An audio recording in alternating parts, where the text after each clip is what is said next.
Nyakora mgajwango kinyi majaber kamora mora mintiere arwakini machiegni e twak mokwongo e chenro maruru piny okinyi mabende piny Kenya oduche makawuono nyakora mgajwango wabiro bedo kisomonwa budget mano mar hikomenda mar higa mar 2023 nyaka 2024 budget mokwongo e sirikand Kenya Kwanza budget maromo siling $3 trillion 3.6 pogrok mabende nitiere budget makama nyakora mgajwango kipimo gi budget mano mar hikomenda mar higa mar 2022 nyaka 2023 en pogrok mar siling bilion 300 kaluwore ni budget mar hikomenda mokalo mabende koro wabiro bedo kwatieko e dwe mar 6 ni nen mar siling $3 trillion 3.3 Okinyi makawuonya kwa mgajwango biro bedo kwa ng'inyo ni matindo budget makama indi kaka japiny ibiro bedo kiyudo ber mane kotendre kod budget makama mabendi biro bedo ka ipedho e nyimod bura maduong' mapacho ka indi ko jatend migawo mochung' ne weche mag omenda e pacho ka indi Njuguna Ndung'u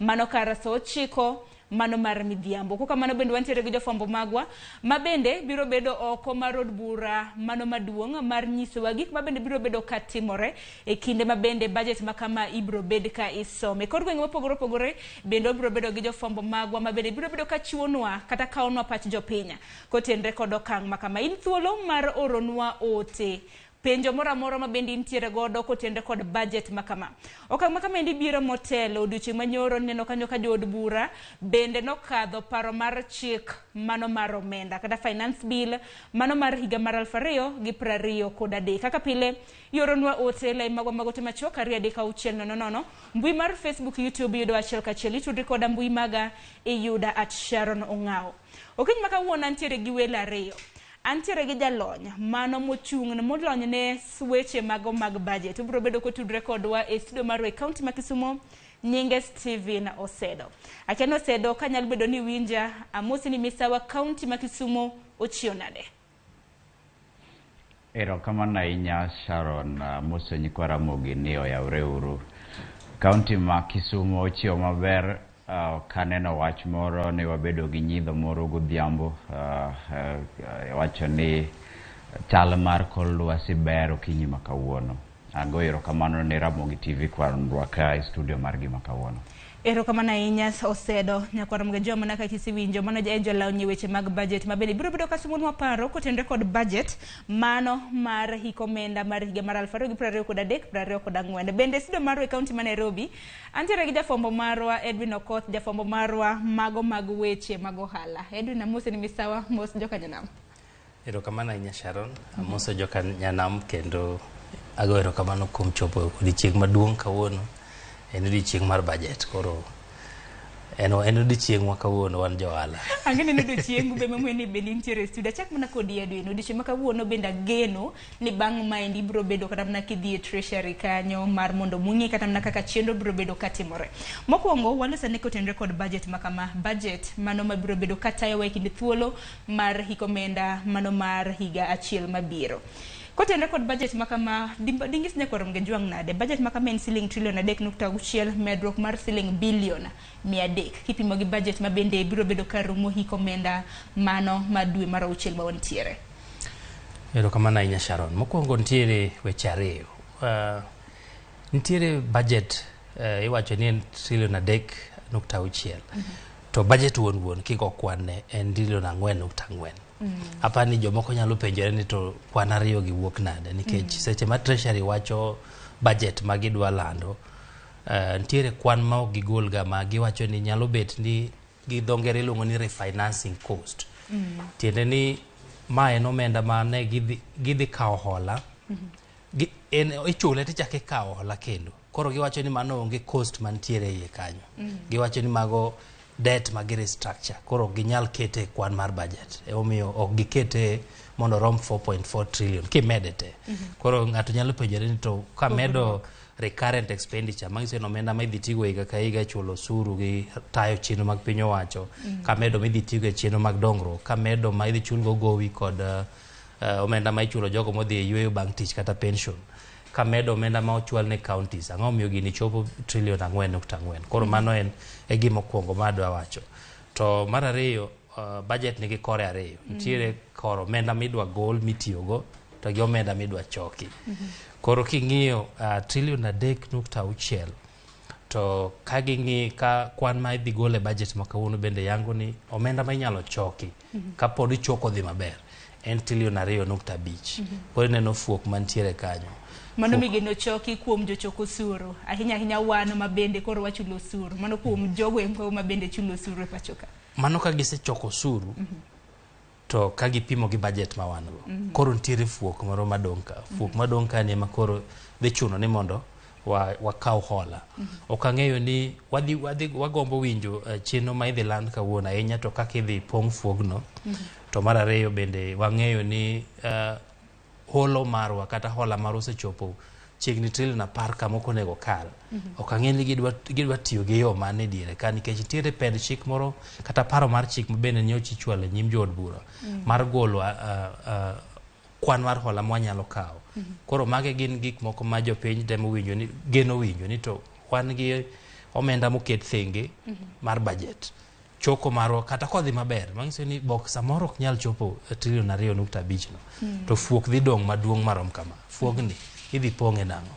Erokamano ahinya, ageno ni nyaka rom gajwangi winjo weche maket kod mag e yo makare nikech weche mitende kod omenda ber kiwinjo e yo makare. Kok kamano adhi ane achiel kachiel nyaka e studio mar e kaunti ma Kisumu. Osedo budget en mar siling $3.6. En gedo mara ni niseneno pok mago mag migepe mopogore chakre apis mamalo mano mar apis jatend piny nyaka e kor gwenge. Budget mabede counties biro bedo kayudo apiny mana kotende kod pok mar omenda makamaka ka jalonya e weche motende kod loso budget. Fuona nuwa pachi kotende kod budget mar higane. Erokamano ahinya Sharon, en odiochieng' maduong' ahinya e piny mar Kenya ma warito gigeno giliyo ka jatend treasury Professor Junguna Ndung'u dhi somono budget ma kaka manisa wacho en $3.6 to kendo wamedo gima osiepa manie studio kanyo wacho ni nitie gimiluongo ni debt redemptions. So debt redemptions be dhi chwalo budget wa nyaka $4.4 mana kaka osewacho. Koro king'iyo budget mar ikomenda mar 23-24 wang'iyo kaka pok mar omenda ni ochwale migao mopogore. King'iyo kaka migao mar roads madhi yudo pok maduong' oloyo ka gidhi yudo omenda maromo $245 to ng'ato biro penjore ni tang'o momiyo budget dhi malo pile ka pile to ngima medo bedo matek kech ka ning'iyo ikomenda 22-23 tiyudo ka budget mane wan godo en $3.3 to pile kaka wan kaka dhano ing'eyo seche ma yuto ni dok chien to gima iwacho ni maber mitimo en ni iduoko budget ni be chien. Lakini wang'iyo serikand Ruto ni en kar mondo mi oduoknwa budget chien en omedo tere malo kendo sani koro budget oidho gi $300 to kichak ing'iyo migepe kaka migao mar somo waneno ka migao mar somo yudo kanyo $135 ma en medruok mar $60 kipime gi budget manokalo mar oikomenda 22-23 to mana pani en gima ber kich yudo kacha ka $60 ni omi migao mar TSC, that is Teacher Service Commission, mondo mi gimed godo kwan mag jopuonje.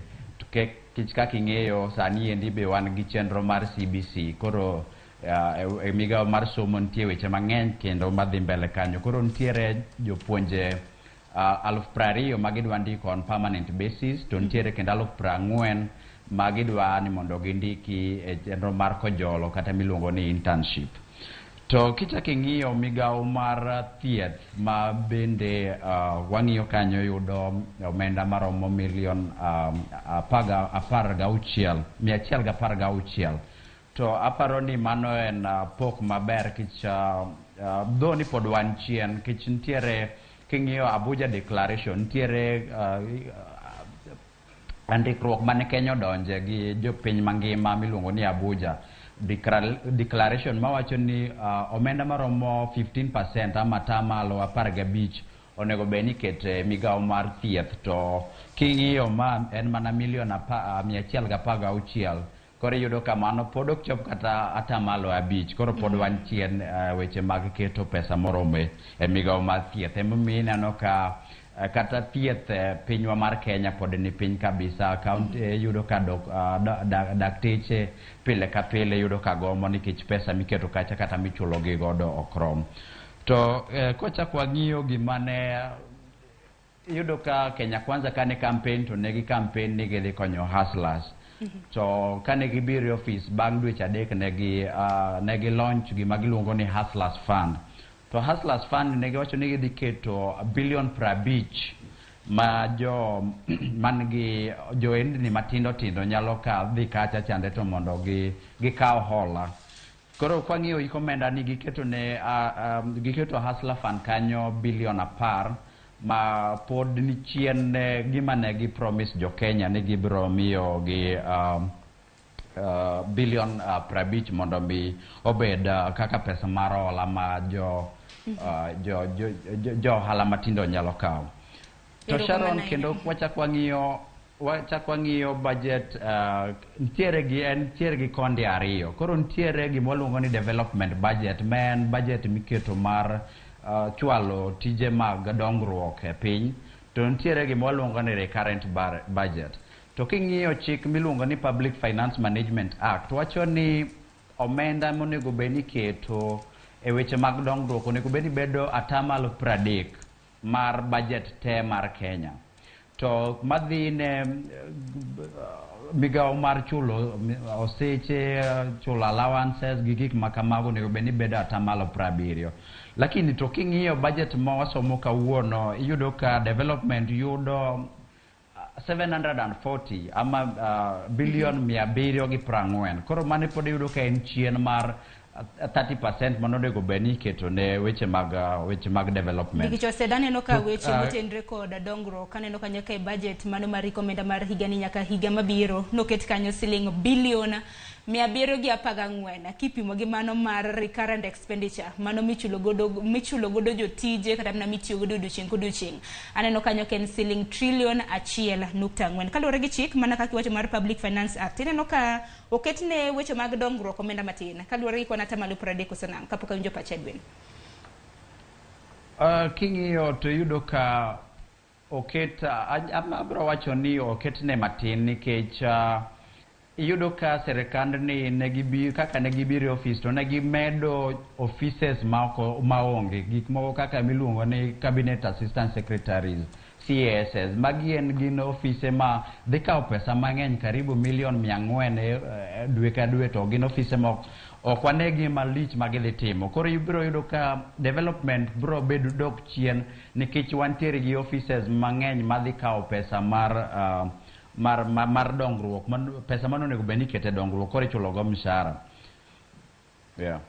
erokamano ahinya hilero konyo maber nyakoro mgejuang bende wadewi emimiyo ni neno ka Bath TV ni kanyo bende watemo ng'ado ni kata mana mar mondo mi ing'e makare kaka budget mano mar siling trillion 3.6 pok mare kaka biro bedo ema king'e kata mana Bath TV ni kanyo biro neno kaka waseng'ado ni go kidienje matindo tindo chakre sirkal mamalo nyaka chop kanyo e migepe mopogore opogore Edwin ing'e ni budget hikomenda ka hikomenda kisomo budget japiny geno ga yudo fuong'ruok ni nengo mar ngima chalo nade nengo kata mana mar wuoth chalo nade ineno kata mana budget mar hikomenda mar higani bende nyalo kelo fuong'ruok ne jopiny nikech ing'e ni koro mae budget mar hustler inyalo kata mana paro sera mar ombulu ne gisingo kelo yot ne jopiny kinde ka kinde jatend piny kinde mosekalo iwinjo ka kata bende uloso ka bende wacho ni budget mutiyo godo nyaka sani en mar hiko hala mar higa mokalo ma bende ne en budget mar sirikal mokalo fuong'ruok nyalo neno Sharon luore gi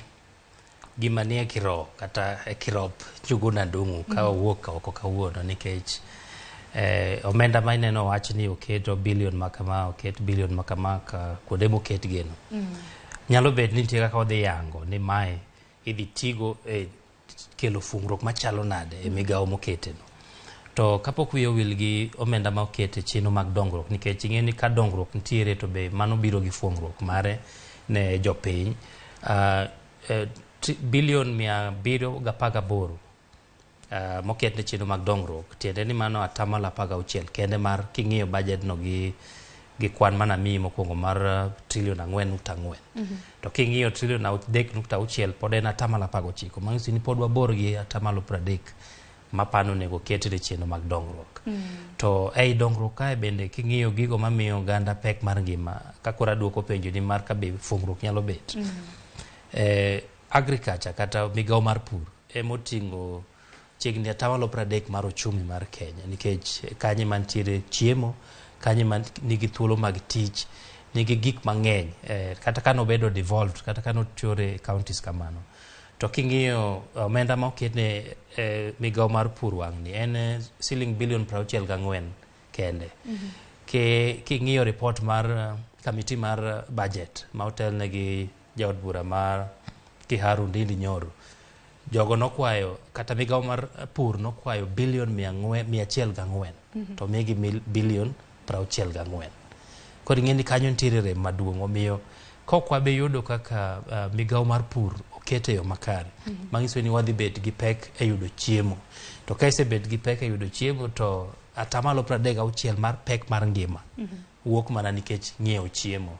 Koro okang'e ni nitiere yore mage ma idhi landi manyalo wacho ni e migao mar pur kata migao mar wuoth idhi kel fungruok gi yore machalo na. Tinge gumina penjo maendi nikech kata mano odiochieng' manyoro ka niwinjo ka paro mar chik mar omenda bende jod bura bende nokadho. Ng'eni nitiere stages mago third reading gi mamoko nyaka obed chik manego bed ni ikadho. King'iyo kata mana kacha ineno ka paro mar chik mar omenda mokwongo ma bende oganda ywak ne en medruok mano mar osuru ma bende idwaro juogi e mwandu mag modhi kawuok kuom atamalo 8 nyaka kuom atamalo 16. Wach ma bende osebedo kata mana ka kelo tone japiny nikech kinde ka kinde kisomo budget japiny dwaro ng'eyo ni nengo mogo dhi bedo nade. Sirikande Kenya Kwanza nosengo ni nengo mogo dhi bedo bwo siling 100 nyaka gisani en mana 200 gi wiye. Mane makoro nyaka wang'e ler ni to kimedo nengo mag modhi gi atamalo 8 idhi kelo fungruok gi kor mane mondo japiny kik winj pek no, nikech wasewacho kinde ka kinde ni kimedo nengo mag modhi timedo nengo mag mwandu duto nyaka mag jopur, nikech kata tinga mapuro dhi tiyo gi diesel. To mondi igol cham kowuok e puodho nyaka e chiro, mondi igol cham kowuok e dhowadh nam chumbi kata moa pinje maoko mondo chop ne jopiny nyaka giti gi nyamburko. Koro kisemedo mwandugo, imedo nengo mar modhi mag nyamburko, wadhi yudo fungruok koa kor mane. Mane kore miluongo ni the balancing act ma nyaka koro wane ler mare ni japiny omayi gi koni to omiyi gi kor mane. Naneno kiwacho ni Ruto chiwo gi kor achich to ka gi kor kachama kani Steven Osedo pachen mane kotenre kod fungruok ma bende samoro budget mar hiko omenda mano mar higa ni nyaka higa machielo biro bedo ka kelo ne oganda i pacho kaini. Mana kana sepenjo Edwin, oganda kinde ka kinde gin gidwaro mana winjo ni fungruok dhi bedo kanye e kinde ma bende somo budget maket kod ma pok mar omenda tiero osechiw ne migepe mopogore opogore. Erokamano ahinya Sharon, king'iyo paro mar chik mar omenda mane jobuchwa okalo nyoro en lit gi kuyo maduong' e piny mar Kenya kaka organization mar Center for Fiscal Affairs gi organization machielo miluongo ni Twaweza nwatimo survey nwakolo pach jopiny ama nwasumo pach jopiny kaluwore gi paro mar omenda mar finance bill mar hiko omenda mar 2023. To kiyudo jok manomiyo wa pach gi karibu dhano maromo ji 25 notimo ama notimo survey ni ogolo pach gi. Ji atamalo 93 nowacho ni hapana, finance bill ni ok wadwa, duoke uru mondo wang'iye mondi. To nyoro kan wang'iyo od bura mamalo MPs maromo 176 no vote ni mondo mi okal pach omenda mar hiko omenda pach omenda paro sumo pach mar omenda mar hik 23. To jok mano ogolo pach gi mano wacho ni hapana, wano bill ni mondo kikal ne gin ji ama MPs 81. Koro gima penjore mokwongo en ni ji 176 ere kaka nyalo pogore gi pach jo maromo 23,000 madhi 24 mano wacho ni kik ukal bill ni.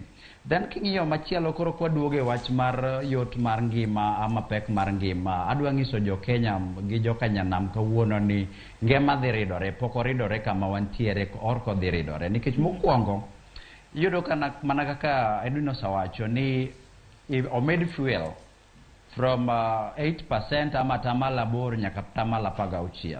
To fuel komed to gimoro amora dhi malo kich nyaka kata cost kata gina ne bei mar nauri mar fare ma watiyoge transport dhi malo. King'iyo transportation cost kata bei mwa koro wakelo go gik moko kwa transport go gik moko kwa golo Nairobi kwa kelo Kisumu dhi malo. To kodhi malo to gima dhi bedo ni bei no te ama nengo no te idhi ketne japiny, koro japiny ema dhi chulo pesano, koro ngima dhi bedo matek. Kichako ing'iyo gimachielo ma osebedo ka gongo wiji nyaka ne paro mar omenda ni kete od bura en wach mar housing levy. Housing levy kata oshuru mar udi magiwacho ni ok en oshuru, en saving. Koro ne gigole, wang'iyo amendments ma gitimo mabe amendments go Sharon kich bill manokal ne en bill mane obedo proposed, the original bill. To kane gikalo the original bill wang'iya e report mar nwanene report mar committee mar finance and planning moto hotel gi ja bunge ja od bura ma mole iluongo ni Kuria Kimani. Koro king'iyo report gi ne wacho ni gin gi propose ni mondo wadhi amende housing levy ni from 3% to 1% to 1.5 I mean. Koro 1.5 ni wapenjore ni to ere kaka kane en paro mar miyo jopiny obed gi ute mabeyo beyo. Koro 1.5% ni endi be dhi miyo ka 3% te mane dhi kawo ng'ato higni 100 gi wiye mondo mi ng'iew ot mar 3 million kende e boma ma Kisumu kata boma ma Nairobi. Koro ka en 1.5 to koro ma dhi kawo higni maromo nade mondo ke japiny oyud udi. Mano penjruok mokwongo mwaginane. To ka en wach mar saving kata mar keto pesa, to ng'amo ng'iso serikand Ruto ni jopiny okia keto pesa nyaka koro nyaka wamiya serikal pesa mondo kanwa. Tidwa kano pesa mane ka petrol ni malo matiende ni kata pesa ma idongo ma inyalo keto tenge matin biro bedo maonge. Koro pesa ma japiny dhi kano ni biro wuok kanyo. Nikech ang'eni penjo nitiere mathoth, osedang'eni penjo nitiere mathoth kotenre kod lokruok mabende notime paro mar chik mar omenda. Nikech kamilose initially proposal kana nitiere na nego bed ni hagolo kwanata malo 3 mar osacha to bende jatich kata mana jal mondika golo kwanata malo 3. Sando neno kolokore kwanata malo 1.5 gi 1.5. En mana ni separate ema koro onge nikech bende wacho ni omenda makama bende nenore ni ok bi duokni mano bang' thuolo mar higni 7 kaka nochana. Ang'eni Edwin bende naluwo wach makama no biro bedo kofuno na matut. Awinjo mana pach kotenre gi mano. Koro king'iyo koro gimede kama giduoke chien gi 1.5 to 1.5. Koro jatich golo atamala 1.5, ng'at mondike be golo atamala 1.5. Mano atamala 3 ma jopiny pesa ma idwa ni mondo mi Ruto. To kendo kichaki ginene kane gikelo bill mana kaka kisewacho ni negi after 7 years ama tok higni 7 ibiro kawo pesa ni sani matin ni koro gigole. To adwa ni mondo mi jopiny obed very keen kidhi e portal mar KRA iTax.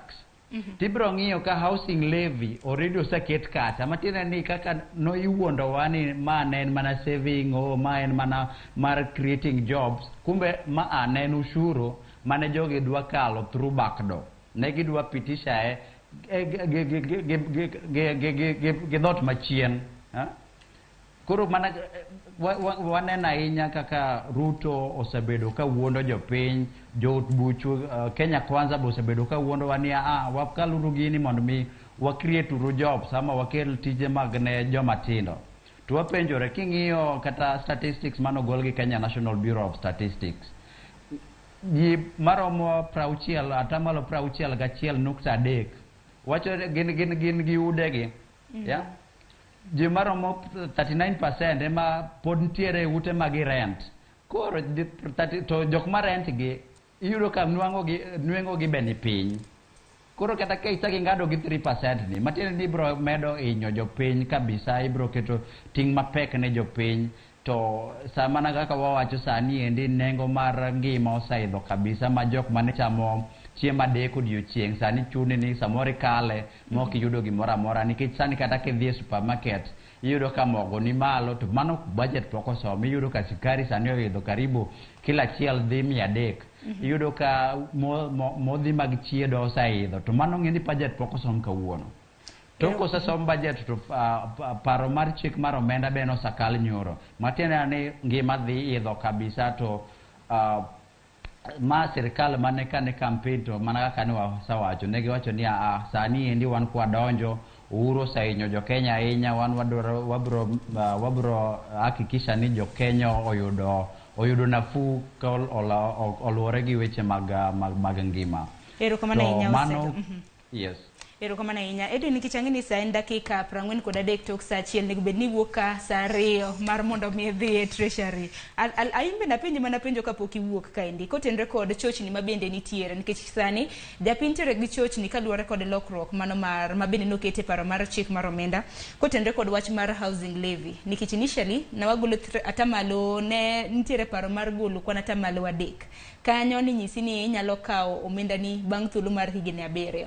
Sani kana duoke kwan atamalo 1.5 chal ka gima maneno suru maonge omenda mabende ibiro chaki duokoni mana kanyalo mana winjo pachi matin kotenre gi mano.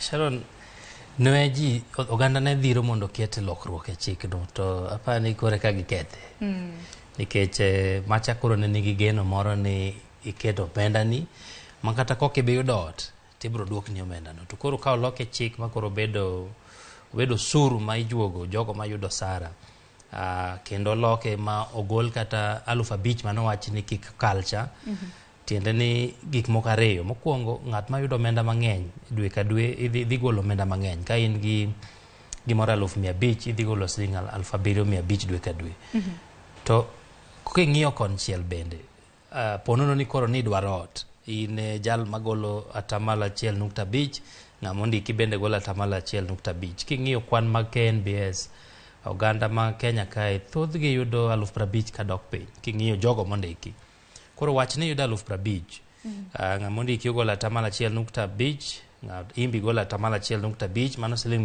750 koni 750 koni mano siling 1,500 kigo kwan ming'iyo seche ma ng'ato a university to donjo yudo tich manyo tich be matin nikech yudo tich e Kenya ka bok ni ibro yudo dichiel imanye kama by the time retire nego be ni tiyo gimoro higni 25 ka ng'eny to higni 30 mane tema ahinya koro higni 25 gin dweche 300 kigolo omenda ni mokileo idhi loso siling 450 ka ng'iyo ot migero gi 450 apani kore kikelo kokoto gi kuoyo iseng'iewo chuma matin pok inyiewo dirisi pok iluongo fundi be koro apani kwan ni wagol wach marot apani mane gima koro jopiny onego chak gole pachgi ni ma en osuru ibro ger udigo wakia ni gere ne ng'a wakia ni ng'angeni maboyude in migole no be okinya wacho ni bro yude to kata kamano en osuru ma idhi gol to piny owacho dhi choke. Ang'eni nitiere paro motenre kod paro mar chik mag bende thuth en mana ni ang'eni kinde thuolo mabiro bende bro bedo kwa loso matut kotenre kod mano wang'ene wach mar budget ni Edwin mana kanyalo mana penjo kotenre kod wach mar holo Yujo kata mnaka jatend piny Kenya e kinde thuolo mane nitiere Kirinyaga jumani nowacho ni oramo muumo e piny ni onge omenda mora mora ma bende piny Kenya biro bedo ka olo mano mar kelo dongruok e pacho kaendi.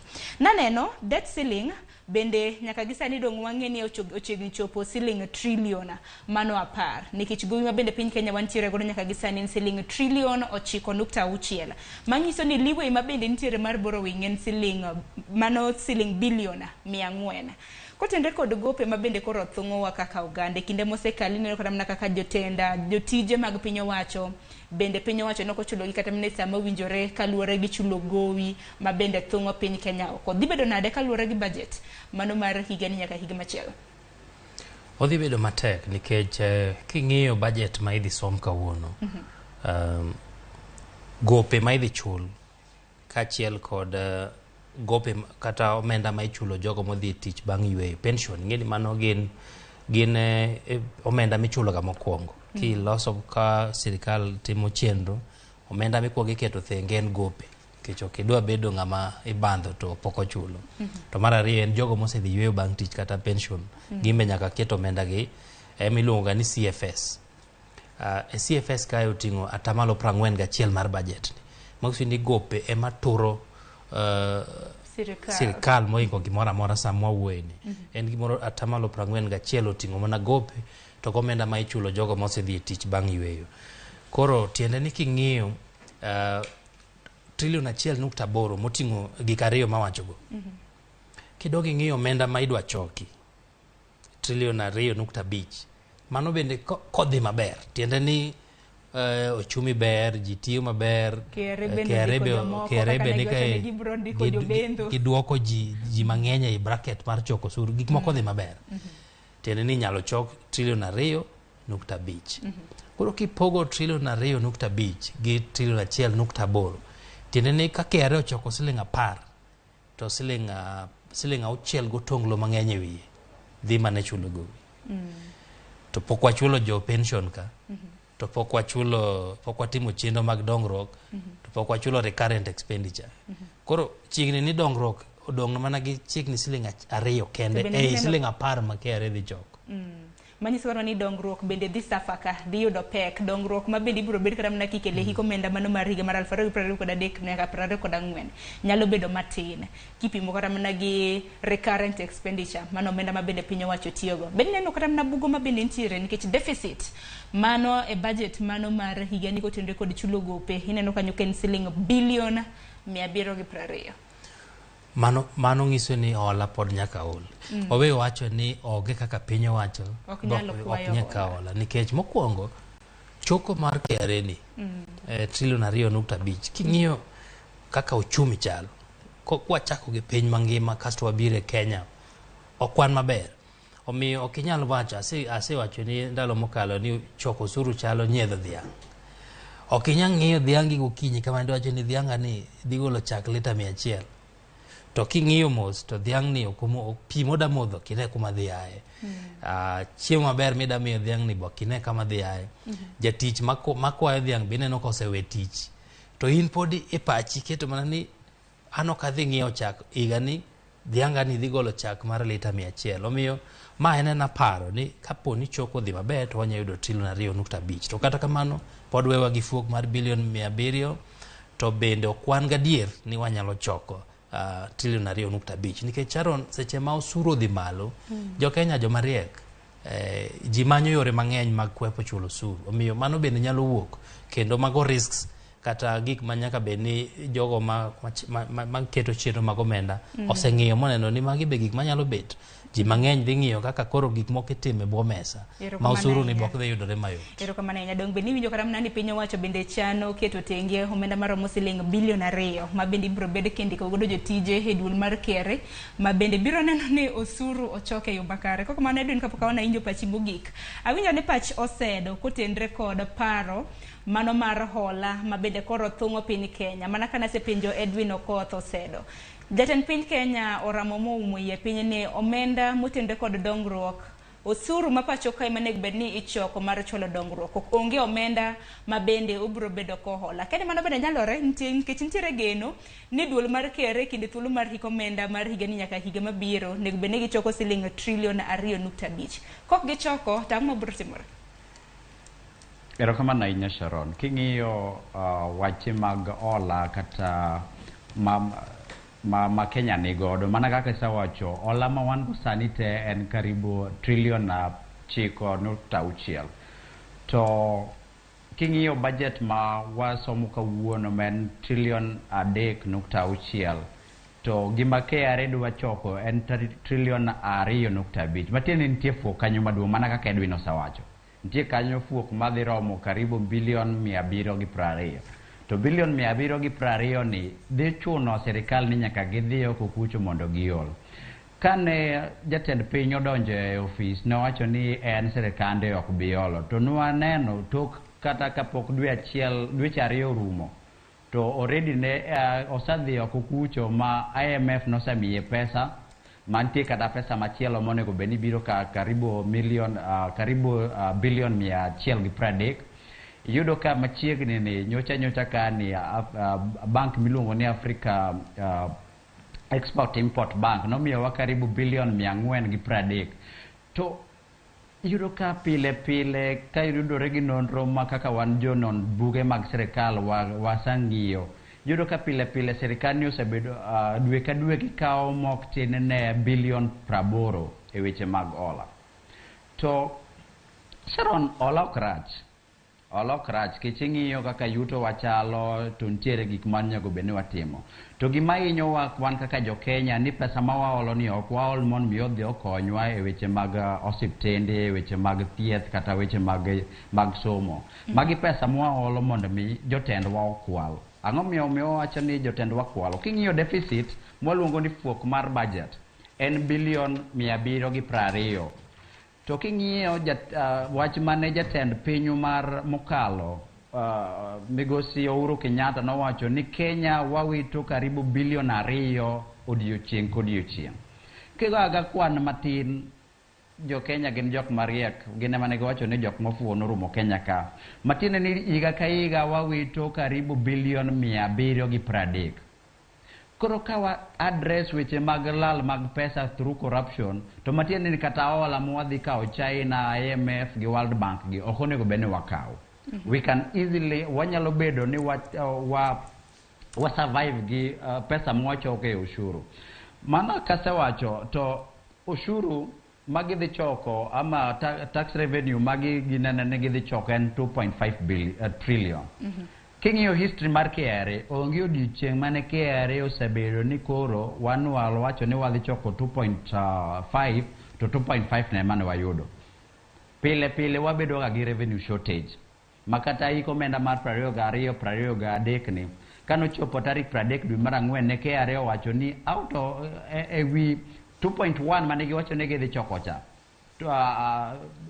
trillion 2.1 mane gidhi choko by kanochopo tarik 30 dwe mar 4 ne gisechoko pesa maromo trillion 1.5 matiende ni nitiere gi fu karibu mar bilion 600 koro nopenjore ni to koro ka sandi mok wanya chopo kanyo to ushuru dhi malo weche mag ushuru dhi malo nikech koro finance bill bo sakal to mana kaka ne Edwin osawacho jo Kenya gin jok mariek kaneno ka idhi nya to koro amanyo yore mar kwepa mondo kika achulo ushuru no to mane gima dhi timore koro kaki medo ushuru kaki medo ginane neno ni koro wadhi kukucho mondo asol mondo aol pesa mondo akony go jopiny to pesa ni biro tikwale te jopiny beneni to wacho ni wan koro pesa wa mokwa miu koro e weche mag ola kendo katieko weche mag ola en ni kata 9.6 trillion mawacho ni onge ng'at manyalo wacho gadiera ni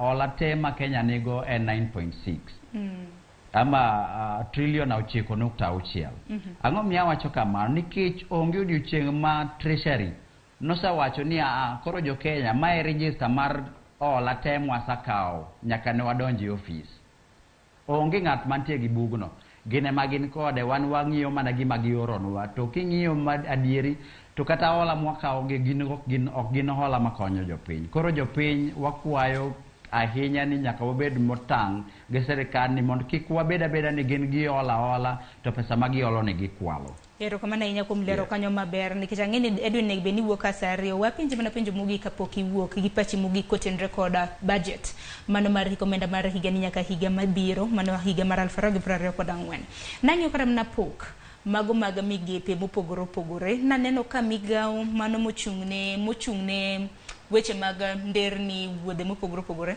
nano kanyo kapok mar omenda mochune gin siling bilion 245 kiluwogi kanyo gi migawo mochung'ne defense mano mi omenda maromo siling bilion 143 e thuolo mar namba 3 en migawo mochung'ne weche mag somo pok mar omenda mar siling bilion 135 ka weche motudre kod thieth siling bilion 116 kwang'o kata na pok mago mabendo chiune migepe mopogore opogore mano nyiso nang'o meni migawo kata mar defense mar mondo mi japiny owinje yo makare ichone pok mar omenda mathoth samoro kipimo gi mano mar thieth kata na samoro kipimo gi mano mar somo erokamano Sharon mokwongo ketarita kwe maber ahinya to ne piny Kenya en gima ikawo gi pek moromo nikech kapo ni unyalo timo chenro ute uket somo maber to kasto wabed gi rochruok e arita mar kwe kata ma ahinya to gi kwe ma oketho kowuok gi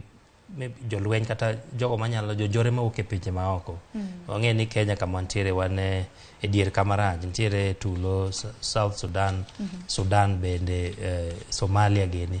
Kora pani mano nyalo bedo ni en achiel kuom gimomiyo inyalo ket omenda mang'eny to kata kamano bedo ni ok wasebed gi tulo to higni mosekalo go te osebed kiketo omenda ma korgi lach kamano. Onego bed ni sani koro wanyalo bet gi fuong'ruok kendo ok ochuno ni nyaka waket omenda maduong' ahinya nikech en gima wasetimo kuom higni mang'eny to Kenya pok odhi e dhaw moro maduong' minya wach ni wan watiyo go omenda wakwadhi e dhaw makamano. Miyo koro ok anyal bedo gi ler ahinya ni tang'o madimi ket ne omenda ma kore lach kabede osetime kamano higni mosekalo. Nikech defense ta kano ketne gi siling bilion 143 ni unjo kanyo ka jatend migawo mochung' ne weche mag defense mano Aden Duale bende pod dwaro pok mano mar siling bilion 7 ma bende wacho ni gibro bedo na omenda ma bende gidwaro mar peacekeeping kata mana mar nyayo kwe kinde ma bende jolweny mag KDF pod dhi nyime koda chenro mag gi mag jiwa rita kwe. En mana ni bende mar ndara emomegi omenda mathoth e budget mano mar hiko omenda mar higani nyaka mabiro siling bilion 245. Inyalo ng'iye gi kuonde ariyo. Mokwongo kiwacho no mi kwang'iyo budget to migi omenda maromo bilion 245. Jatend migawo mar weche mag ndara gi wuodhe Murkomen nyocha kowacho ni chenro mag gero ndara madhi nyime mapok otieki gin chiegni 800. Chenro go dwaro bilion 900. Koro ng'iso ni kata kikawo omenda ni te ti di bolo mane chenro mano osechaki madhi nyime to pod wan gi rem maduong' chiegni bilion 600 ma pod dwarore mondo ka watiek chenro mosechakore mag gero ndara. Omiyo kipimo gimoketi gi gima dwarore kanyo pod nitiere fuok maduong'. To mano tiende ni japiny pod bro rito ka nitie ndara manyien ma pod ni wacho ni idhi chaki ama ibro ger mano pod jopiny bro rito kuom thuolo malach nikech omenda no ok rom obor gi omenda madwarore sani kuom chenro mosechaki madhi nyime mochung' kaka yo ma kata Kisumu Miwani Chemelil yo ma Ngong kae kadhi Suswa mago gin yore manochung' to nosechakgi. To bedo kamano ng'iso ni contractor samoro keto tinga ka ochung' e yo kanyo nitie omenda ma ichulo kuom gigo chung' kanyo.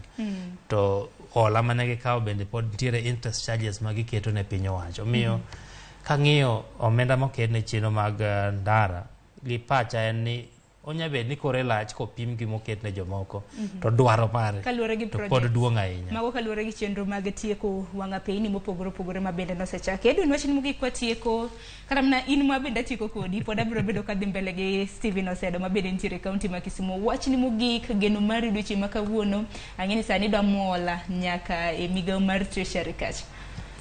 Mano kare wada ka kora dhi treasury wadhi waneni to e kiro mar Profesa Njuguna Ndung'u ang'o manie iye mapok waneno nikech kwan osewit ka mang'eny waseneno numbers koro wadwa mana winjo ni to gigi gin chenro mage midhi tim manyalo go jack uchumi mar Kenya masani dhi marach. Ing'eni siling mar Kenya sani weth ahinya ka opim kata gi dola mar Amerika bedo ni wagolo moko kuom mwandu mawuok e pinje maoko mwachulo gi dola to koro inyo jopiny nikech Kenya wan net importers wa import mwandu mang'eny. Wadhi mana winjo ni to gima Njuguna Ndung'u koro kane briefcase ni odwa yanga ng'o madhi miyo jopiny fuong'ruok.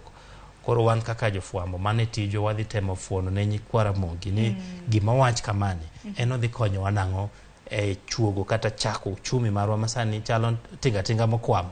Idhi goye start nang'o mondo koro wachak dhi mbele nikech piny be nyaka bed gi geno nikech geno ema tayo ngima ka ilalo geno to koro onge gimidongo Ero kama na inya ngeni mago duto te bende biro bedo kuka pach oganda ngeni jopiny bende biro yuoro karomre margi nikech oko mano mar parliament kata mana National Assembly bende nitiere ga nyasi mabende dhi nyime jolweny pangore kacha peace Njuguna Ndungu treasury bende chiegni gi od bura maduong' kacha ngeni jopiny bende biro bedo kuka pachgi kotenre kod budget mano mar hikomenda mar higani nyaka higa mabiro. Edwin agunero kama na inya kum chopoka mano mar kolonwa budget mar hikomenda mar higa mar 2023 nyaka 2024.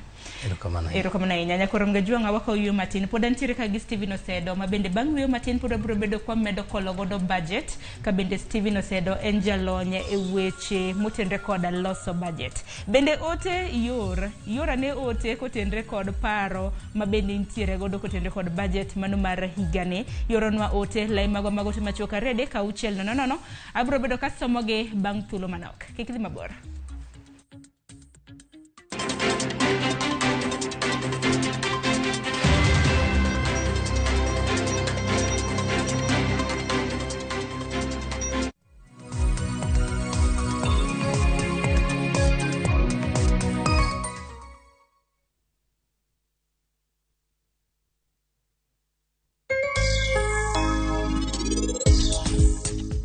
Bende meher nyalo bedo bin param. Obed min param. Obed min gi.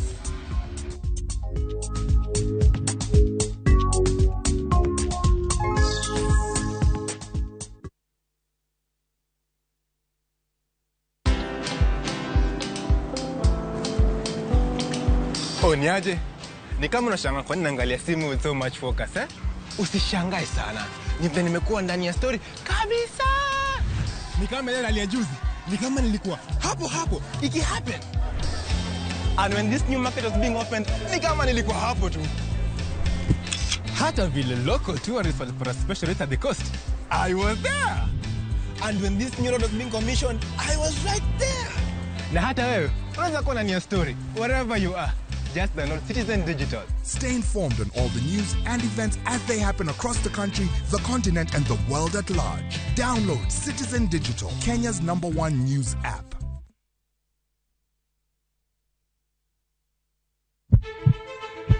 Sasa ya mawagamumuya, wayudo ngima. Sasa ya mawayudo rieko, wareso ngima ng'ato. Dr. Satiriosus onego beni lorore. Foramen oval onego beni loro. Pinj laktar kelo ng'eyo matut, gero oganda gi puonj mok inyal yudo kumoro amora mag weche thieth. Diwacho ni gima koyud chon tinyalo thiedhe ma ng'ato chang chuth kabisa. Or ote machuok gi penjo moluwore gi weche thieth. Tudri kodwa e nambani kata inyalo ywa tole nambani. Riwri kod Ruth Otieno wuok tich nyaka tich abich saa 12 odhiambo mana e Ramogi TV.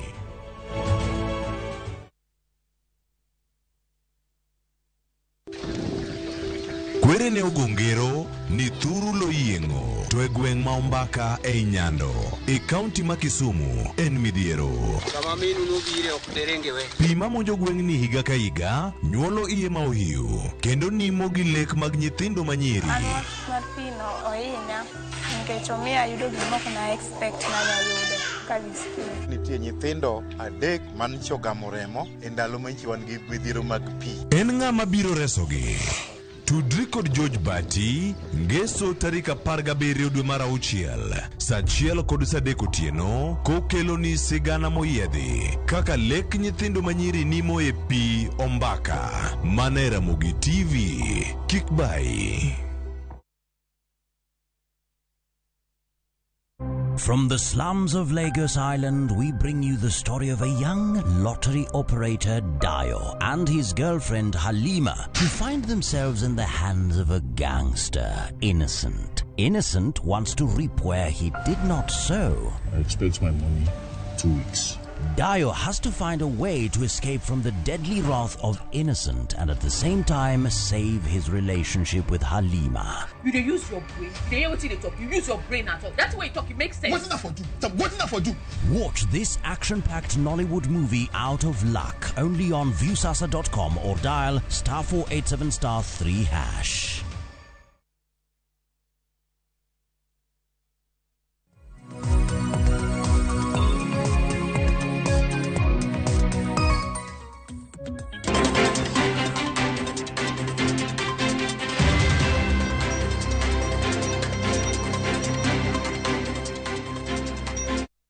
Ne kor mga janga neno kanyo ka dakike na biro tok sario marukinyi machiegni okang mar ariyo pod wadhi nyime gi twak e chenro mar Rupiny okinyi makawuono ka bende wadhi nyime mano mar golo dok e iti kotendo kod budget mano mabende biro bedo kisomo duchi makawuono karasa 9 mamidhiambo budget mabende en okang mokwongo mano budget mokwongo e sirikanda Kenya Kwanza budget en mar siling trillion 3.6 podan ka gi Steven Osedo achiel kachiel kentiere county marwa mano studio marwa e county ma Kisumu. Steven Osedo en director mano mar Center for Physical Affairs bende jalony e weche motendre kod loso budget. Steven kapok nwako yo matin nwaloso gi Edwin kotendre kod pok mabende ochiune migepe mopogore budget mano mar hikomenda mar higani mano mar higa mar 2023 nyaka 2024 naneno ka pok ochiu mathoth ahinya ne migao mano motudre kod weche mago maga nderni mano siling bilion 245 thuolo mar namba 2 iluogi gi migao mar defense men siling bilion 143 thuolo mar namba 3 en migao motendre kod weche mag somo mochune gi siling bilion 135 weche mag thieth siling bilion 116 ka opok wadhi kata mne migepe mamoko pachi kotendre kod pok mar omenda e migepe mopogore mana kinyalo funo ne nyakwara mga juang gigi momiyo ni pok mar omenda makamano bende ichiwo ne migepe maket kod mago.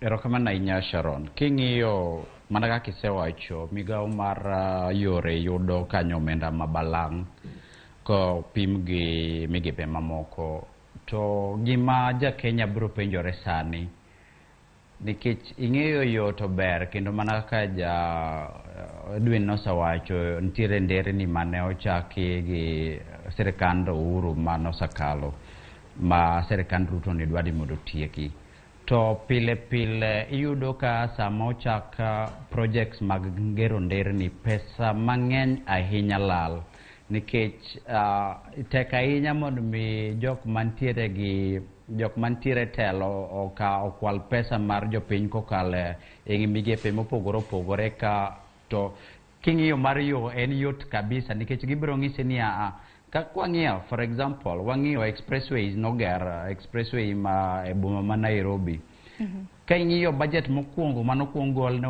owachnwa ni dhi tigi bilion 66 no 62 to kane tich orumo ne budget no dhi malo nyaka bilion 87 koro ipenjori ni ang'o manokethore e kind mane chako tich gi sami tieko tich momiyo budget no dhi malo kanyo ne waneno ka pesa mang'eny nolale kabisa koro wanyalo mor ni pesa oket koro nderni dhi bedo mabeyo but pile king'iyo budget mag nderni pesa lale maduong' kabisa kich wawacha ni infrastructure in general iyudo ka pesa maduong' lale kabisa to kichak ing'iyo migao kaka mar defense tadwa ni mondo mi jo Kenya gi nyikwa Ramogi wabed very careful kaka serikal keto pesa migepe mopogore migao mar defense onge odiochieng' ma ja Kenya in gi an bro neno buge mag defense kaka defense tiyo gi pesa ma wamiyogi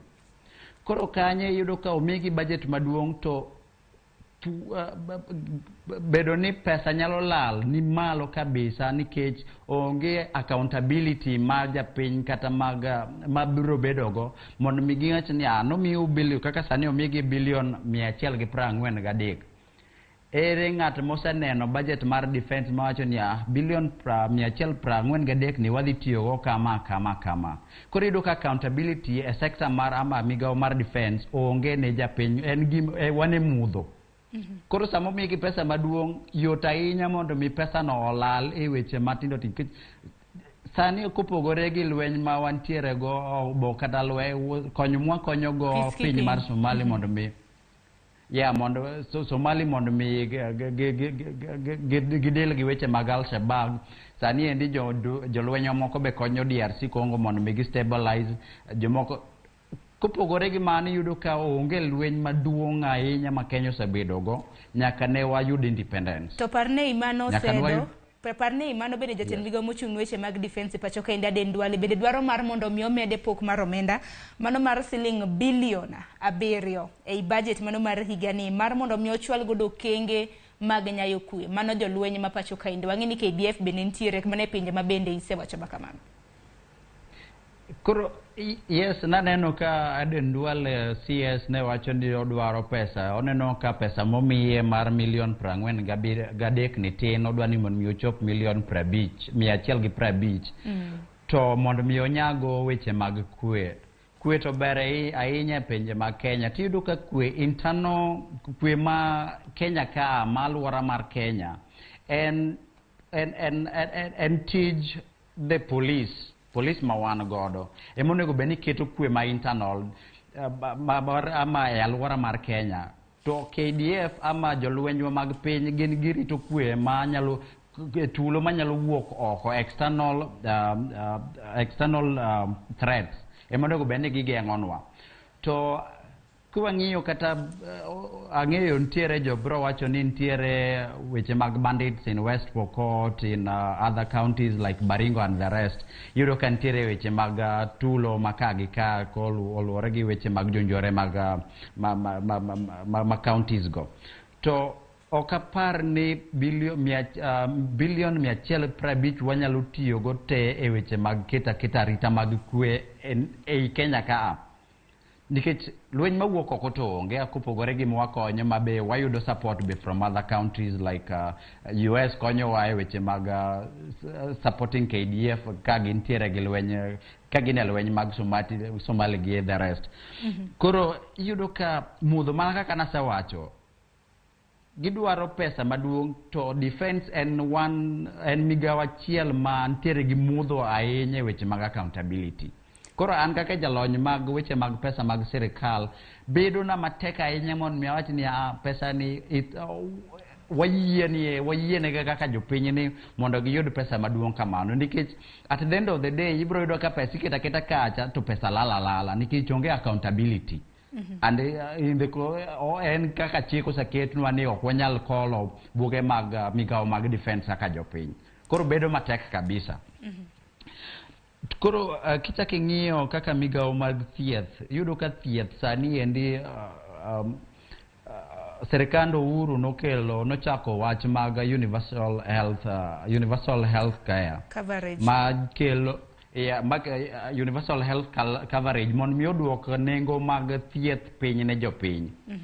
To king'iyo mano kipiemo gi pesa mosabed kiketo ne migawo mar thieth yudo ka ni piny kabisa. Koro japiny nonego beni wacho ni kar mondo mi defense pesa mabalang' kama kata roads pesa mabalang' kama kao pesa mondo mi seche ma wan healthy to even productivity seche ma wan gi ngima maber to kata nweng'o wabro dhi mielo nikech ji bro wuok oko kacha dhi ohelni mopogore. Kata lakteche bende chudo mag gi kinde ka kinde bende waseneno hikomenda ka hikomenda lakteche nyaka dhi e ng'anyo gidwaro mar mondo mi chudgi kaluwore kod ogirimiti margi. Mana dier koro yudo ka seche mag ng'anyo no kata weche mag thieth e osiptende wa bedo marach. Koro kanyo endo waneno ka ok wantie maber.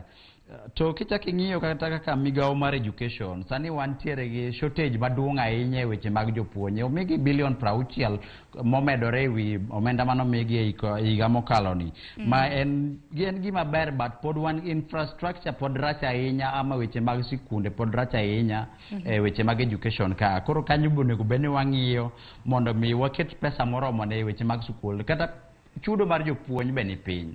Waochura wachadia jopuonj kiyudo sani e gwenge mang'eny yudo ka jopuonj odhi e klas 5 to wuok 8 nikech nyaka med gi tije moko mondo mi oyud kaka onyalo maintain nweng'o mare kaka japiny. Koro yudo ka jopuonj kinde mang'eny yudo ka thoth gi sani koro donjo e weche mag boda moko donjo e weche mag ohelni mopogore nikech nweng'o gi ni piny. To kane sirikal keto pesa moromo e weche mag education to koro ibro yudo kata ka quality mar education dhi malo. Erokamano ahinya Osedo, nikech aneno ka bende sa ringo mapiyo wadong' gi matin e dakika 10 mar mondo mi watiek chenro makama, nikech nego bende watieko chenro makama sa 2 gi dakika 25 en sa 2 gi dakika 17. Wach machielo nyaka bed ni walosi en kotenre kod kwapimo budget mano mar hikomenda mar higa mar 2023 nyaka 2024. Wapime ane gima koro rumo mano budget mar hikomenda mar higa mar 2022 nyaka 2023 ma bende rumo e giko mano mar dwe ni. Nen budget mano mar siling trillion 3.3. Manyiso ni budget ma bende dhi somo duche makawuon ma bende biro bedo katero wa nyaka dwe mar 6 mar higa mabiro en mar siling trillion 3.6. Nyiso ni nitiere medruok mar budget mar hik omenda mar higane. Mano medruok mar siling bilion 300. Kwang'yo gimomiyo ni medruok ma kama nitiere, wang'e ni nitiere migepe mopogore opogore mochako chuogi e sirikand Kenya Kwanza. Kuom ranyisi kala neno pok mar omenda.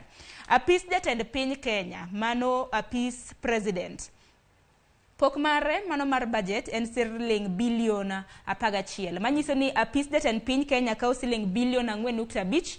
Ka State House mano kar jot kama bende jatend piny Kenya ntiere biro bedo kakao siling bilion 7.3. Wang'e nitiere jalup jatend piny Kenya pok mar omenda mochiwne kanyo e apise siling bilion 3.7. Jatend migepe mana apis Musalia Mudavadi wang'e ni apis makamana onge sirikal mokalo. Mano sirikal ma bende nitelo ne kod Uhuru Kenyatta. Pok mar omenda nitiere kanyo siling milion 648. Se wang'e ni bende nitiere mathoth kaluwore kod medruok mar omenda mano mar siling bilion 300 ni. Bende wang'e ni nitiere jolup jotend migepe ma bende kwan gi kipimo gi mano ma bende notie sirikal mokalo. Medruok bende nitiere. Nitiere CAS bende nitiere kanyo ma bende ang'e ni wach makamano pod nitiere apis ok gichamo ma dibed ni mane mokelo medruok mago omenda ma waneno kanyo mano mar siling bilion 300 kipimo gi hik omenda ma bende rumo dwene. Erokamano ahinya Sharon, king'iyo mana kaka isewacho nitiere migepe ama offices ma kane government mar Kenya Kwanza ni odonjo ama sirikand Kenya Kwanza ni odonjo office nochuogo. Magi gin offices mane waonge go ndalo mokalo ama sirikand Uhuru manokalo ni. To king'iyo medruok mar siling bilion 300 en adier ni nitiere medruok ama nitiere medruok mag offices mabiro bero dwaro mar mondo mi obed oyud pesa. King'iyo kaka office mar ginane kapok idhi kata momedore, king'iyo kata office mar president, office mar jatend piny. King'iyo budget mokalo mar 22-23 ne gintie nomigi budget mar 8.6 ama bilion 8.6. To sani yudo ka budget gi odhi malo nyaka bilion 11. Matien tie medruok mar karibu bilion 3 e wiye kanyo. Then kichaki ng'iyo to kapok adhi kata migao mar machielo mar jalup jatend piny ti iyudo ka negidonjo office dwe mar negichamo muma karibu dwe mar 9 kanyo to by dwe mar 2 negisetieko budget te manoketnegi mane gichagi keto gimwaluongo ni supplementary budget gikaw gitere bunge mondo mi medgi pesa nikech negidonjo office to koro en mana ne gena pinde maoko mara en Germany mara en kia kune to ng'eni kuondego teko dhiye to tiyo gi pesa. Then kichaki ng'iyo pile State House wan gi Thanksgiving mago gik ma kao pesa. Koro yudo ka bang' dweche 3 mane gidonjo office ne gisetieko pesa te ma dwe mar 2 ne giketo supplementary budget mondo mi omedgi pesa ewi bilion 8.6 manoketnegi e hik omenda mokalo ama ma wantiere mwadhi rumo giko mag dwe ni. Osedo kaka tamla pok idhi migao machielo kapok idhi migao machielo ka on mana pod wan mane e apis jatend piny kanyo wang'e ni siling bilion 11 oketnegi pok mar omenda. Koro pogruok ni kanye nikech nyaka nyis japiny ma bende koro winjowa nikech State House kar jot kama bende jatend piny Kenya odake oketne pok mar omenda maromo siling bilion 7.3. Nitiere pogruok kanyo. Office nitiere office gi kar jot mare. Office jatend piny oketne siling bilion 4.3 to apis kata mana kama jatend piny odake State House oketne siling bilion 7.3. Koro pogruok go ema samoro nyalo golo dok e it japiny. Erokamano ahinya. Nitiere e office jatend jopiny mantiere Arambe House nitiere gi migepe mopogore opogore kendo gitimo tijegi mopogore opogore. Koro kiyudo ka opogne gi pesa ko pogne gi pesa ewi bilion 11 manoketne president te tiyudo ka mano en pesa madhi konyo ofise the official office mar the president mantiere Harambee House. To kar jot mar jopiny bende nitiere gi chenro gi mopogore opogore, yudo ka pile pile gi host pastors, gi host jok mopogore opogore, gin gi Thanksgiving in State House. To mano ende be wabro nwa expect ni nyaka ketne gi pesa. Doni pesa momigi to ni malo mana dier, but magi gin offices mopogore opogore nikech macha en kar dak mar japiny ma be onyalo hoste ama onyalo hoste wende. To office ma otimogo official duty ne mama motimogo tije ma official kaka president mar Kenya mantiere Harambee House be onego beni kedo ne kichembe kacha bentiere departments mopogore opogore kanye mantiere tije te motimo kaka jatend Kenya itime. Koro apani mano to oken pok marach ahinya nikech gin offices mopogore macha en State House ama kar dak mar jopiny to ma official office mar president motimego tijege mag official. Mana mapiyo nikech wadhi kwatieko gi wachni mogik Osedo kapok asomo moko kuom ote mag jopiny kaluwore kod pok mag migepe gi wachni mogik aneno ka saa bende dhi ka ng'adowa. Ukatieko odiochieng' ma kawuono to adwa kwayo jopinywa ni koro weche mag budget osebedo wach maliet ahinya ma nyaka koro wawuoga oko mondo mi wabed gi ng'eyo. Mokwongo en bedo gi ng'eyo, to mar ariyo en ni nyaka participate, nyaka idhi kacha chane sama oluong public participation ama moluong sama isolo pach jopiny, koro nyaka wuog oko mondo mi wambe wagol pachwa. To mar adek adwa wacho ne jopiny ni sani ende kineno ka budget dhi marach, neno ka ushuru dhi malo, ang'a timore. Kaw simbi kionge namba od buchi, gochne many namba ne igochne ng'ise nang'o miyo ginani dhi malo nikech nyoro kan waneno gine magiketo kokgi e finance bill ama paro mar chik mar omenda gine magikete kokgi. To kiket ng'iyo budget ni dhi some od bura matin ni gine manyaka gikale, ka gisakale to koro president itero ne tera mondo mi koro en kaka en jatend piny mondo mi okete koke mogik, but the final the decision mar approval itimo gi parliament. Koro seche ma gitimo approval ni jopiny nyaka koro beda motegno mondo mi gi make sure ni jo od buchgi timo tich mane watero gi mondo gitim mar loso chik ma konyowa kaka jopiny. Then ngima to dhi bedo matek, mano to gima okada wuondo jopinywa, mano ngima dhi bedo matek, to mondo mi wakete mayot en ni koro nyaka wa make sure ni accountability wache mag corruption wabede motegno kabisa, wang'iso serikal ni nyaka koro giduok piny weche mag corruption. Kineno ka gimoro dhi marach, obede tend piny mar county ama tend piny mamalo mar national government, koro nyaka wawuog oko mondo mi wang'isgi ni wan kaka jopiny wang'iyo gi wang' makin kabisa ni mondo mi kik pesa mag jopiny lal.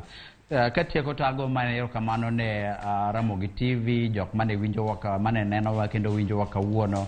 To en odiochieng' maduong', koro warita ne sa 9 wang'igi ma profesa nitiego e briefcase ne mo odhi dhige od bura tok thuolo matin kowuok sani. Erokamano. Erokamano ahinya Steven Osedo, wagoni erokamano ahinya kuom biro e twak mano mar puonjo jopiny kotenore kod weche motenore kod budget. Nasingo ne jopiny nabiro bedo kasomo ote margi. Asamo ne ote mar mondo mi atieki chenro makama. Ote ni ore lai magwa magote machok arede ka uchiel nono. Aneno kanyo ka Peter Thomas iwacho ni iwuok. Wacho ni Peter Thomas siongo finance bill 2023. Wacho ni budget mano mar Kenya Kwanza no ber ndi, but penjo en ere kaka odhi bedo funded nikech fuok ni kanyo maduong' kaluwore kod osuru michoko pachoka. Odhi bedo matek kod jopiny. Budget is too ambitious. Wacho ni no chenro ka intiere Mombasa. Ote machielo Byron Ochieng' iwacho ni wan waol gi budget sani nikech ok okonywa. Haya. Ote machielo Jared Matoyo iwacho ni Ramogi budget ber to migao mar pur emodwa mi matin ahinya to en moting'o gik mochuno e ngima dhano. Iwacho ni nyingi en Bareda Matoyo. Ote mogik kabiro somo kanyo mar Kennedy iwacho ni Sharon Jolonye gi opim na ni State House tiyo kod omenda maromo siling bilion 8.5 pile ka pile e yore mag hospitality. Madibede ni pesa ni inyogo ang'o? Kata ka gin dhok gi maketni diket kanyi State House, jogi ketho pesa to jopiny to tho, ng'anyo nyaka dhi nyime e kanwa chop Kanadi. Wacho ni nyingi Kennedy Okore mano kintiere gwenge magawendo e kaunti ma Migori. Kotenre kod siling milion 8.5 ma bende Kennedy wacho ni kar jot ma jatend piny tiyo godo pile ka pile. Wacho kamano ema bende nochiw thor wach maduong' ka e gazet nyakora mgajuang mar The Star. Koro ko nido thuolo mar nyiewo The Star. The Star ni en pesa dikleofa siling 60.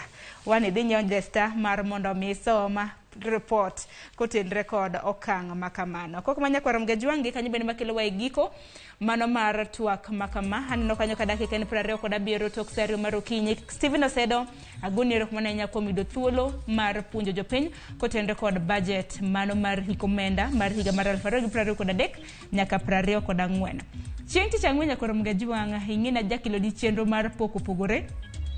Kata bedo no doche maka unen chieng' budget nyaka chenro bende dhi nyime donge gisana ka yo matin abi kod kit pok mabende pogore mano kit pok mabende nwatimo e gwenge mago mag Nakuru. Kik di mabor.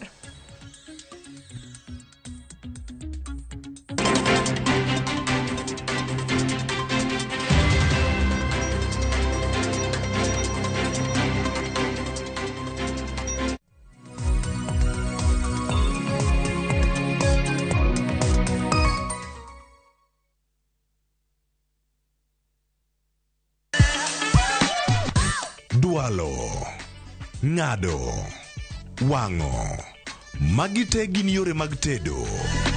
To bilo kod chiemo e gima ber moloyo e wach tedo ni. Iwinjo gima winjo kosi winje kendi. Gi tedo itime nyaka obed makare gi suya kod ndhadhu mamit. Tedo gi chiemo gi jai lieta tich adek ka tich adek sari okinyi mana e Ramogi TV.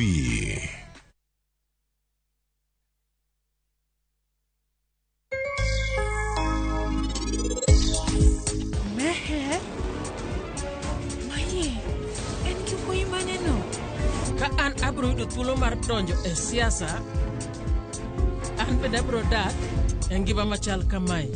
Bende Meher nyalo bedo min param? Obed min param. Obed min gi?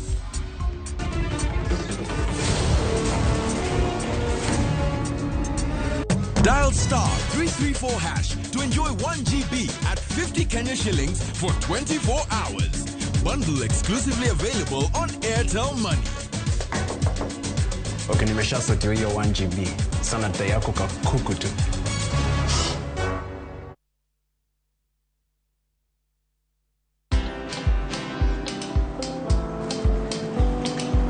Niaje?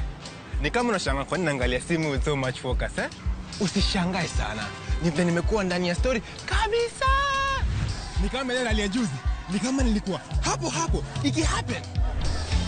And when this new market was being opened, ni kama nilikuwa hapo tu. Hata vile local tourists for a special rate at the coast, I was there. And when this new road was being commissioned, I was right there. Na hata wewe, unaweza kuwa ndani ya story wherever you are.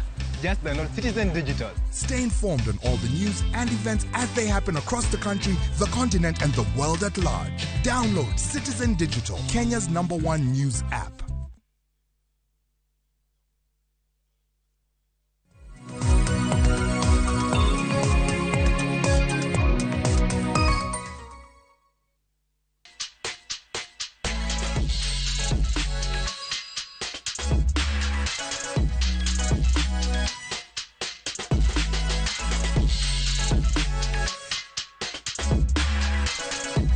Nyakora mgajuang kamora mintiere machiegni chenro mar poko pogore chenro mabende biro nye TV mar Ramogi. Chienti chang'wen chakre saa 2 nyaka saa 3 okinyi chenro mitayo kod Ana Sharon Ong'ao. Okinyi makawuono wabiro ni achiel kachiel kwantiere e county Nakuru kama bende biro limo rawera moro mabende ntiere kit pok mano mar timo ohendni mopogore opogore. To ginero mabende nomiyo wabiro kawuono e county Nakuru. Eni notieko klas 8 nyakora mgajuang. Tientiere gi ohendni mopogore opogore mabende osebedo kotimo. Ohendni mabende nochako mana gi siling 500. Wadwaro dhi e dalane mantiere e gwenge mag Ronda Posta mana e buore Nakuru kaendi. Machiegni bed kodwa nyaka giko mar chenro ne. Wadwaro kod Vincent Odhiambo Okoth.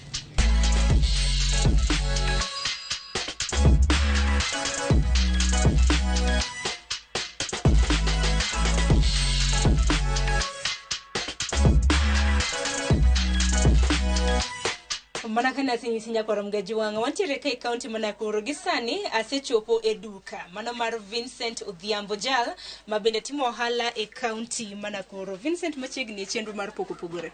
Kamano. Mana kwa chako Vincent Odhiambo en ng'ani sinya korom gajuang matut. Vincent Okoth Odhiambo en jaugenya masiro Katieno to odak Nakuru kama wantiere sani ni. Nikichenro mar poko pogore, pok mabende nanyisogi ni intiere gi ohendni mopogore opogore, intiere gi pok mar ohala. Kalore ni njal mabende nosomo nyaka klas 8. Nyisa menya koram gajuang sigandi matin. An kana seweyo weche mag somo nene abedo gi gombo mar timo ohala. To kana ng'iyo pesa mane an godo e lweta, an gi siling 500. 500 ni nawacho ni 500 ni nyalo konya okotin. 500 ni na awuok kode madhi kode e dukni ma town miwere, na waro sweets, na waro roicos gi chumvi, na kelo mabet go e kibanda oko na Vincent chopo mana kar 500. Ingeni wadwa ni wang'e sigandi okwongo monde ni Vincent ni natiyo to oweyo ang'o mano miye mochako ohala kasto ka wan donjo no e stochi mar siling 500. Kane pok abiro town Nakuru kae ne kane aweyo weche mag somo, nitiere bana moro ne nondika tich mar duka kamoro ni Sega. To natiyo kanyo for 2 months. To kana asetiyo dweche 2, wuonwa ne oro na fare to ng'isa ni mondo abi Nakuru, abi mondo mi puonja tich mar garage. Na wuok kuno mana biro kaka nodwaro, ma notera e garage ma chako puonja tich mar spray painting. Napuonjora kanyo for 2 years. Koro kanyo ema pes manimiya matindo tindo mag chamo lunch, samoro atiyo ne ng'ato maber kamoro, miya kata 50 moro, 10 moro, mage mana kano. To kane akano gi to kadhi ang'iyo to ayudo kan gi siling 500. To sechego noyudo ka koro asewuok e tie janyuol na kacha, adhi apango oda mana Nakuru kae gi pesa mana yudo matin go nikech kinde cha ot bende pod beche yot. En gi siling 400, 500 ka. Koro kana asepango ot an gi siling 500 acho na ok anya ng'iyo yo achiel cha kende. We ang'iya ne kendo gimachielo be. Koro 500 ni nawuok godo ta adhi go town. Tema waro sweets kaka nawacho gi chumvi. To 500 norumo mana gi kanyo, tating'o taduogo ot. To abedugo mana e dhoget kama nadake kanyo. Aloso kibanda moro matin to apango gigo eko. Koro nabet ka auso ayepo saa 12 okinyi. To auso nyaka saa 2:30 mokinyi no podi. Tawuok aringa dhi kama napuonjora tich kucho nikech ne pok ba tieko. Koro ka kucho natiyo kanoromo saa 11 odhiambo kendo waloro aduogo ng'wech achaka yepo nyaka saa 2:30 saa 3 otieno. Koro kanye ma silinge matin ma usogo mage makwano. Pesa moro modonjo lweta matin to ang'iyo mana kaka kete, ariwe gi mana uso ka tadhi awerogo. To diere no yudo ka osiepna moro no kawa to rwaka e grube moko matindo tindo mag osiepegi. Koro ni yudo ka yudo 50 moro tabolo kacha, 100 tabolo kacha. Koro kane wadhi wapogore pesa kinde mag Disemba, tawuok gi pesa gimoro 10,000, samoro yudo ka wuok kata gi 15,000. Pesa ni akawo tadhi ariwo gi meka mag ohala kata tin. Tadhi awerogo. Korido mano ne tuo 8 gi tuo 9 pod notina kamano. Koro kanochopo 2010 oyudo kaka mana tiyo kucho manene koro imiya mana kuom ng'eyo gima timo inyalo bolna 200. Koro chopo kama jatenda mane puonja tich ong'isana koro aboga misiling 3,000 e dwe. Koro 3,000 ni kanomiyago mokwongo tik nakawo tadhi anyiewo go ratil nikech nodo ka pod akwayo ratil kata mana mar pimo mogo. Kana adhi anyiewo ratil kendo dwe machielo chako luoro chako miyo 3,000 machielo ema kawo siling 2,000 tadhi anyiewo go ndiga mar second hand nikech ndiga naonge godo. Koro kasenyiewo ndiga, koro kaka pesa gi donjo matin tamedo stock. Gikone kanochopo 2010 bura mar osiepe mana ntiere cha, pesa mane awuogo kacha matin akiko gi mana go matin to amedo chango to romo gimoro 2010 dwe mar 6 kanyo tayudo kan gi pesa manyalo romo pikipiki. Nadhi banyewa piko, kana duogo tang'iyo no okay, pesa makori chula malo kuchocho aneno kotin to pikipiki ba asenyiewo sechego be asenyombo koro gini nachako kapod an kenda koro 2009 kanyo taywayo bad ng'ato. Manyiso ni kaluwore gi in en kinda mane intiere godo kanyakla kod kungo ema nyalo chuno chopi kuma intiere kamano. Koro kane amedo kamano e 2011 koro mosiepna moro biro to ng'isa ni bwana bidi ma in goni we adhi tiri group moro antiere nyalo konyi. Tapenje ni group no en group mane, to en group under Equity to inyalo dhi ti register to inyalo yudo ga loan ni tiyudo kaka ikonyori godo. Koro na mokwongo nene aywayo chunya matin mang'ise ni okay abo mi duoko. Koro kanochopo higa mar 2012 ne madhi tang'ise ni bwana koro tera Oteri bengi mar Equity dipo kiyudo hola. Ya otera e group ma en gatiere ma en under Equity. Ya ung'isa ne giradoga to ofisa wuok e bank kucho biro to wuoyo kodgi to gichoko pesa gi to gitere e bank. Koro an bende adhi ta join. Kana se join atimo savings for 2 months ma en 8 weeks kaka chik ma Equity wacho. Kana setimo kamano tatimo saving bende mar 6,000 e 2 months gi. Koro kaka chike mag Equity en ni mi loan nyadi bich mar sengo mari. Koro na yudo kan gi single 6,000. Nene omiya members gi no sign na loan mar 30,000. Kana ka loan mar 30,000 na bira med stock. Ayudo ka koro gini o move. To koro anyalo ga yude gimoro matin tadhi akano matin takano to ala medore. Bang'e kana tieko achulo pesa kana tieke tadhi akawo kendo loan mar 70. Loan mar 70 ni oyudo ka an be asechoko moro matin e account na kacha. Adhi ariwo pesa gi ta abanyo plot moro miuso ta ka osewinjore nengo tachulo pesa manango to modong ne wandikore kech no kanyal chule te. Koro nene atimo mana bidi kamano ayudo ka amonde ndara kama chapo ka weyo boda ati for 1.5 years. Koro en boda gitiji koro makoro diwacho ni wene minot. Koro minot awe gokinyi. Koro mo sauchiel to ka akucho to koro kaduogo tana mama kora mako kanyo nyaka ngotieno.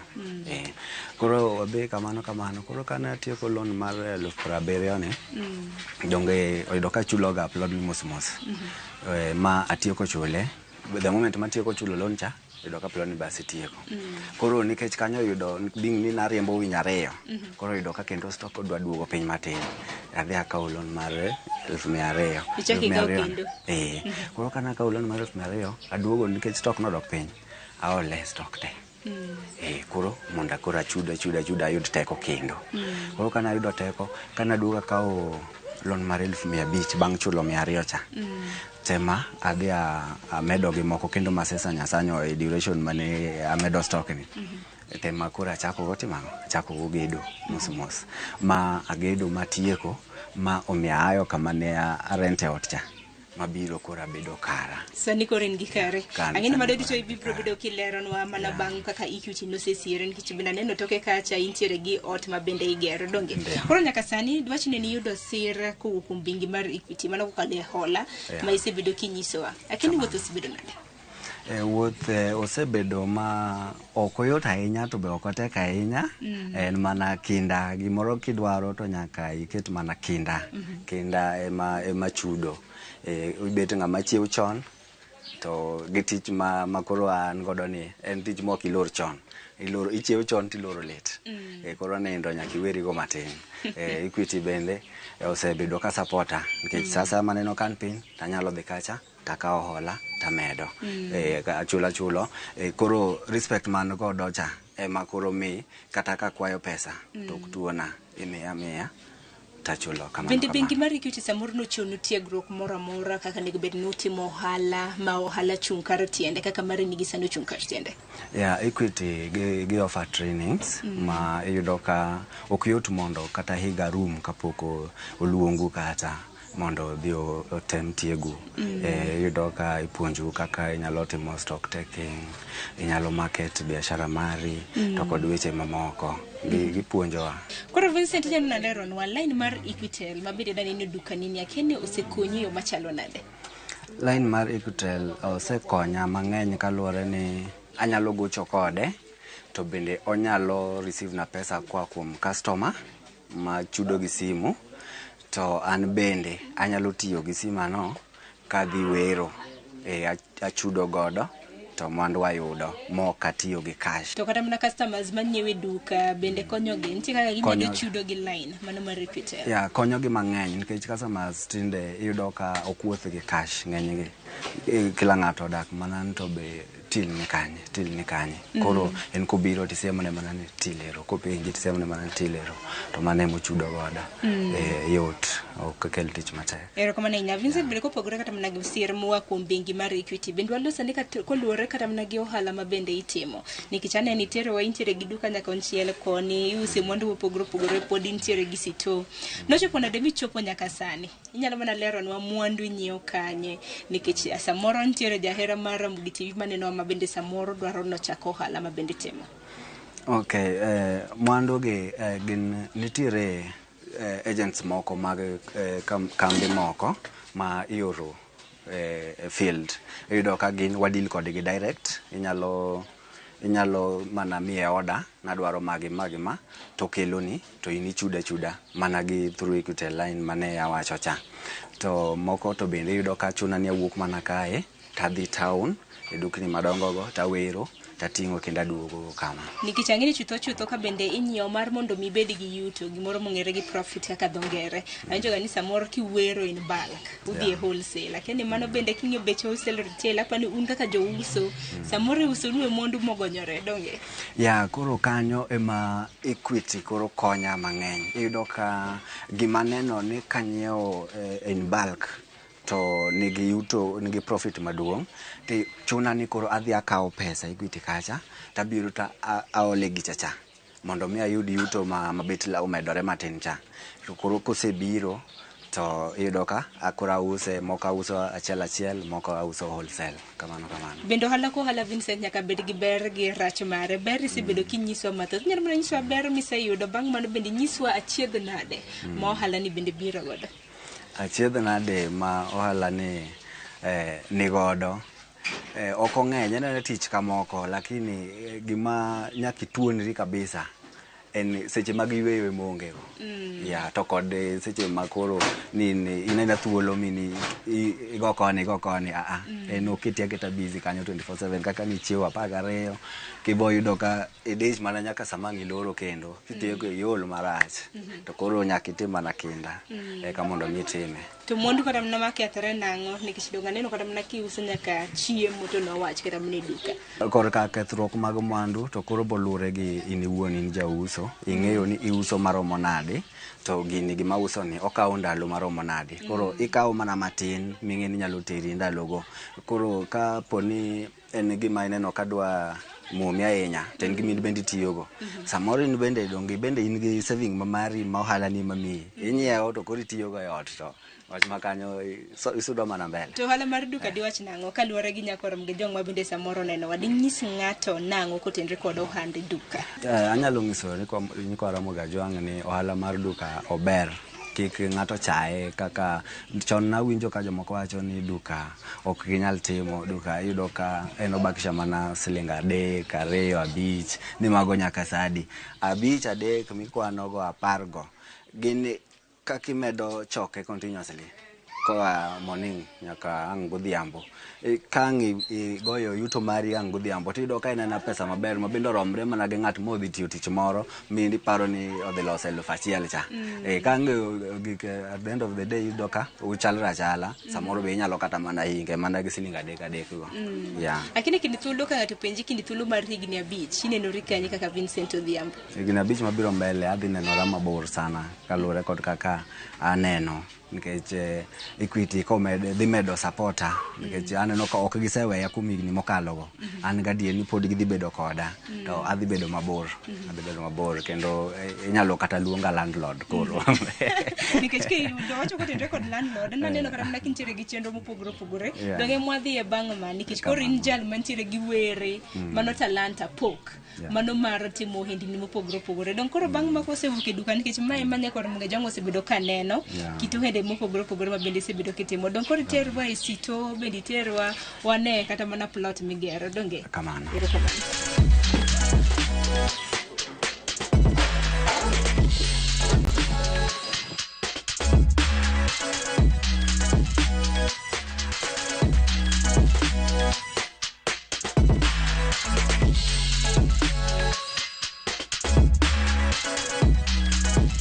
Mana kaka nawacho ka nasechopo e lintel mar first floor ka to pesa manene omiya noyudo ka koro oserumo. Koro ka noserumo to bing ni loan bende achulo nochuna aket break mondi korka gedo. Noyudo aketo break mondi mondo mi loan kocha bende amed ka achudo ga kadhi mbele.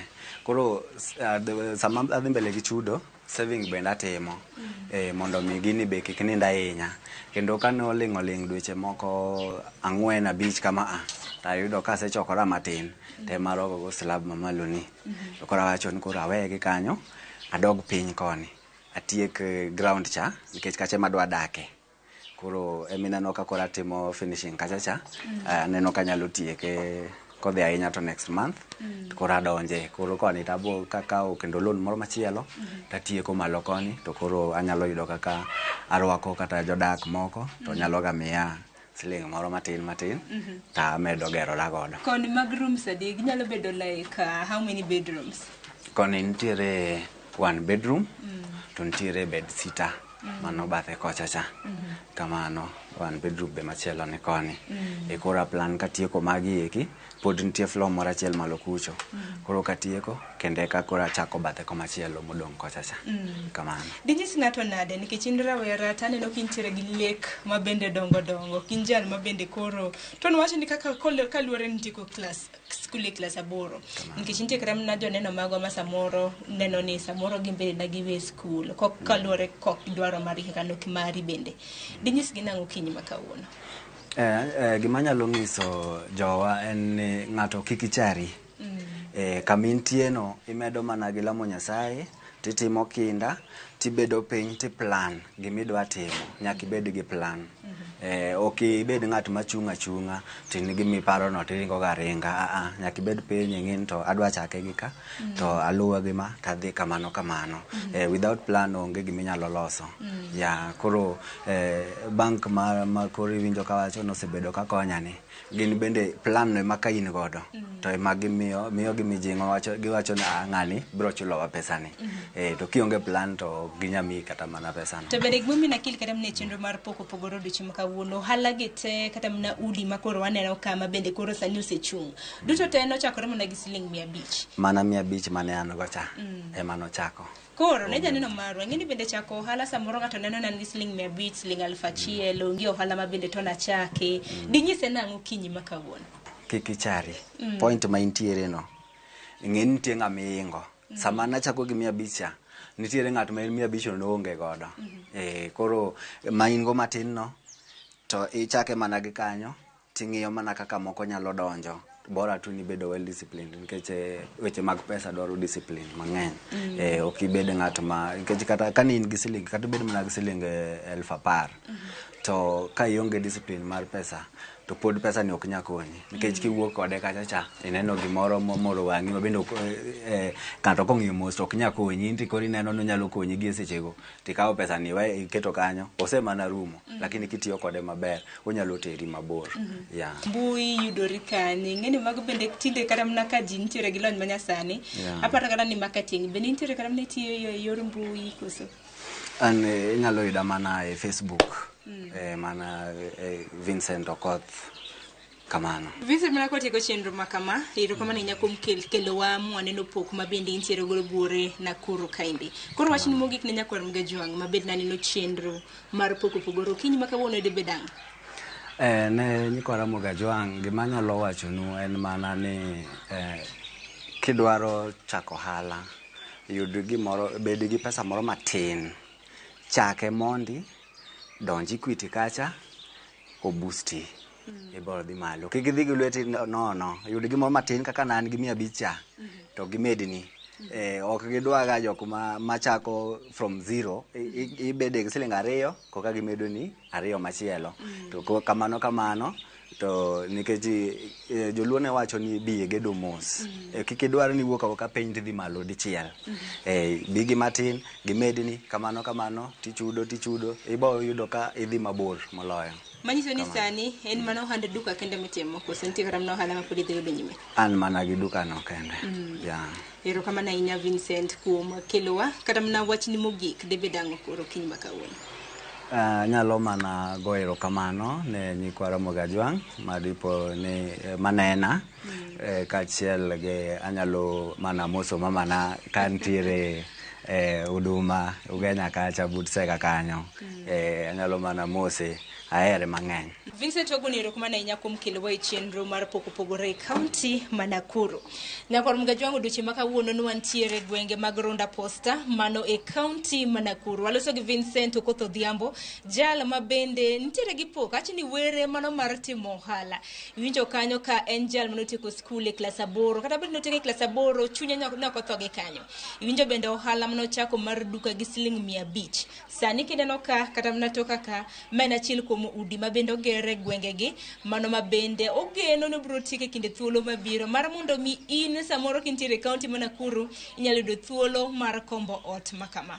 Kwa kamano chenro mar pogore nyakwa Ramogi juang pile ka pile wanyisi ni en chenro makelo ni puonj. Koro en geno marano kiny makawuono yudo puonj achiel 3 mabende inyalo kawo. Oritiuru masani warad kendo e chenro machielo mar pogore mano juma mabiro chenro mabende tayo kod Ana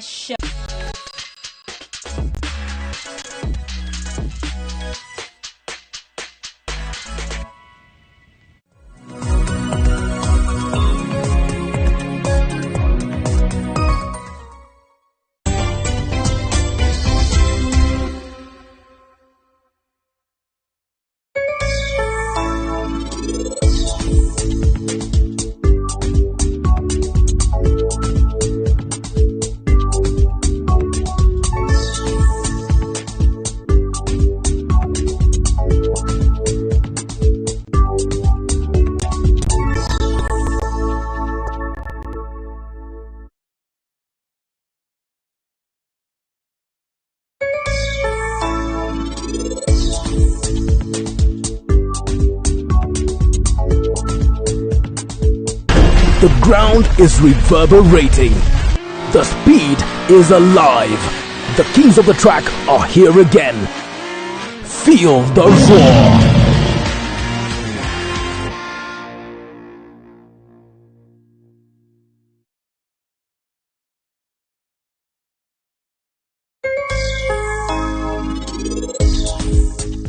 Bende meher nyalo bedo min param. Obed min param. Obed min gi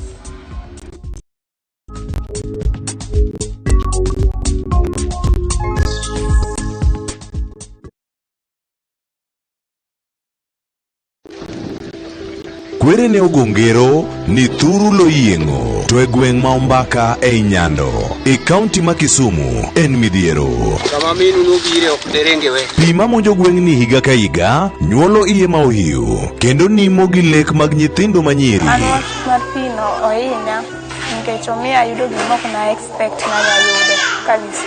Nitie nyithindo 3 man chogamo remo e ndalo ma wan gi midhiero mag pi. En ng'a mabiro resogi? Tudri kod George Bati ngeso tarik 17 dwe mar 6 saa 1 kod saa 3 otieno kokelo ni sigana moyiedhi kaka lek nyithindo manyiri nimo e pi Ombaka. Mana Ramogi TV kik bai.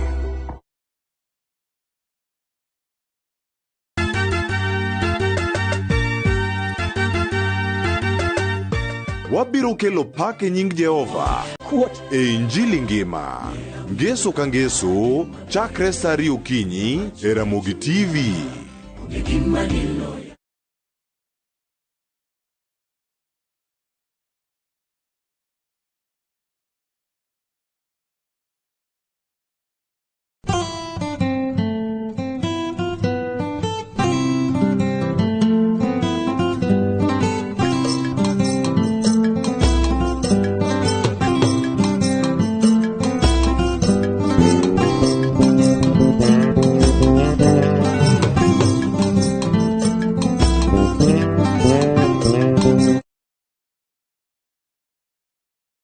Jiboost na milioni 1 kila wiki kwa kucheza Shabiki Midweek Jackpot. Kwa 15 bob pekee, bashiri mechi 15 za Shabiki Midweek Jackpot ushinde milioni 1. Cheza sasa kwa kutuma neno MJP kwa 29063. Not for persons under the age of 18. BCLB number 416. Shabiki.com.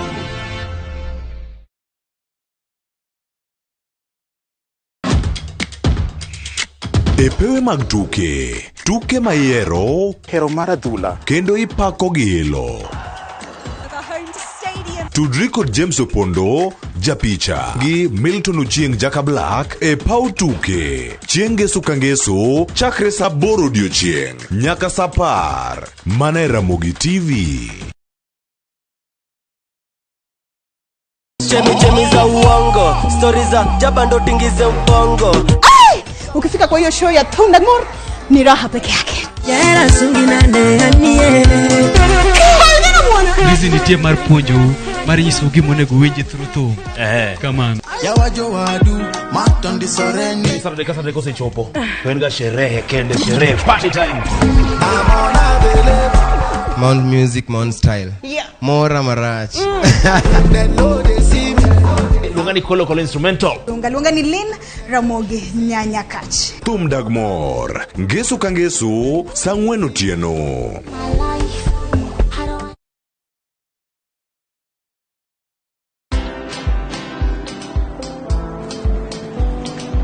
Niaje? Ni kama unashangaa kwa nini naangalia simu with so much focus, eh? Usishangae sana. Nimekuwa ndani ya story kabisa. Ni kama ile hali ya juzi. Ni kama nilikuwa hapo iki happen. And when this new market was being opened, ni kama nilikuwa hapo tu. Hata vile local tourists walipata special rate at the coast, I was there. And when this new road was being commissioned, I was right there. Na hata wewe unaweza kuwa ndani ya story wherever you are. Just download Citizen Digital. Stay informed on all the news and events as they happen across the country, the continent, and the world at large. Download Citizen Digital, Kenya's #1 news app.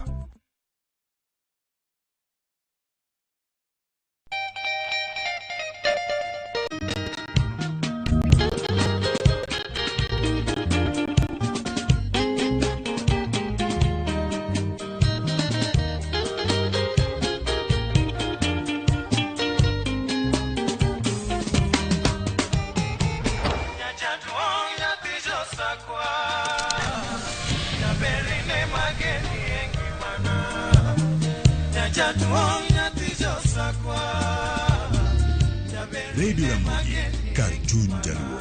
Radio Ramogi.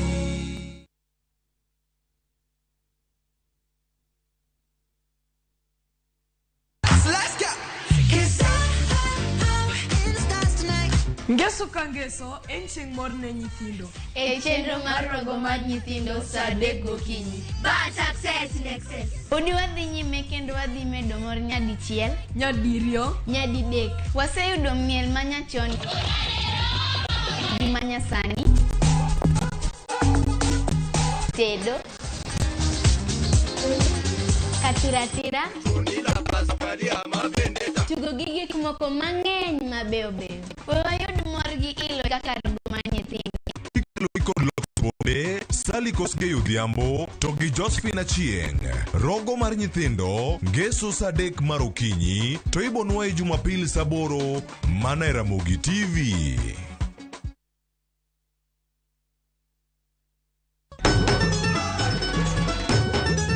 Ma en sigand hera. bedo ng'at moher pile abo bedo kod ero ng'ato. Abi abo eri nyaka chieng'. Wuoth mar nyako marawera manigi chuny motegno. Mama, kapo ni dwa kumo ng'ato to kuma an. To loso chikene owuon. Kiwuoyo go wadwa majaga. Kise ni inidwa kenda mapiyo. Kata bedo ni joot osiko ka gitemo ng'ado ne paro e gima gidwaro. En ng'ama chal nadi midwa ni mondo kend mehe. Wachna. Mae ng'ama dwaro. Ining'eyo kaka ich wang' mar mama ni chal. Anyalo timoni gima rach. Be hera gibiro tony nyaka giko. Choti Sardani, Sario gi dakika 15 otieno e Ramogi TV.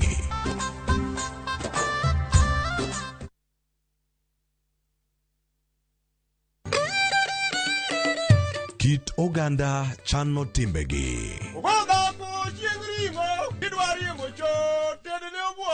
Kit ngima mar oganda duto lure kod kido. Dholuo wacho niya, ng'ama ito lirore en ng'atno endo moseneno ketho mare. Dhok. Wan gi dholuo mar kendo to gi kendo. Wan gi din. Chike. Kuonu nyaka siemin tima. Gima wacho no biro kelo luor. Winj ka wagoyo sigandwa. En adieri ni pigni kamiyo moked gweng'ni oluokorego to ok odhi. Wamor kanyakla. Joluo wan gi kitwa kod timbewa. Un. Gin. To wan. Ngeso ka ngeso. 45 otieno mar Ramogi TV.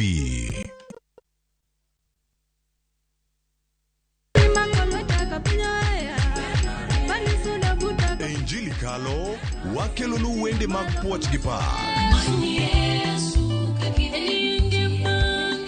Walemo kanyakla, kendo wajiwore ka achiel gi neno mang'wono mar Nyasaye osetimo e ngima joge.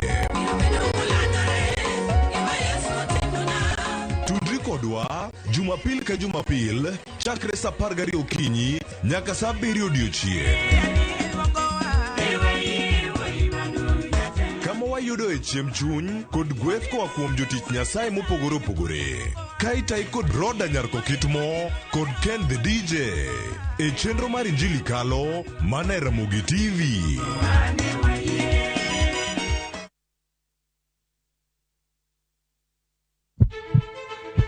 Sasa ya mawagamo muya wayudo ngima. Sasa ya mawayudo rieko wareso ngima ng'ato. Dr. Satiriosus onego beni lorore, foramen oval onego beni lorore. Penj laktar kelo ng'eyo matut. Gero oganda gi puonj mok inyal yudo kumoro amora mag weche thieth. Diwacho ni gima koyud chon, tinyalo thiedhe ma ng'ato chang chuth. Kabisa. Or ote machuok gi penjo moluwore gi weche thieth. Tudri kodwa e nambani. Kata inyalo ywa tole nambani.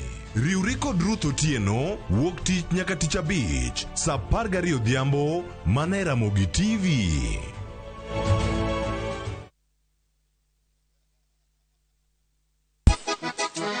Double King. Sango nini bandito? Bote mingi baninga. Machiegni uru nyuko Ramogi wange wangjoy mar Ramogi TV ma entie dero. Ilongo ni rumba at room temperature. Every Saturday nyako Ramogi Juang. Inyalo uru request mari. Ote machuok yaria deka uchiel nono. Lungani boy handsome on the way. Aruji bended breakfast. Lungani Stella Brenda. Ochi. Nyinga en PDG Papa Vic. Seki mwenda ya motema na weni fidelite.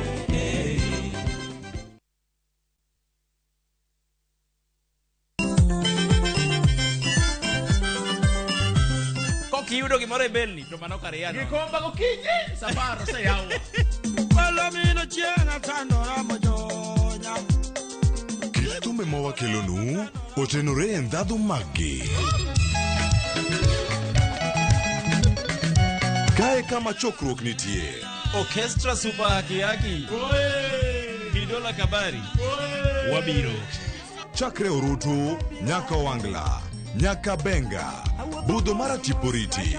Michael Onigi DJ Kolo call instrumental, kod Ninja the entertainer. Ramogi Night, Teacher Beach ka Teacher Beach, Sangwen Otieno.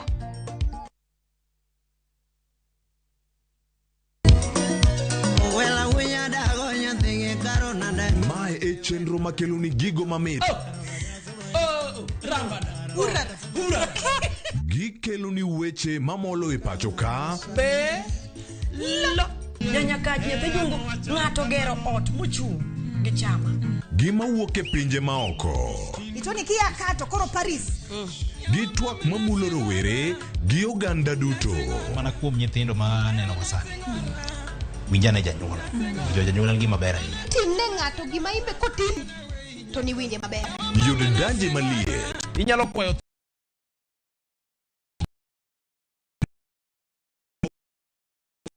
Beach, saboro diochie. Ibonuo chakre sabit otieno mane Ramogi TV.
Machiegni nyakora moge jwang' wantiere kar ka mondo mi wakoni koro weche opogore ichiewo yo machalo nade nyaka sani koro mo saa 3 dakika 10 inade gweng' ma intiere kanyo ichiewo yo machalo nade nyakora moge jwang' nitiere gik mathoth ahinya modani walosi odiochieng' ma kawuono to mago bende gin mago machiegni kodi wacho machiegni gi dhod chunyi maiye gin wechego mag omenda kaka itiyo kod omenda kaka iyudo omenda ni yo makare to ahinya odiochieng' ni ma kawuono wadagoyo tarubin mane budget mida some tielo mokwongo mano budget mokwongo mar sirkal mar Kenya Kwanza mano kotele koda William Ruto odiochieng' ma kawuono dhi bedo kata ka isome koda Profesa Juguna Ndung'u ma bende ni jatend migawo mag wechego mag omenda odhi bedo kacha chaka otene kod jogoro mongirore ma bende nitiere ko kacha migawo no mar omenda kanyo ka odhi some kacha od bura kochakre kawuono kanyo kar saa 9 mano mar odiochieng' kanyo ka ochomo dhiambo bende wadhi bedo kanyo gi twagno ka wadhi nyime kod chenro e kinde mabiro nyakora moge jwang' arwakini machiegni bed koda nyaka giko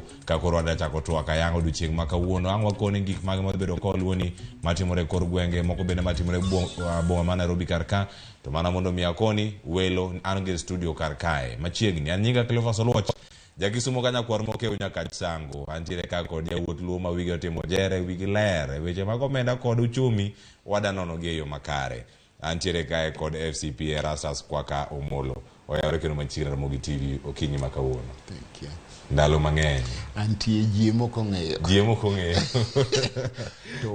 to podo wara ero Yesu podi ero Yesu ero kamano watigo nyingi malo agone ero kamano en bende kumido thol mar biro twakolo Ramogi TV odiochienga ma kawuono nyakora Ramogi jwang' kama chielo bende wantiere ka kod CPA Zakayo Masiro ma bende wadatwak godo okinyi ma kono mondo okonwa ni embe ochiewo yo machalo nade to pache kotenore kod budget ma kore lachni ma trilion 3.6 ni ento ne yo machalo nade Zakayo oyawre kendo machiegni oyawre Cleophas chiwo na dil ana chiwo maber abe an kare wa muso nyikwara mo no yawre ber ero kama kanye ma wachaka kar kanyo kod Ramogi jwang' kaunti kaka kod CPA Zakayo Masiro inene e yo machalo nade mano ka wantiere kod ka budget ma igani Motelo kwacha ne waloso kaka budget ni dhibedo funded mano kokale finance bill 2023 sani koro budget no really somi du chieng maka wuono budget matie kata gi medruok maromo billion 300 mano kirango budget mar Uhuru Kenyatta mogik mane trillion 3.3 medruok makama gi budget manyen medhi somni pachiena ng'we wiye kanyo Cleophas pacha okikre podi ober to rach gimomiyo ang' obed maber en ni sirikal osingo ni ka gikawo to gidhi tiyogo maber to nitie kuonde mwaneno ka bende nye pek nitie to giduoko piny kidogo to gikone ni wageno ni dhi ti kode maber rachne to en ni msigo medre kuom japiny to kendo medre ahinya. Kiwacho ni osigo makama omeda no kanyo kantiere mano jagoro mungirore migano mar omenda Dr. Chris Kipto koloso sani gi jofwambo mago maga Citizen TV kod mano mar Ramogi Faiza kachel kodaka mano Edwin Okoth owinjane kaka twak makamano dhi nyime ka intiere kanyo log tich mar migao mar omenda. And by 30th June we will have an appropriation bill which the president now will assent to, and it becomes law, and now the following year the budget is implemented. That's a whole process, and it's a very long process. It involves many stakeholders. Our staff here work so hard, and in fact I want to thank them because they have not slept for the last few days preparing for this budget. Doctor, I've actually seen many of them walking around here with files moving up and down in and out of your office. Just the thought process that has gone into this. You've said that there are different working sector groups, there are different ministries that are involved in this. This being the first budget of this administration, maybe what are some of the key drivers, without preempting the CS's speech later on, what are some of the key drivers or some of the key issues that you want to look at or tackle with this year's budget? First of all, this government came in at a time when the country is facing multiple shocks, both external and internal. External in the sense that we have a number of like the COVID-19, then the Ukrainian war. So the huge shock, what we call perfect storm. You've been hearing about that. Then here, climate change, which we have a lot of impact. So within that context, and the government is coming in having promised, it presented its manifesto. And so the manifesto of Kenya Kwanza is what forms a key priority in this budget. And the minister is going to be stipulating the areas of priority. I don't want to preempt now. But the Kenya Kwanza, what we call bottom-up economic transformation, better, is what is going to form the basis. So we provide the policy framework, and then the context in which we are preparing this budget, and then the policy priorities that we would like the resources that we have to focus on.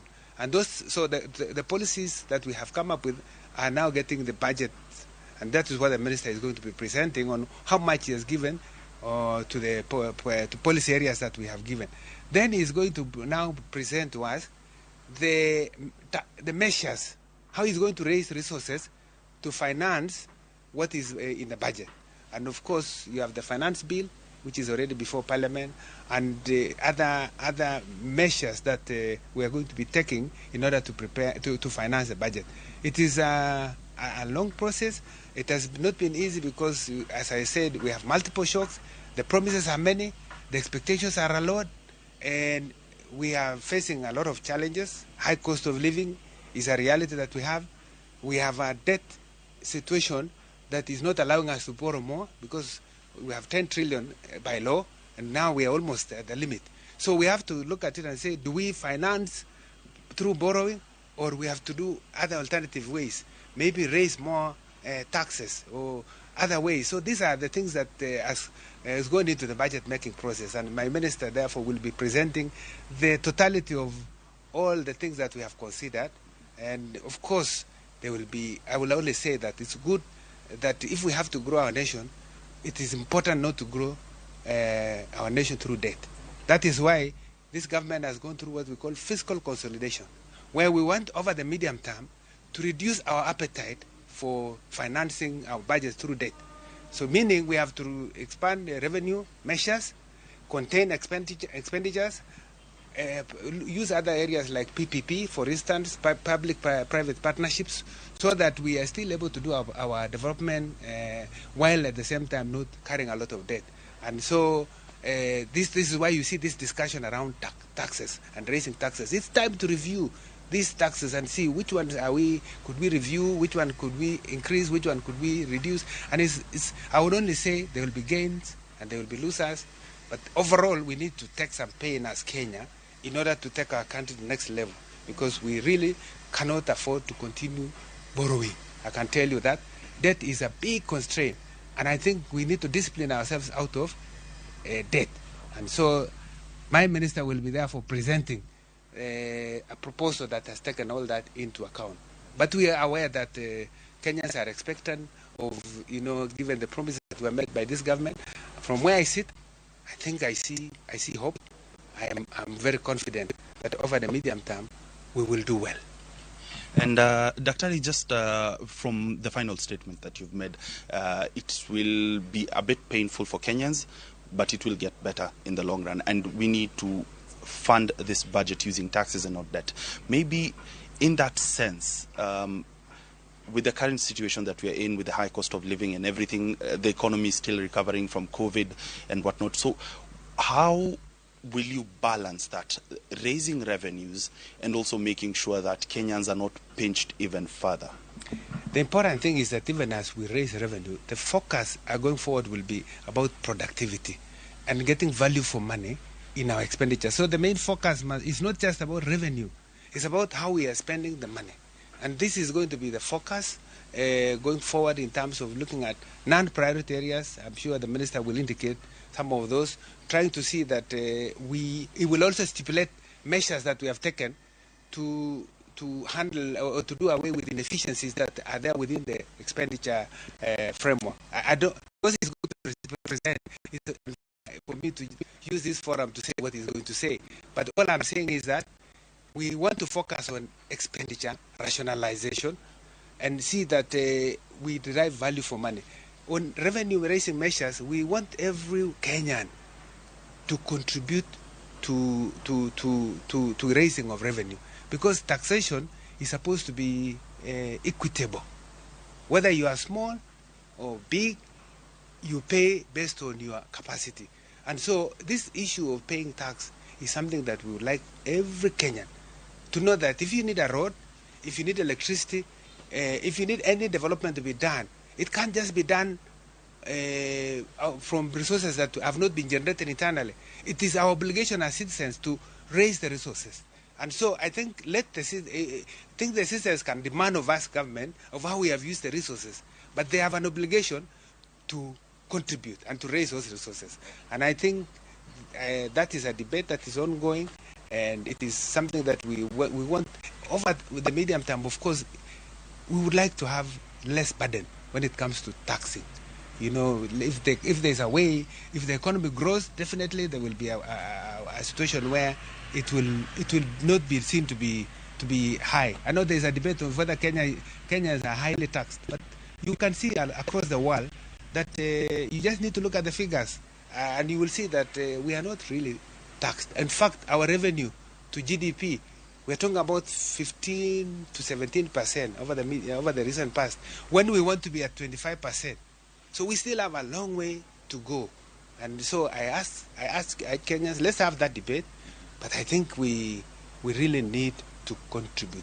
In fact, if we all make sure that we pay taxes, I don't think we need to be actually relying on debt. Our hope is that in the medium term, we can actually run a budget surplus. It is possible. You've seen here, you see that we have moved away from around 8.3% of GDP fiscal deficit in the last 2 years. This year, then this government came in, we reduced the fiscal deficit from 6.2% of GDP to 5.7%. So we were borrowing about 850 billion. In this, which the minister is going to present, you will see, because it's public knowledge, we have come now to 4.4% of GDP. And we are working towards 3.6% by 2026. So we hope by 2030, we should have been able to generate enough revenue that can match our expenditures. And therefore, we don't need to be relying on debt.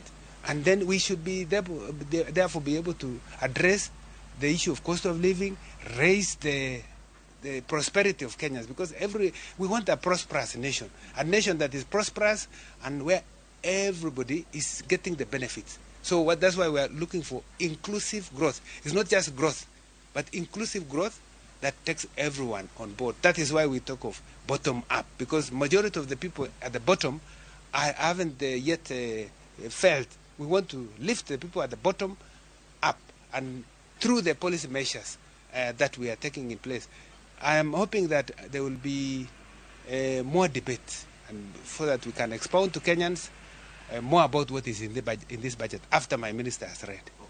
Dr. just before I let you go, you've talked about revenue collection and how it's going to drive growth and also maybe reduction of taxation in the medium term. Just finally, before I let you go back to work, what are you doing to empower the taxman to ensure that they collect revenues, the targets that you've set for them? And looking at this year's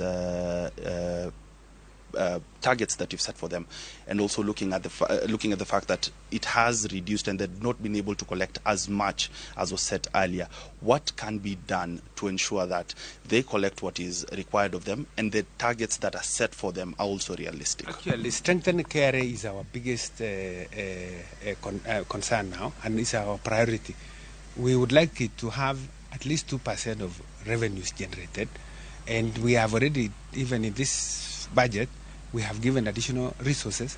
Even a few months ago, we have given additional resources to Kenya Revenue Authority to get not just human resource, but also additional capacity by way of infrastructure, so that they do not have a reason to say they can't raise. We are therefore really building more capacity for KRA, supporting them so that they are in a position to move, and that's why they are actually recruiting more staff, even for those who will be helping in getting more revenues out there. So we are doing our best to make sure that at the top level and even the rest of the Kenya Revenue Authority, they are strengthened to be in a position where they don't have a reason to complain that they can't raise money. So I think you will see in the budget, and we will continue supporting them as and when necessary. Thank you very much. Thank you. Ayub, that was Dr. Chris Kipto, the PS for the National Treasury and Planning, just giving us a lay plan of what we should be expecting from the budget ahead of what the CS. Ramogi juang mano kanyo kwa kanyo gigo ma jofamba bende ne luwo kar kanyo ka gintiere kanyo Fezal kachel koda ka Edwin Okoth wa medo luwo gi makare kino kabiro kanyo mondo mi wakoni mathoth ka gintiere kar kacha ng'otre gi Edwin Okoth bende kinde mabiro mondo mi wane leren kako winje kanyo ka daktari mano Chris Kipto jagoro mugirore migaono mar omenda bende oloso kar kanyo kod jofwambo motelo ne nyasi maduong' magidhi bedo godo odiochieng' makano kono kanyo sa 9 kadhi nyime e od bura ma pacho ka kama gidhi keto ayanga budget no maromo trillion 3.6 trillion no e wacho ni en budget mamalo ahinya e kinde giduto kama ne wantiere kar kanyo chako kanyo kod CPA Zakayo Masiro kendo penjo maduong' mane wanoko kacha en ni budget masani mantie ni pachen mane paro ma wiye kanyo to koro bende kora dhira FCPA Erastus Kwaka nitie gik mathoth ahinya mantiere kar ka e budget ma winjo medhi somo odiochieng' ma kawuono ni isekale isenene kaeto bende winjo gima jagoro mugirore bende wacho kar kanyo kaka ida chok omenda madhi konyo keto budget ni e tim gin gik mage madhi bedo kar kanyo pachi budget ma higa ni inyalo wacho budget onge wach kendo ahero wacho ni onge budget marach kata maber nikech en paro kata badho wach badho ni kotimo kama ber to loch motwe budget manyalo miyo ti kaka opange emaduong' wuoyo kata obed trillion 4 kata obed trillion 6 okomata en mana ni otwe e loch mane. Kwa wuoyo kuom loch motwe wawuoyo kuom namba 1 pesa madhi donjo gi pesa madhi wuok. Ere kaka 1 madhi donjo odhi hinyo piny koso odhi konyo piny. To mago gik mang'eny wadhi wuoye. Mar ariyo, madhi wuok nade, oluwo kanye. Wang'eyo ni ka in kod debe maduong', to in kod machielo matin makelo pi ei debe. Kaka ma pi wuok godo oko, duong' moingo kama pi donjo godo, kata ibed ni somo migi kanye, pigno dhi rumo motelo ne pesa madonjo. Nyiso ni pesa nyaka riti. To kose rite, nyaka rite kod adiera. To sami timo mano jaduong' en ni ipimo ni to odhi hinyo piny koso odhi konyo piny. Koro budget onge kod wach, kendo budget onge maber kata marach, en kaka opange kendo loch motweye e gima duong'. Mane kaka opange kendo kaka idhi kete tim mane moro mane ganda bende range moro makare. Koda ranga kar kae mondi kaka entiere kaka opoge mondo aranga ne ywak mawuok e counties bende mosewinjo kanyo kinde mokalo e budget masani odhi dok piny kadipo no kete tim kose dhi tim e yo machalo nade. Sipieza kayo nitiere gigi ma chiegni ahinya kod chuny oganda kendo gin bende gazet ma kawuono entiere kanye budget no bende idhi somo chiengni ma kawuono. Kerango pok mar omenda e counties man national government kachero dong kata gi trillion 2.6 kae to bende pesa madhi e county en mano bilion 385. Ma en ranyisi machalo nade kirango kata gi budget mokalo omenda ma county ne geno ni nyalo kawo mondo mi otere mondo mi gikonyre godo e omenda mabiro ni mar 2023 2024. Pok mar omenda machalo kama ng'ato penjre ni omenda maduong' nodong' ga malo kacha otimo ang'o e sirkal mamalo. Cleophas, aparo ni gisani to pok waneno be budget highlights e yo makare kaka koro pok dhi bete. To iwacho ni secheko gazet ineno ni mane madhi kanye. I'm yet to check. To gima ng'eyo ni devolution must nyaka ket mati. Iwinjo? Devolution nyaka ti. To kantie kaka sirikal mamalo goyo devolution. Kinyi ineno ka chien kanyo nyege hinyre malich. Kidhi piny kucha japiny osehinyre, suppliers mag county governments osehinyre mang'eny. Jogi osechiwo services to bills idho malo tok chul. Sirikal nyowacho malong'o ni gitimre nade gionge pesa. To sebet ywaruok manyaka yo masani. Okang'eno migi maromo nade gi sani to what percentage. But gima nyalo wacho en ni sirikal mapiny kata county governments onego bed ni miyo pesa malong'o kalure gi gik madhi mbele sani nikech nitie projects manochaki moko chung kata moko tieki to chude pok ochul. Iwinjo? Koro an agombo ni mondo omigi pesa moro malong'o manyalo riembo chenro piny kocha nikech iyudo ka county government bende koro yawo gwenge oyawre towns manyocha ne nindo sani active. Jok manyocha onge tich malong'o e gweng' kucha bende koro samoro nigi gima timo kaka ne giwacho ni gidwa gero udi bro miyo ji tije kata county governments go gik ma county governments time gwenge kucha osemiyo ji tije mang'eny. Koro agombo mana ni gibed allocated gimoro malong'o manyalo endeleza gigi kata manyalo miyo gigi odhi mbele. Kama gichendo mantiere kache counties en ting mane mapono gidhi bedo goro pothe neno ywaruok weche gi mag omenda ponono FCP Erastus kwaka nitiere chenro mopogore ma counties osebedo kacha katimo to sani waneno kit omenda magintiere ne gidwaro moyo 1,400 mane dwaro gi kane koro gichwalo paro margi ne migawono mar omenda kata bende ne sirkal mamalo. To omenda makamae nono kata kogole kacha oduoke bilion 412 chako duogo kanyo mogik ochopo kanyo bilion 885.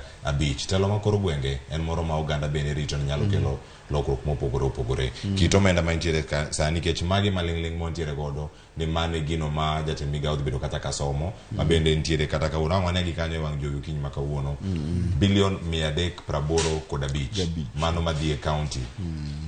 En omenda moromo ne counties wa kose en moro ma pod wadhi dwaro omenda moro ma balang' kata supplementary budget moro e kinde moko mabiro mondo mi ores chal mag county. Right. Gima dhi timorenga en ni sama jaten omenda somo budget kako dhi timo kawuono, dhano manie piny ka mondo ng'e ni en siasa, en moro wang' ji, kendo ang' iwinj kako pakore, ang' no pakre kendo obiro pako gik mosetimore dweche mosekalago, gik makamago. Koro ung'iye gi wenge ariyo, nikech mang'eny kuom wechego gin mag lombo piny kendo mag lombo wang'. To gik mabiro timore achien e chuny wach, kendo ibiro yudo ni kata bed mana ni sirikal mar kaunti omi bilion 385, tibiro yudo ni pesa nok gidhi yude wang' sa, to moro bende ok ginyal yude duto, ni nyaka kaunti go gom kata mondo go koko mawache ni waloro sirikal mar kaunti kendo uso negi kendo ng'wenyo negi gimoro mathin matintin, tiende ni pesa ok dhi yudo tich kakidware. To kadipo ni wang'ni otimore kamano ma pesa migi e wang' sa ndalo duto, to wabiro gone sirikal otenga malach kendo maduong'. Penjo ka pesa no bende nyalo romo, ok dwa ng'e. To chutho an parona gi wachna kod theory mara en pesa nego pog nus. Sirikal maduong' odong' gi nus, ka en trilion 4 kaka ibadhe no, although kwan moro chachore diere kanyo, I hope ni ang' nolere kawuono, kind gima olandi kod gima bende iwacho. Trilion 4, trilion 3 gi mia 6 kuondego eko, pogruok na ang' no, I hope ni ang' nolere kawuono ni mano to ni kanye, to biro wuok nade. Koro gima awacho ni kopoge e diere, ang'e ni constitutional control ok awach ka gima kia, kawacho ni kopoge e diere ma county governments duto kawo nus, to sirikal maduong' bedong' kod nus, titiyo kode maber, wabiro bedo gi pogruok maduong' kendo konyruok maduong' e pinywa ka. Kata moko mibadhi lal godo, to ok duto biro bedo ka konyo piny Kiliofas. Ongero kamana ahinya. Iwacho ni e chenro gi duto ka watemo mana rango gi, iwacho ni en choko mar osuru. Choko mar osuru ni wuok e sirikal mamalo to nyaka sirikal mapiny. Para ni mondo mi wawinjre ni en achiel kuom singo mane Kenya Kwanza chiwo ni en mar bero uchumi mapacho ka. Kendo mano lose kata e juma mokalo CPA Zakayo Masiro. Iwacho ni da chok osuru manoko kalo. Iwacho ni mondo mi budget ni okete tim, nyaka manyo omenda manyalo kete kata mondo mi oringi kendo chenro mopogore opogore bende timre mago mantiere budget karka. Choko osuru e yo monego bed ni itiyogo, to kaka ineno sirikal mar Kenya Kwanza nyaka sani bende otiyo gi thuolo no mar kono oganda jo Kenya e yo makare mondo mi ochul osuru ni, kata yore magitiyo kuom choke bende en moro minyalo wacho ni nyalo keto omenda maromo kacha trilion 2.5 ma igeno chok kowuok kuom KRA mondo mi okonye budget. Erokamano Cleophas. Gima wang'eyo en ni budget no kako lose en a deficit budget. Wan gi surplus budget, deficit budget. Surplus tiende ni wakalo target. Wan gomenda mang'eny. Moko chuno ni kuro nyaka wadwa londre kamoro, kata nyaka wahol kamoro. To kako kete ni, ing'e ni gini duto kata kwa wacho ni budget, en gimiluongo na projection. Tiende ni watemo mana focus mbele, ni mai gima wadwaro, to mai kaka wadwa ni watime nade, wayude. Tiende ni gitemo focus on ability mar japiny ni to, mwa wacho ni wadhi kao kuom japiny ni, be wadhi yude. Aya, mudong' no kore deficit.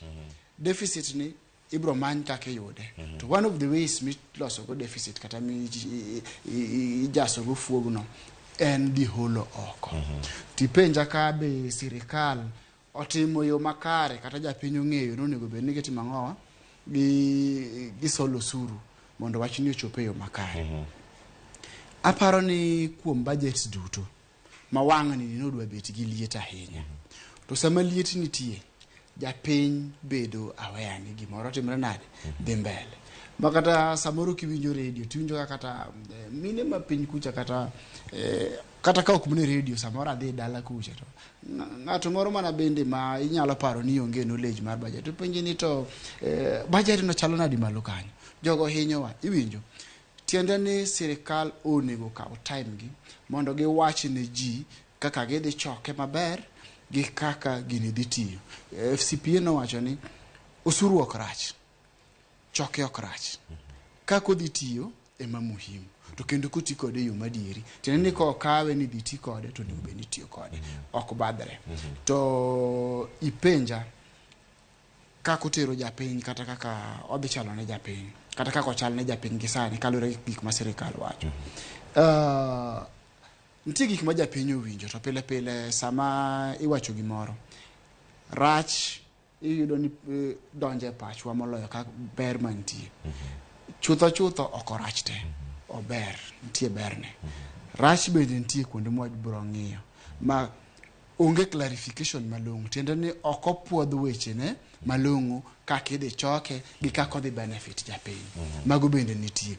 Koro sirikal taparo ni japiny to is aware to mana through koko manye jomoko bende goyo. Sirikal mwenyewe to pok otimo juhudi malong'o kata pok otemo mondo explain ne japiny kaka odhi konyre budget ni. To again wawacho ni kawuono the budget statement idhi tere od bura. Tiende ni dhi some ne japiny. Japiny biro ng'eyo mang'eny kaka sirikal opango moloyo gi sani. Mane ka monje kanyo bende Erastus kwa kantie chenro mopogore opogore, chenro mag yiero wage maka yore mopogore opogore ma sirkal tiyo godo mondo mi choko osuru bire yore mopogore opogore. Sani bende ka kanyo ni sani penjo mantiere ahinya. Iwinjo kanyo chenro mag choko osuru. Kinde mokalo bende wasegomba kaka counties onego bed ni bero chenro mag choko osuru. Wang'e mana sirkal mamalo kende. Osuru ni kende yo machielo. Koso mag inyalo bedo kacha kaka revenue source mamoko manyalo bedo kanyo mondo mi okonye budget masani nitiere. Yore magi maponono ginyalo ringo mondo mi gitigo kata ka irango ni osuru ero to koro oseketi wano gacha imodhi weche mopogore opogore nitio gedo magudi manengo gi ni piny gi weche mamoko mapontiere budget kar kae.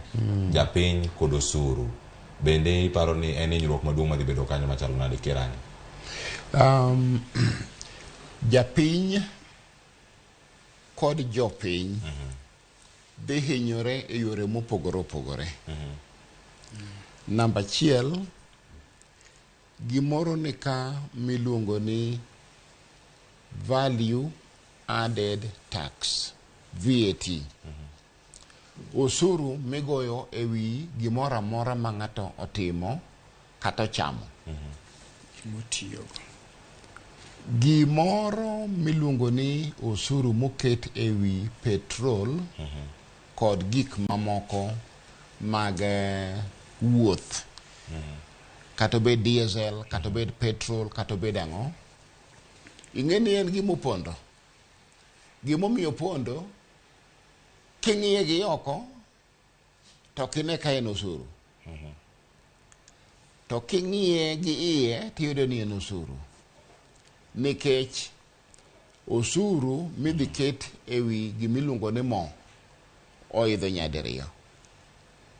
Ero kamana ena ni mak paro ni kanyo FCPA Erastus kwa kawadha na dhia chel kachiro winja ne kono ka jatend migawo mag weche mag omenda koro sani loso kod jofwambo kendo koro winja chel kachiro that are geared towards revitalizing the economy. And right now, the new administration has taken over, taken over the economy, which has been really affected by multiple shocks.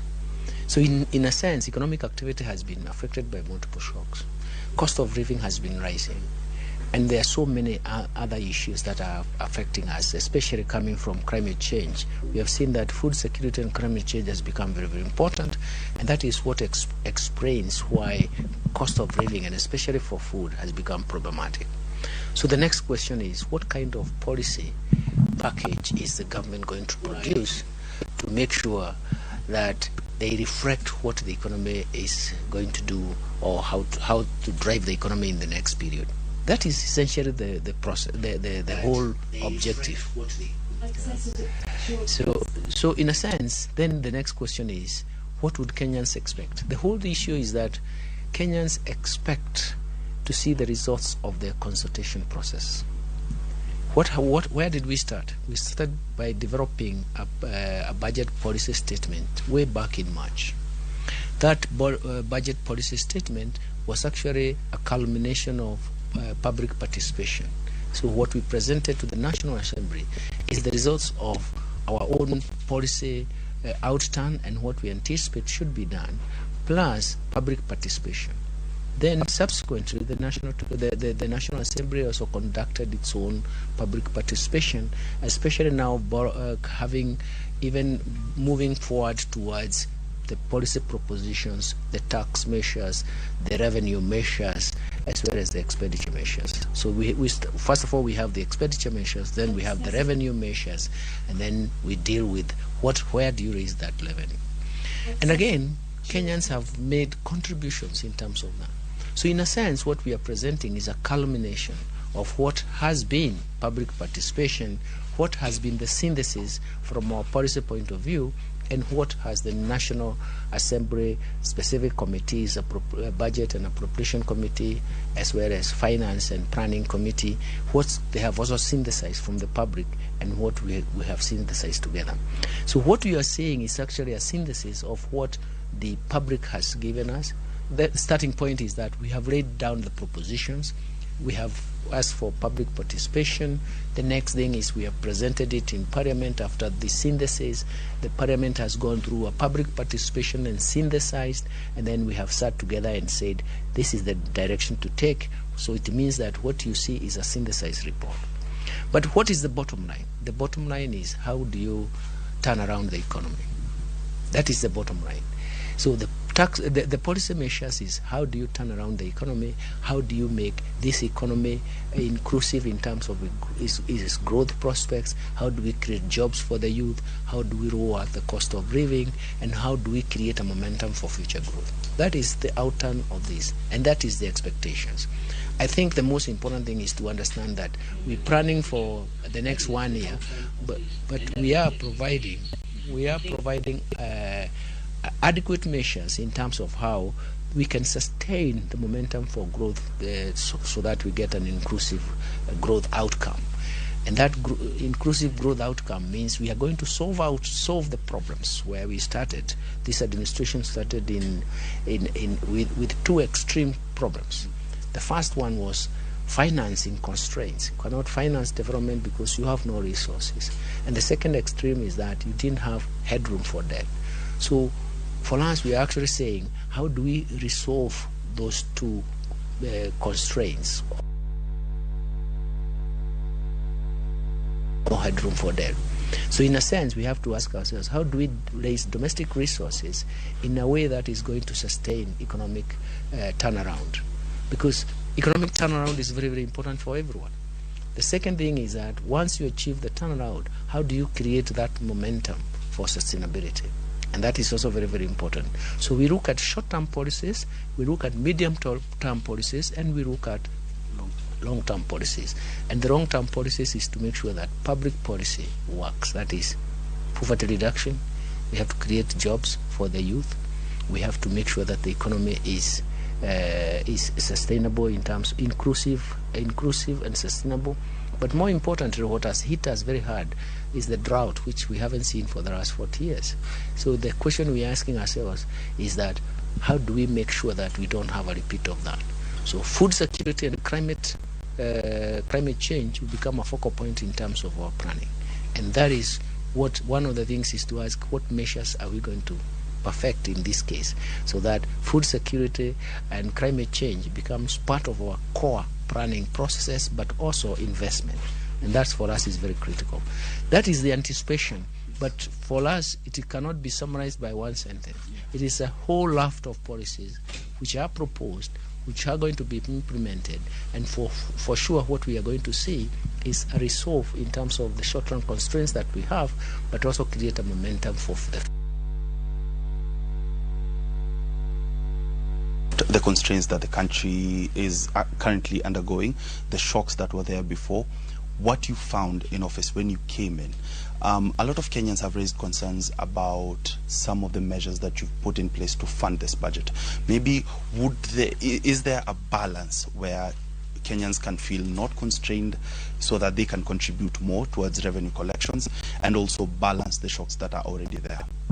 All the measures that are going to be proposed will be justified and balanced. They have come from consultations. So we do not believe that there are measures that are not going to be balanced or justified. The most important thing is to ask ourselves, where are we going? We have to have some short-term sacrifices for us to achieve the long-term. That is an important component that you really need to worry about. If we want to get away from the constraints that we have faced in the last 1 year or so, then we have to sacrifice for that future. That's the important message I want to tell you. Thank you. Thank you very much, Professor. That is Professor Njuguna Ndung'u, the National Treasury Cabinet Secretary, just taking us through what Kenyans should be expecting today. And aya nyakora mgejuang jaten migao maro menda uselozo karkanyo kimedogi maji makore ma fresh mowacho sani gik molero sani bende FCP Rastas kwaka antiere iri karkanyo yo kanyo wacho ni ji nyaka chiure sani thuolo moro machuok mondo mi okony e kinde mabiro ka idhi tim gigo madhi kawo kinde malach kata winjo mago mowacho ni short term sacrifices mondo mi okony e weche go mag long term. Tiende nang'o gi weche mamoko mabende omulo kar kanyo kowacho ni budget ni temo rango kaka idhi los tije, idhi tiek dhiere kind oganda, idhi keta ngima bedo makare kata tiyo gi domestic resources mwandu gi mayudore alworawa gin magi minyalo tii godo ola mikawogi saruna gi kama debt ceiling ochope gima thoth matiere kar ka losa ne wi gima jatend migao wacho kanyo momaki ahinya nyalo bedo mane mano kanyo mako weche go bende mag food security sani wacho ni weche mag drought nitie higa mokalo kane somo budget gigo mantie kata kane wacho wawuok e corona wabiro e kinde machielo mano ka budget manyene somo kinde ni wano kanyo ka weche gi magoro gi ngaji bere dhi bedo ka bedo mapeka ine budget.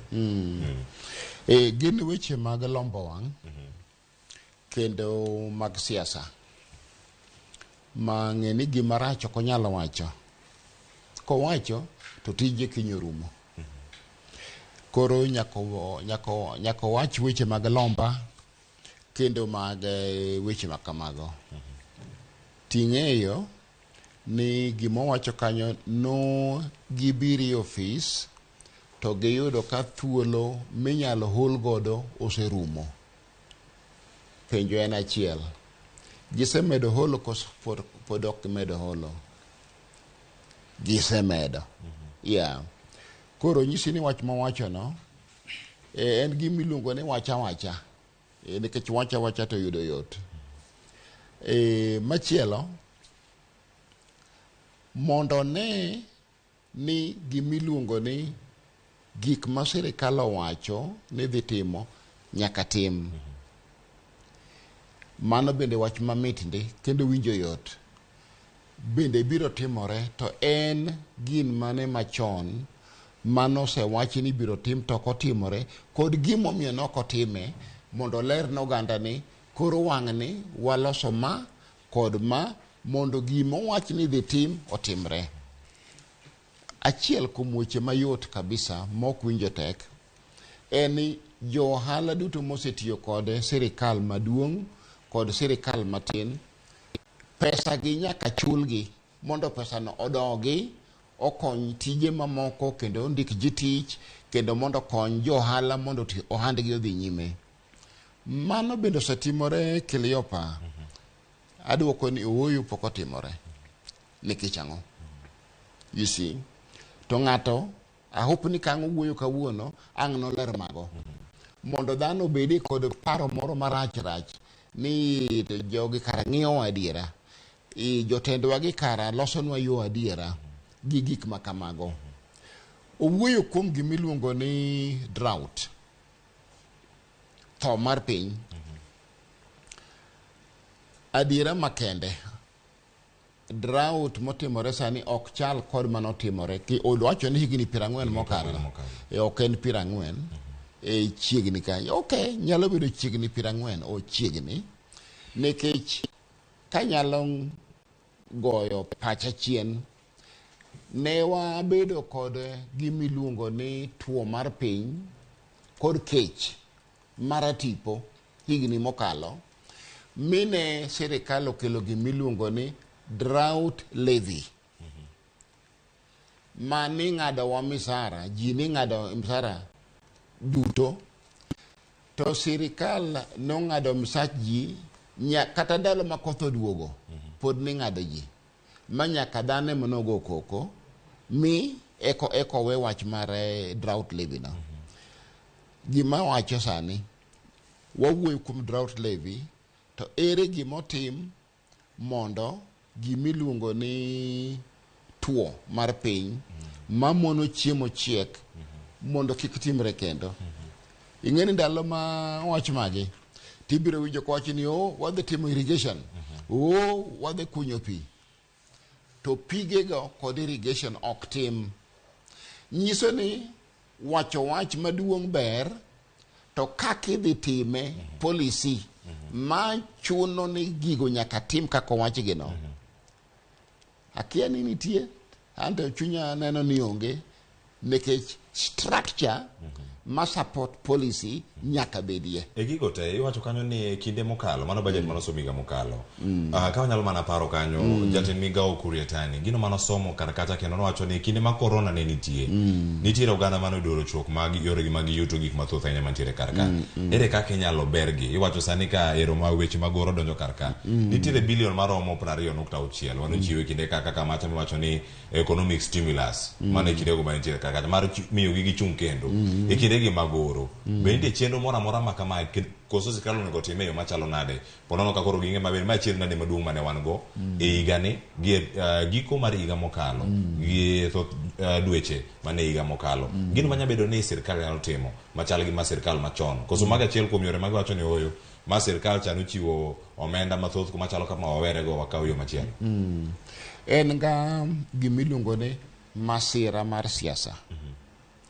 ni kabiro mayudo kanyo chisichako gero ot nus to koro an achako gero ot machielo mari naweyo mondo nere ni fail bende kama kare mogaro nego bende dhie telo ma gi demokrasia ma oloth en paro morem to kenda hinya en paro mar ja-Afrika an bende ja-Afrika to enia policy mar sirikal onego bed gima dhi nyime makata an e loch kata ine makinyi ka oloch Keliopa to gigo dhi nyime mano rem achiel koro kan wawuoyo kuom covid pok orumo kore covid pod mako ji kata sani kata newspaper incho wacho tiende ni system mano ket mar konyo oganda kendo chiero haidini mag ji onego beni en gima dhi nyime ma ok bed ni owe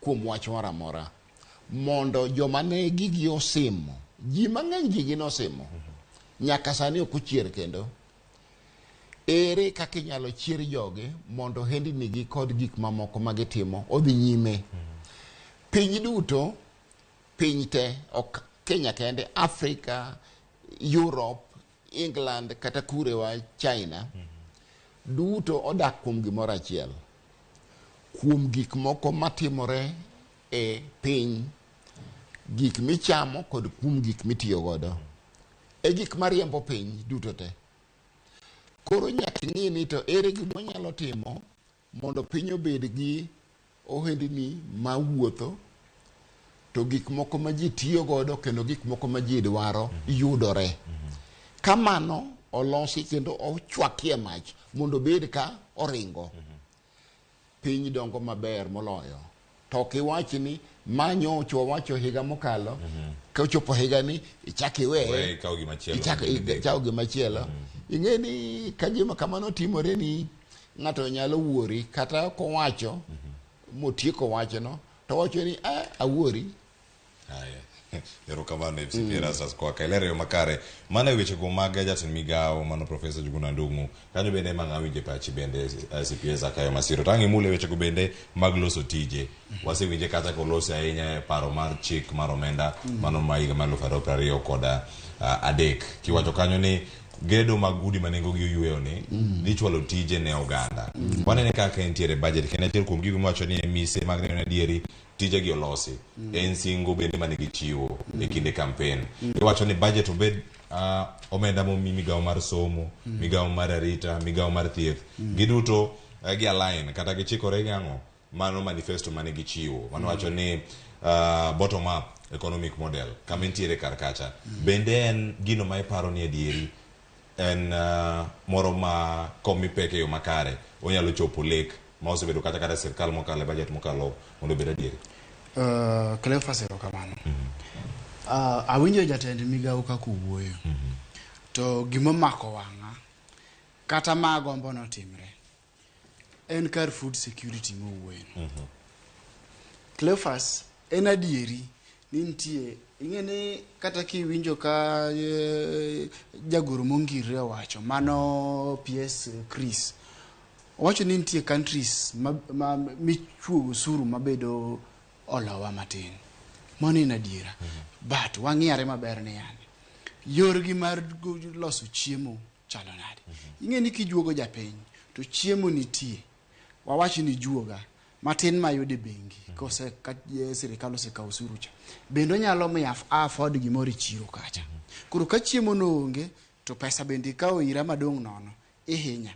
Koro but jatelo PS the cabinet secretary koro do wacho maber ni gidwa focus e yore mag timo ang'owa golo chiemo. Mano gima gombo winjo to kendo mano gima gombo ni mondo otimre nade otimre. Tabro linke gi penjo mipenja mar housing levy. Tabro nyisi pacha kaka gombo ni pesa na mondo otimre nade uti. Jogi no wacho ni bottom up. To ne giwacho ni gidhi create employment na jopiny. Tiyudo ka budget ni duto gima giwacho mogik magiwuoyo mogik en housing levy. Ni gidhi create job ne gidhi loso tich ne jok man piny kucha. Gima giluongo ni hustlers man tie bende kuonde midhi gere utegi. To ng'at madhi miyo hustlers pesa ni en ng'at mondiki kaka koro in gi ng'at moro ma bende ondiki kata ma kod ng'at mondiko ji. Tino nigi ni kawe kuom wuon tich tikawe kuom jatich. Cleophas kanyo ane gitabu gi sirikal. Tiende ni kagi wacho ni gidhi create tich ok ging'iyo the ripple effect ni gini giwuoyo about jatich to wigi will gi wuon tich. Ng'e gimomiyo wigi will gi wuon tich. Gini joge bagni go mokwongo nikech ne onego bed ni gikawo time margi ma ging'iyare gini maber ni nikech ni winjo kochako ni en levy. Bawo bete gichako giduogo ni en ang'owa en tax.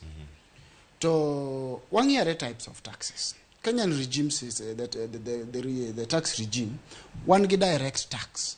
Tena ni en osuru mikawo sami chulo ng'ato. Income tax. En gimikawe titeri. Ma in kaka ng'ama ichulo ibro mana yudo ko oseteri. Ma in me yudi ofukicha tena no sirikal osekawo mare. One of them en pay as you earn. Iwinjo. To moro kendo en withholding taxes. Kaka koro ma mwawuoyen. Tena ni kawe tichori. In by the time mitimri nade miyudo pesa ni yudo kosetime nade osigore. Kae bende nitie gi indirect taxes. Indirect taxes kaka FCPA no wacho cha. Ibro yudo ni magi taxes mitiyogo michulo samidhi nyiewo gimitiyogo. Ok ibro ng'e ni chulo osuru lakini chule. Ng'ato bro penjore to VAT anto ere kaka obiro affect apinka. VAT ewi fuel cha ere kaka obiro affect apinka. Ibro yude gima inyiewo. Maybe ka wan gi muda to wabro neno mbele kanyo kaka inyalo yude gima inyiewo. Bas kwasing'eyo the type of taxes. Jogi wacho ka ni gini koro en tax. To okang'eyo the tax law ma wacho ni a withholding tax should be paid. Kato nego bed ni chulo nyaka gi wuon tich. Ang'o matimre ka? Jogi nyisa ni an kan wuon tich ta andiki ta chuli. Ta bende koro nyaka imeda msigo mar timo ang'owa mar chulo atamalo 1.5 monego bed ni bende chulo cha. Ichulo atamalo 1.5 ewi osachi ta bende achulo atamalo 1.5. Withholding tax laws onge kamo pasga kata kamo duoko baden irwon tich sechego ntie gik mokare ntie agent matina ni jaote mar serikal the government agent of the KRA agent to ka ntie subject ma en an mijuoga onego bedi the agent kao pesa kum the subject to oro ne ngawa na serikal to kama gini wache ga kendo nonego bedi koro kose juog agent to kendi cha kiduogi kao kose juog the subject ticha ke kao agent kendo bendi juogo man is a punishment ti penja ka gini create employment tiende ne ya igoya kati chwada nikech atimra nade andiko japiny iwinjo inyisa ni kwa vile indike tichule pesa maromo kama koro nyaka ichul pesa maromo kama tiende ni en juok mar ndiko japiny. What is the effect of this kata ere kaka gini dey affect japiny? Cleophas awacho maber ni gini jogi oriknigo to ko dhi create employment kake parono. Sami wacho ni wuon tich. For example, wawachi ni an 400,000. Just as an example. Chien kucha nyo wachi ni idhi chulo atamalo adek. To gini is capped. Tiende ni mang'eny mogik minyalo chule wi pesa nino. En siling 2,500. Iwinjo? Wuon tich be dhi golo 2,500. Tiende ni total kiwin koriwre gi wuon tich. Uchulo pesa di 5,000. Japiny ogo koko ni mano ok timre nade ok nyalre ng'iyare uru gini malong'o to giwacho ni wawinjo ywak japiny tingi kaka giduogo ni gini koro giwinjo ywak japiny gini giloso tingi kaka gilose giwacho ni koro anagolo atamalo 1.5 to wuon tich dhi golo atamalo 1.5 iwinjo to kaping manoketi kata giko ne manyo kiti ni okokala 2,500 kuoma to okokala 2,500 kuom wuon tich gigole oko. Tiende niya kata kana an 400,000 onego beni wuon tich agola 2,500 tagola 2,500 to beda 5,000 maximum. Dong wane kaka nya ne chik kaka nya gi suggest to koro ka japiny oywak ni mano hinyogi to nasenyisi ni sama wawuoyo about japiny to wawuoyo about investor obendo japiny to wawuoyo about consumer kata ng'at matiyo gi mwandu kata ng'at mondiki obendo timre nade en japiny. Koro jogi wacho ni gini en koro 1.5% kora 1.5% koro wuon tich. King'iyo wawach for example 400,000 kigoyo 1.5% en pesa di aneno konyalo biro around 6,000. Okay? Kendi chaki duogi golo 1.5% kuom wuon tich. Manadi another 6,000. To ne gilose gini was capped at 5,000 maximum from both of us. Teneni nonego be na 5,000 mawuok kuom waduto. To sani koro dhi wuok 10,000 12,000. Ikonyo japiny ok ikonye ohinyre. Teneni baden koro medre mathoth kalure gi kaka negi lose kendo omedre to gini ere tabu modhi kelo. Cleophas kapo ni nandiki to koro gini chalo kama ntie almost 3 things kata gik mokadek. Mokwongo anyalo duoko msachi piny monda bende osigo mara mar tax momiya nikech andiki chamro timre nade odok piny.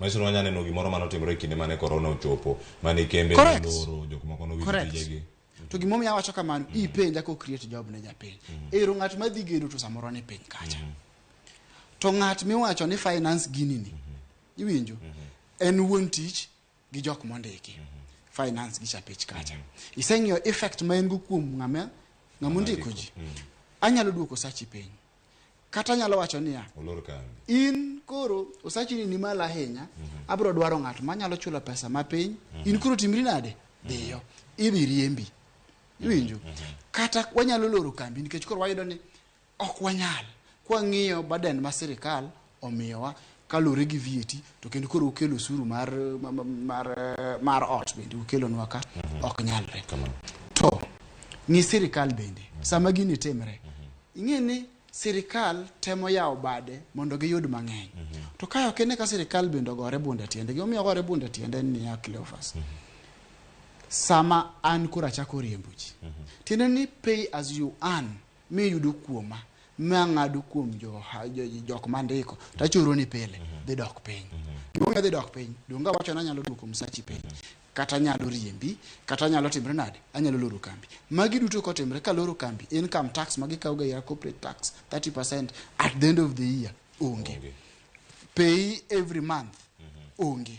To joka bende same riemba to minwa ni dala to wuonwa ni dala to samoro nitie nyithi wetena kata moko makich kata jok ma depend kuoma kata nyithinda itimri koda nade hinyo kama duong'. Koro in as much as giwacho tich ma piny kucha ging'i tich ma malo mar ng'ama ondiki gi ng'ama ondiko ji to bendo ng'ire kende kaka sirikal ni to a maximize kosa minimize ananeno ka gi minimize iwinjo. Koro sama sirikal ni wuoyo kama onego bed ni ging'iyo effect ma gini dhi beto kamano. Correct. Ang'eni waduogo mondo aranga ne weche mamoko mapontiere kar kae ka weche gi thoth ahinya Ramogi Jwang kiwacho kanyo ni ang'o mapime ane kachera pim budget mano goliga mokalo ne nitiere kata kaka nong'inje mano e sectors mopogore opogore mag thieth mag loso mwandu kachiel koda ka loso tije kachiel koda ka moko bende wakoro sani waneno odiochieng' manyoro otieno wacho kochakore kawuono mano sa uchiel otieno ma piny oduogo kawuono nengo mag modhi bende dhi bedo kacha kanegi lokruok matin to koro ka osego kogno paro mar chik mar omenda atamalo 16 cha dhi kanyo mano mantiere ewi modhi kik dhi mabor. Aduogo ka mondo mi warang ni lek mar loso tije ni lek mar loso chiemo moromo ogandawa dhi wuok kanye kaponono usuru makamano bende oketi madhi konyo budget masani. Kik dhi mabor wakaw yo masani ka waduogo twak dhi nyime wadhi nyaka e od bura watudre kod Chris Owino kod Walter Nyambaga to sani wakaw yo masani.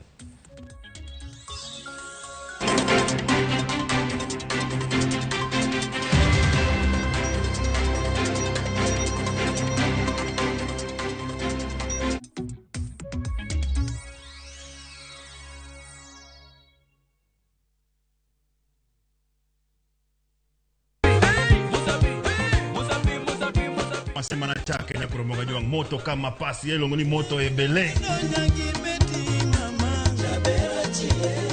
Edano mor kabisa fan page mar Ramogi TV dano ngeny kai kabisa.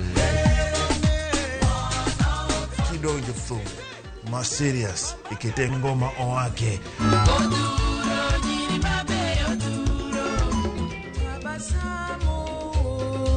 Under the pressure, yeah, Kete manaka kod Papa Vic ngoma wake wuok tich nyaka tich abich saparo dhiambo nyaka sapar gariyo.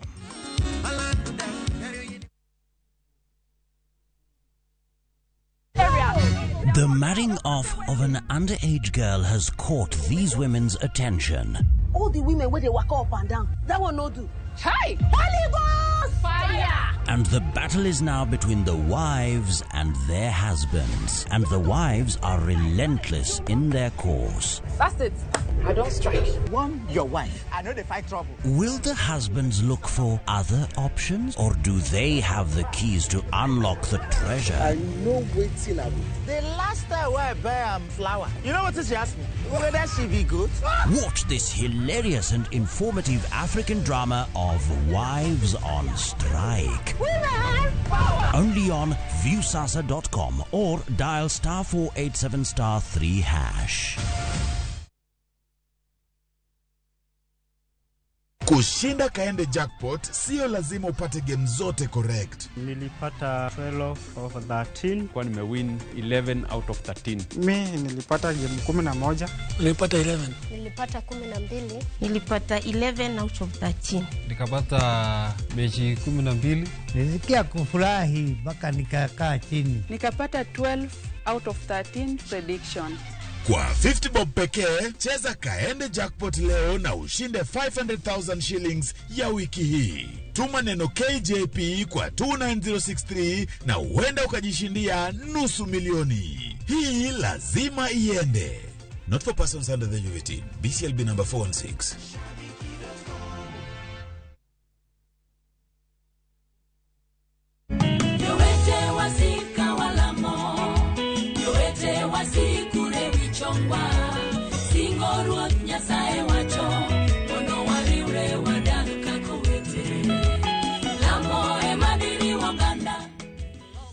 Opako Nyasaye and Rosemary Ogonya imondo yud wenda mar lamo kaka skiza kodni de star aboro achiel achiel star adek ang'wen adek hash to parie niya Ramogi TV en audio wer duto te. All I've ever done is love you. I don't deserve to be punished. I know I messed up big time. It will not happen again. I promise. They say love is a beautiful thing. But how far is too far when it comes to loving someone?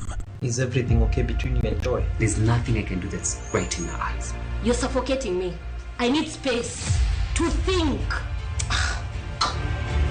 Is kindness a virtue that everyone should have? How much secret can you keep from your partner? I still feel guilty I haven't told Job about my retrenchment. Tell him when you're ready making money. Enjoy some love, some humor, and lots of real life lessons. What are you talking about? Come on. Get out of my house. Catch this brand new shows of Reality Check on viewsasa.com.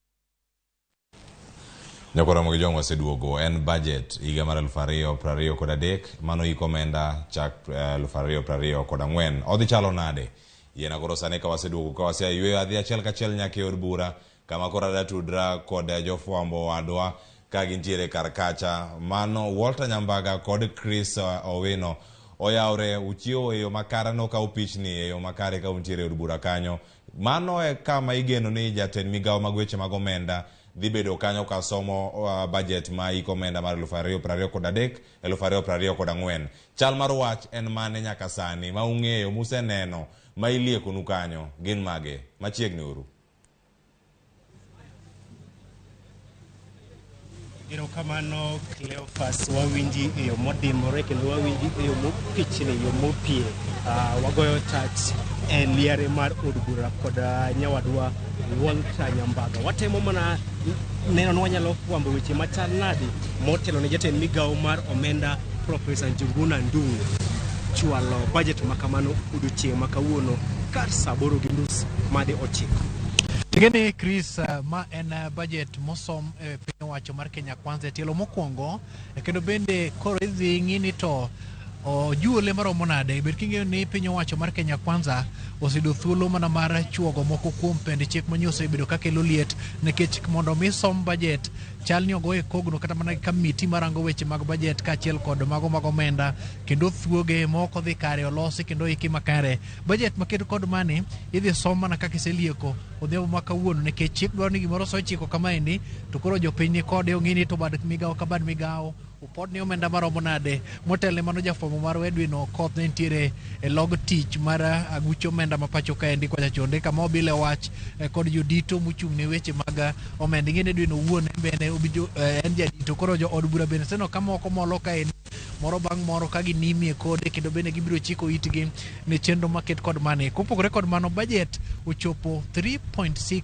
trillion ng'ingno gane Chris ng'amo ming maromo nade ng'amo pog maromo nade.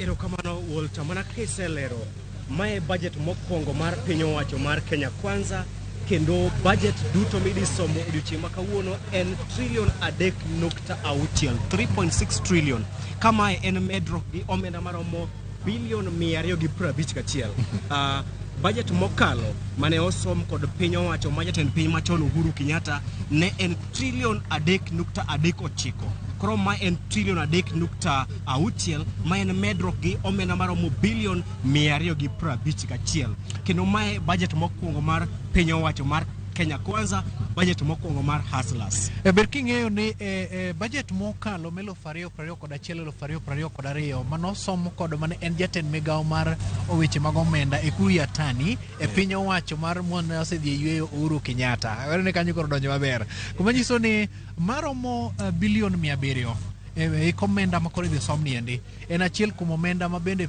piny owacho mar Kenya Kwanza nyaka koro dhi all. Ber king'eyo ni gisebedo ka gikedo ne weche mag ola makelo pek e weche mag ochumi pacho kaendi, to kendo bende miyo kata mana piny owacho kod giluwo ni gibiro kedo kod weche mag olo pacho ka, lakini malingling mosedo kata mosewuok en maromo bilion 700 kore the all.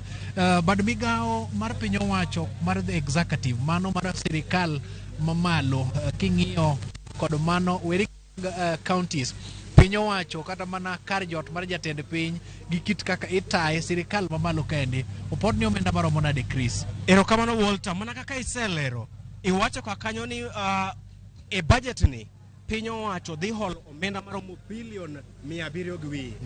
To mano nyisi gimomiyo kata e budget ni piny owacho dhi tiyo kod omenda maromo bilion 885 bilion 885 mar chulo gope mane ohol kod piny owacho mokalo. Manyisi ni watiyo kod omenda mathoth e chulo gope, kata odoko ni pod wadhi piny owacho mar Kenya Kwanza e kinde campaigns ne giwacho ni kaka gidonje telo ok gidhi hol, ok gidhi kawo gope kata hola oke pinje moko. Ta kamano mana kisewacho e budget ni gidhi holo omenda maromo bilion 700 gi wiye. To ka wadhi ka budget ni idhi donje migepe mopogore opogore mag piny owacho, executive mano sirikal maduong' kata sirikal mamalo dhi yudo omenda maromo trilion 2.1. Mano omenda ma idhi miyo executive, mano sirikal mamalo. Yes. To kowuok e sirikal mamalo, wan kod bad migao mar doho kata judiciary. Yes. Judiciary dhi yudo omenda maromo bilion 22.9. Yes. Mano bilion 22.9 ma idhi miyo bad migao mar doho e kinde ma od bura kama wantiere ni ng'en od bura oting'o od bura mamalo kaachiel kod od bura mar Senate. Gidhi yudo omenda maromo bilion 40. Koro Chris, mana kaka pod inyone kanyo, koro dang'iyo ni to ka wachako kod od bura mamalo kaachiel kod mano ma piny ma en kizungu luongo ni bicameral parliament. Yes. Tiende ni mano mar od bura nogo mar Senate to kod od bura mar jo od bura maloso weche mag chike to kendo bende rango kaka counties tiyo, omigi machopo omenda bilion 40. Gin tije mage ma koro winjo be ni pesa ne donje migepe opogore opogore. Be king'eyo ni sama ochuog sirikal manyien to bad migao mar omenda japod omenda madhi ne od bura mondo mi obed mongirore. Nitiere gik moko ma nyaka giketie tim ma seche moko od bura mokalo chendi kaka mano mar 12 wachagi mar 10, mar 11, mar 12, mar 13. Gi seche gi ni birkiyo ni jo od bura gogo nyaka chwalne gi omenda kaka moko mag bede buche mag tayo komiti mantiere kaachiel kod kata mana ndiko jotije e od bura kaendi, kaachiel kod moko ma bende nyaka dhi ne ilo ni speaker bad mi korka sekta mar speaker kaendi bende nitie omenda ma nyaka chwal ne giendi. Inyalo paro kanyo kanyocha gich temo ywak ni pok ochul jo od bura, manyiso ni nyaka pod omenda machopo chudo makende mar weche mag osara chwalonegi mwandu ma bende seche moko konyogi e weche mag dongruok kanyakla koda fuel e gechegi gi mamoko kendo. Koro nyaka pesa niendi maromo bilion 40 nyaka koro chopnegi, kendo bende gine ni gidhi nyime kod chwalo tije e gwenge kaachiel kod loso chike e od bura kaendi, mapono ni pesa ni oko ojulnegi to chenro mag od bura ne nyalo bedo kod ng'ikruok. Chris, ting'eni od bura mana ka isewacho en bicameral, oting'o od bura mamalo kaachiel kod od bura mar Senate. Od bura mamalo kaachiel kod mar Senate kod jotich magi nitiere Parliamentary Service Commission, gintiere kod karende, gintiere kod jotich matiyo iye kakae maneno ni od bura ler, maneno ni gigo duto kata chike mokal okel e seche madwarore, kaachiel kod komiti ma bende isewacho. Wan kod committees mathoth. Committees gi dhiyo winjo buche e gwenge mopogore opogore, gin kod pesa michul omenda mambalang' kata sitting allowance, ma emomiyo od bura nyaka yud omenda mamalo ka ipimo kod judiciary. Kata kamano gima nyaka wang'is nyikwa Ramogi ni judiciary kata bad migao mar doho oyudo omenda mathoth ka ipimo kod pok mar omenda mar higa 2022 2023. Ma en kaluwore kod singo ma jatend piny Dr. William Ruto ne ochiwo ne od bura e kinde campaigns ni kao mako widhiang' kao telo to odhi medo bad migao mar doho omenda, ma emomiyo sani koro omiyogi omenda maromo bilion 22.9 ma bende biro e kinde ma nitiere ng'ur ni e juma mokalo ne wanyo kan tiere ngur ni ntiere joyal buche mane pok ochul omenda gi kachiel kod omenda mambalang kendo wan kod geno ni omenda maromo bilion 22.9 momi bad migawo madoho dhi neno ni jotich mag bad migawo madoho joyal buche oyudo osara kachiel kod omenda mabalang margi e seche madwarore kachiel kod gero chenro mar kachiel kod nyayo chenro mar gero doho e gwenge duto mapacho ka nikech nitiere counties ma pod onge kod doho mamalo kata high court kendo ma en achiel kuom chenro mane ochakre e botelo mar ogai machon mar doho David Kenani Maraga mane dwaro ni boma ka boma obed kod doho mamalo mar kelo chenro mar winjo buche machiegni kod jopiny. Tingeni Chris kakoro ne chal ka gimi indonyo na mana ngwech kiwuok e od bura kae chomo na mana do to ne adwar ni mondo wakidhane moko kuom weche mabende mopondo ne oganda e od bura ka lakini kata kamano ang' noduoge bed king'eyo ni kapod inyon mane do kae ni pesa nyaka chwal ne do mondo mitijo dhi makare gedo mag ute mag winjo ng'ur michwalo kuom ranyisi e kaka Siaya koro nitiere gedo mar olune od ng'ado guok mabende kopo ni ng'ato ne kod ng'ur moro to nyalo ndunyo ngwech kanyo e kinde ma iwinjo bura maket kod mani gige kodwol nitiere to kata mana seche moko bende jong'ad buche nyaka us pi kopo ni duonde otuo kopogore kod mano seche moko jok matimo nonro nikech doho ka doho ni kod jok matayo buche nyaka gidhi gitim nonro kendo bende neno mokelnegi kaendi nitie moko mondiki nyaka mondo gogi chapa kasto bende e kinde ma loso wuok ilo ni communication motimore kachiel kod samo ng'adi nitiere kuonde minyaka kanie gigi koro omenda ni ema koro dhi konyo doho to bende wang'i ni bed king'eyo ni nitiere puot kata mana dok chien mane miyo buche kawo thuolo mathoth kapok owinji kendo bende ong'ad giende koro ponono omenda maket kod mani ochwalnegi kendo bende ochopnegi mana kaka nosingi to koro nyalo miyo kata mana yudo ratiro mag jok man kod ng'ur seche moko oso ng'ata e od ang'ech to nikech pok owinji pache owuon pok owinji ne burano maber miyo seche moko ratiche irocho koro ma biro miyo chiwo thuolo makende kata mana mar ndiko moko kuom jong'ad buche clerks mag court kata karende mabende seche moko dhi nyime kod wicho ng'ur mag oganda kaachiel kod kata mana yaro gedo mag doho giende to kopogore kod mano doho ka doho nyaka bed kata mana gi jotije ma yudore kanyo endo kata mana iluongo ni chukdar ma bende rito kot doho no endo e kinde ma chenro mag chwalo kaka jopiny yudo ratiro dhi nyime. Chris we ochikre mondo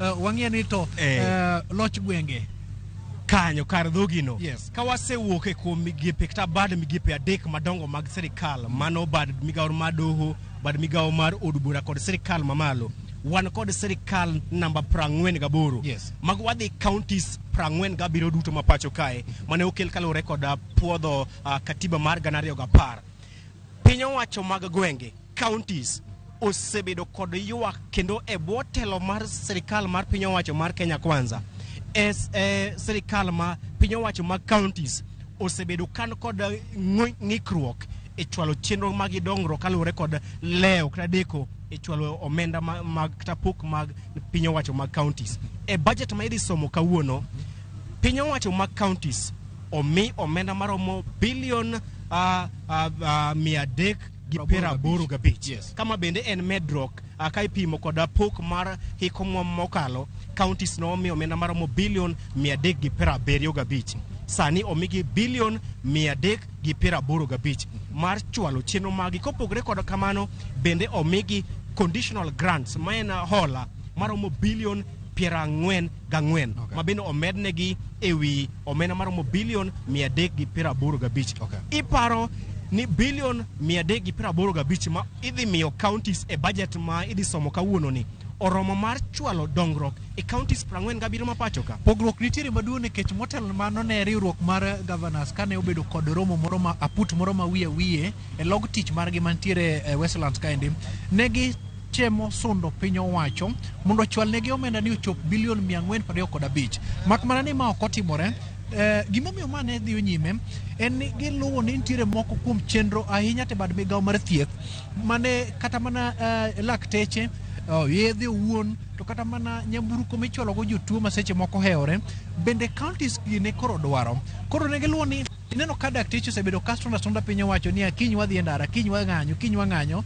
Moko nitiere lakteche moko ma bende pok oyudo chudo margi Chris. Ma osekelo ywaruok mathoth e kinde piny owacho mamalo to kod piny owacho mano sirikal mamalo. Piny owacho mar county kata sirikal mar county kanyakla kod mano mar piny owacho mamalo. Ineno ka ywak nitiere madwaro ni mondo duok chenro mag thieth e piny owacho mamalo, to gin bende ginyonore ni ngang' ok ginyal timo ma nikech nitie dongruok moko mosego kachiel kod okenge mosego e bad migawo mar thieth kendi ahinya te county. Kopo ni ochako yudh moko kuom tije mayudore e bad migawo mar thieth kendi moduok ne piny owacho mamalo, to manyiso ni omenda madobiro osiptal moro mado oger Koweru kachande, osiptal moro mado oger Lifunga kobiero kocha chonde kachiel kod kuonde mamoko seche moko ok nyal timore kopo ni irito ne piny owacho mamalo mondo malo mondo bi e county kam mondo mi dongruoge gi odhi nyime. Kane COVID-19 kata midhiero kata tuo makoch mar corona nochopo pacho kaene, ibiro kan nitiere ute nyaka kuonde mag tiegruok obed kanise nodoko kanyo mani itenge oganda michich godo ni nigi midhusi makoch mar corona. To kalo ni nikech nitiere tudruok malach e kind county kachiel kod piny sirikal mamalo, nido ka nitiere omenda mane chwalo makata kopo ni midhusi omaki ka nitiere Lifunga ukocha chonde kata in e gwenge mage, tinyalo dhi kani kumoro to thieth biro ni kamaende. To kopo ni mane ok onyalore, koro chuno ni nyaka koro piny owacho mar county giluwo ni gibiro nyonore kendo bende ginene omenda mochwalnegi mar dongruok kendi machopo bilion 385 niende, ginene gichwalo godo kata mana yore mag thieth, loso otendini moko ketie masinde moko manyalo reso jotuo moheore miluongo ni ICU, kata mana ng'iyo kuom ranyisi kidhi Homabay kocha chonde, kichopo gwenge mag Homabay kocha chonde, nitiere okenge mosego e weche mag thieth. Chris ndusendo samano mawiye Walter, kata doko ni counties dhi yudo omenda maromo bilion 385 ma ok en omenda mane gidwaro. Ne gidwaro omenda maromo bilion 400. Kata kamano serikal owacho ni kaluwore kod chal marach mar uchumi inyalo mana migi kuom bilion 400 mane gidwaro oduoknegi piny nyaka bilion 385. Achiedh nari maduong' en ni pesani dhi chopo e counties e sama dwarore kose obro medo leo kendo ng'iko chenro mag dongruok. Gima wakwayo kendo geno mar jopiny en ni kata doko ni omigi pesa mar makamae, piny owacho mamalo nyaka ng'e ni gimiyo counties pesa e seche madwarore mar miyo counties thuolo mar chwalo chenro mag dongruok. To mar ariyo, bang' yudo pesani, governors nyaka ng'e ni pesani ok en pesa margi mar keto ofuko mar dhi Mombasa bayo kata mar dhi pinje mag Angola. Pesani en mar neno ni Lifunga kobiero oyudo thieth, mar neno ni ndechni monego bed ni loso kod counties olosi, mar neno ni gigo duto manyalo miyo jopiny fuong'ruok giketo e tim ok gitim marach kod pesa, nikech mibadhi en achiel kuom gigo maduoko piny owacho mamalo kod piny owacho mag counties chien. Pod wakolo mana iluongo ni budget ma kawuono ni endi kendo wabiro mana duogo kaendi. To Chris ber king'eyo ni governors ber nokwayo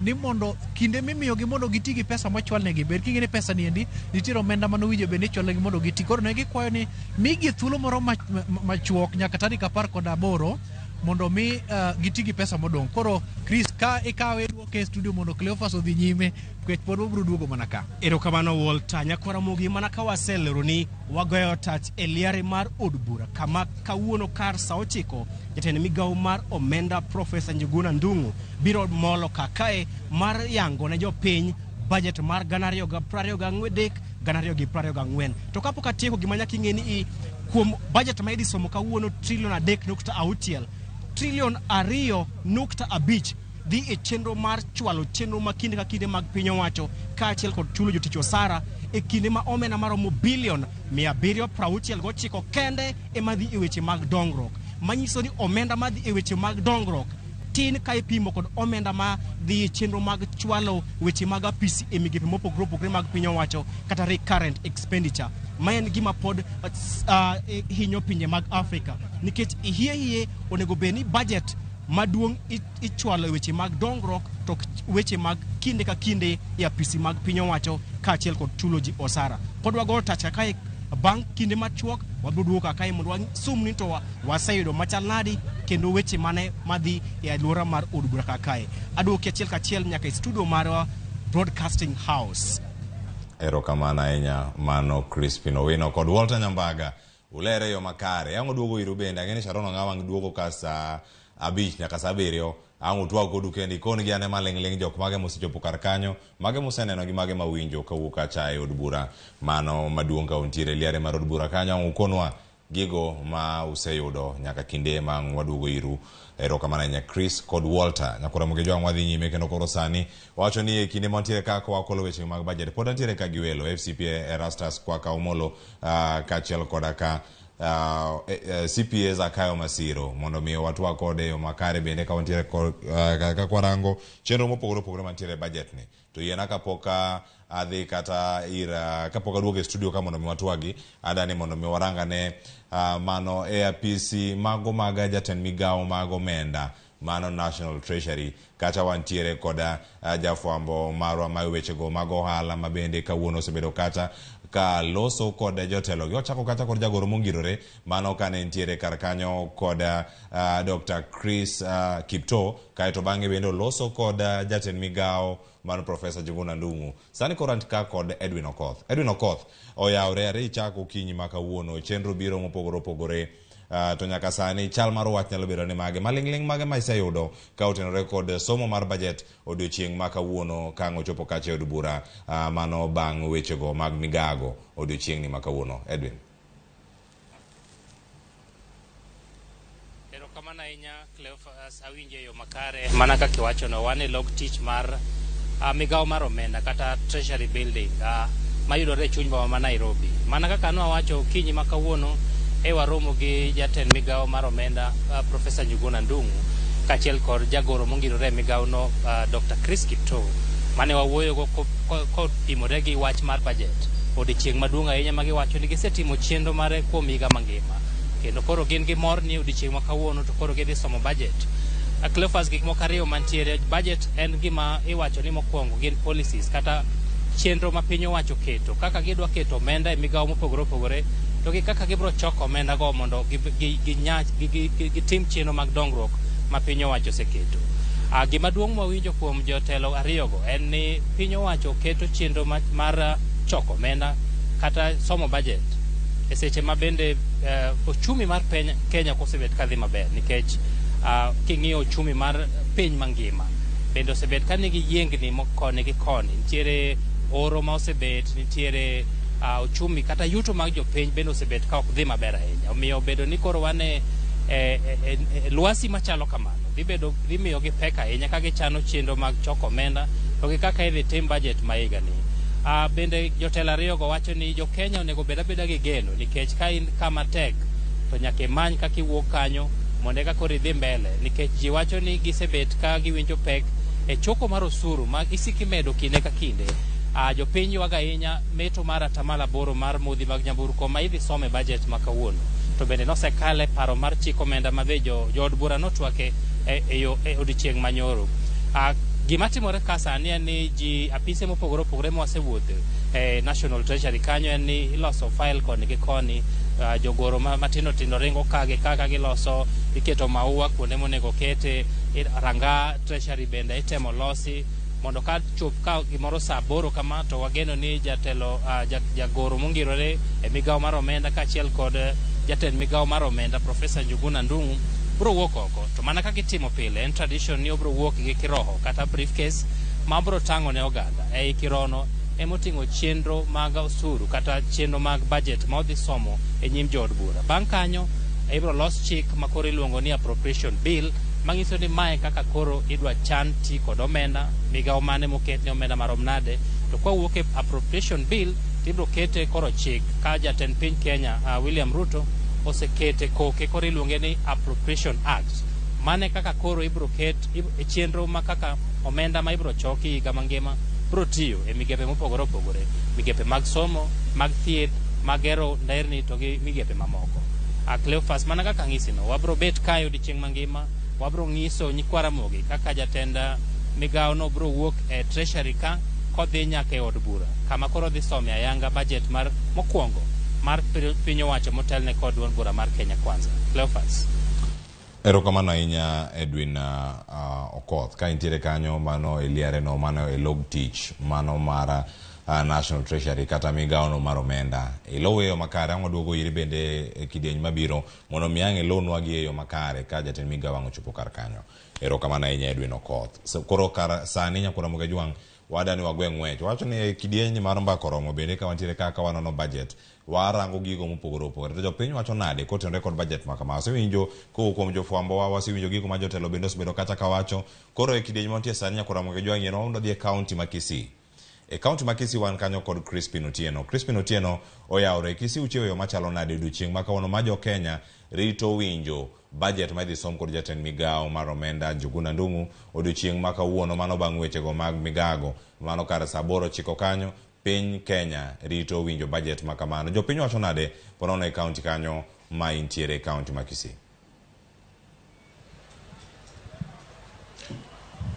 Ore ahinya Cleophas awinjo yo makare ka ntiere county ni ma Kisii mana kaka iwacho no en odiochieng' ma jo Kenya rito winjo gino ma angne kata gidhi luwo gino matimore e assembly kata e od bura maduong' kar saa 8 chiko kanyo kamang budget ma iga 2023 iga 2024 angne some jopiny osebedo ka ni kod paro mopogore opogore ahinya kaluwore kod pek mar ngima kendo gin kod paro magidwa ni mondo giler kaluwore kod odiochieng'ni kendo dagier gino ma dagier ni mondo otimnegi. Karibu katika runinga Ramogi. Kwanza utatuambia unaitwa nani? Leo hii ni siku ambayo bajeti inasomwa katika bunge la kitaifa. Wewe kama mkazi wa kaunti hii ya Kisii, matarajio yako ni yapi katika siku hii ambapo bajeti inasomwa? Sana kwa majina mimi ni Edwin Samenya, mkaaji wa Kisii. Sana ningependa kuongelea juu ya elimu ya vyuo vikuu ambao ukweli wazazi wamepata mabarua kwa watoto wao. The cost that you are going to take inaenda kuchukua 250,000.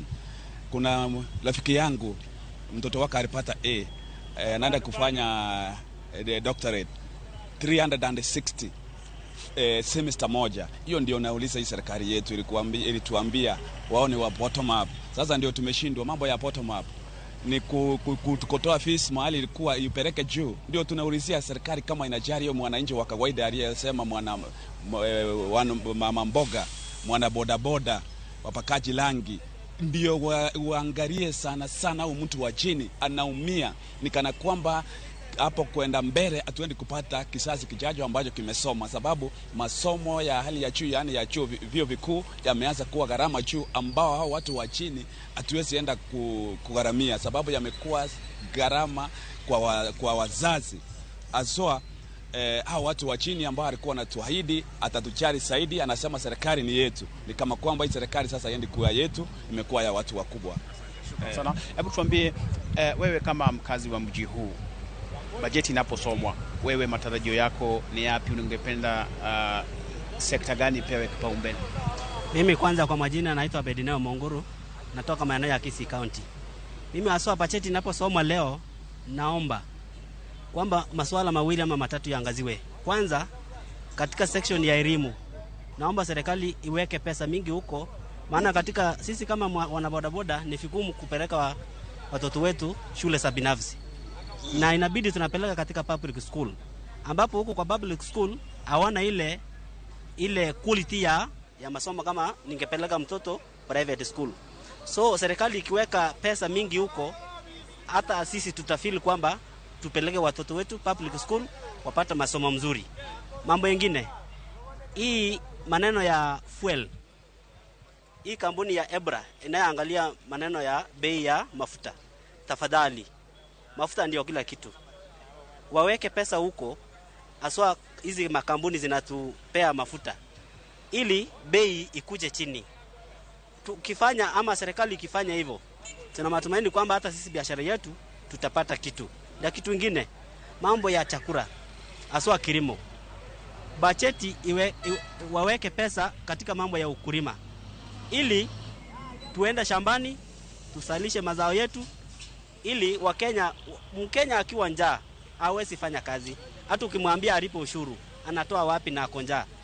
Hivyo naomba serikali kwa moyo mkunjufu, rais wetu William Ruto, tunakupenda. Mkenya akiwa njaa hawezi lipa ushuru. Tunakuomba uweke pesa kwa kilimo, uweke pesa kwa mambo ya masomo, uweke pesa kwa mambo ya mafuta, ili gharama ya maisha irudi chini. Shukran. Inachiel komo ojende mowuok e kaunti ma Homa Bay mosebedo ka odak e boma ma Kisii kuom higni buora. Okinyi ma kawuono kata odiochieng' ma kawuono ma bajet isomo e od bura maduong'. In gi paro mane ang'o madier ni mondo mi pek e odiochieng'ni ma isome bajet? An nyinga Geoffrey Kumu, atimo ohala e town ma Kisii kae. Gima atarajia ka budget idhi som en disappointments. Onge machielo ma da ng'is jo Ramogi ni u expect gimoro maber kendo. En rach lilo. Ng'ani kaka no wago siasa cha nuneno nung'isu maber ni kauru agwambo. Koro ne giwang'u. Koro wan gimo dang' matim kaka jopiny. Sana oganda Luo. Gimitimo no ket mana kinda. To ng'enia marach lile mabiro mbele kae. Ng'ani kaka osekawo telo ni e lwete. Koro in kitarajia ni weche dhi bedo maber, kika wuondi nyakwa Ramogi. Weche tek. Mafuta kaminene kore sani en keni 180 adine. Odhi chopo nyaka gimoro 300. To ji pod dhi mana timo ang'owa, dhi mana ng'iewe. Koro budget kidhi som kawuono, gope mang'eny ma pod idhi som ni dhi chulo. Aya nyoro beno neno gima notimore bunge. Jogi te okawo kete ofuko. Koro in kitarajia ni giwacho kodi maber kaka jopiny ka ni an kodu. To ka gikocha, gigo ombulu e yor mapendeleo. Waneno, koso nok uneno yawa. Mane pacha kaka japiny.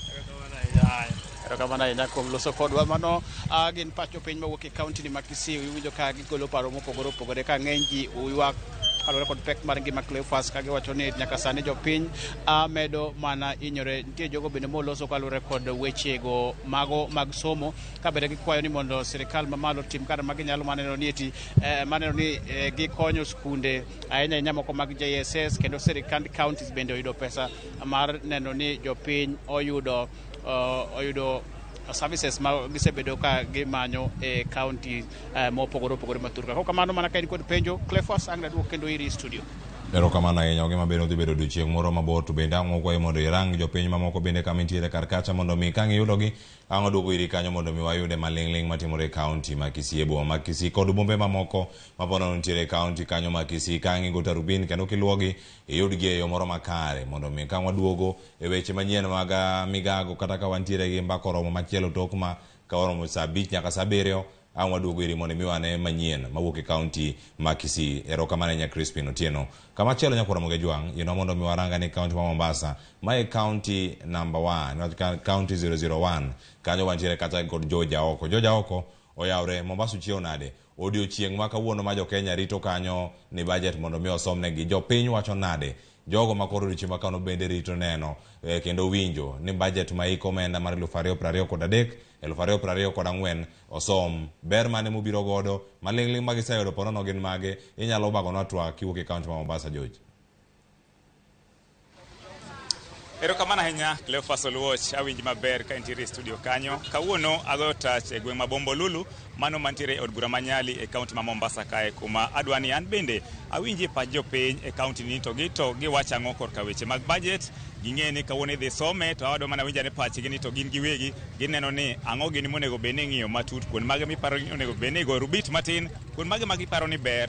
To maendi antiere kaende gi jodak, adwani gibia kaende gi nyisa pachgi. Chakna gi nyingi, nyise jo neno mag Ramogi TV. In ng'a? An iluonga erokamano. An iluonga ni Victor. Okay. An budget misemo kawuono ni okane ka odhi budget mabesa, nikech ok ang'eyo tiende, nikech king'iyo chak nyuola pok aneno budget milando miokete gazet yani kamora maro bayo budget pok aneno nyaka nene. Lakini kawuono kore ka neno kawuono mabe obwoga momiyo kawuono abiro awuoye kawuono.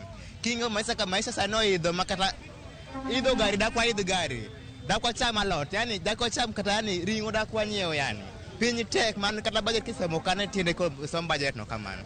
mane maoni mara. Ka piny tek kamano, in kuonde mag miparo ni onego beni gi improve, kuonde mag miparo ni onego beni gi kete maino mar samoro manyalo miyo ngima samoro bedo mayot. Okay, kaneno maber ni giloko yani gikelnwa tije yawa.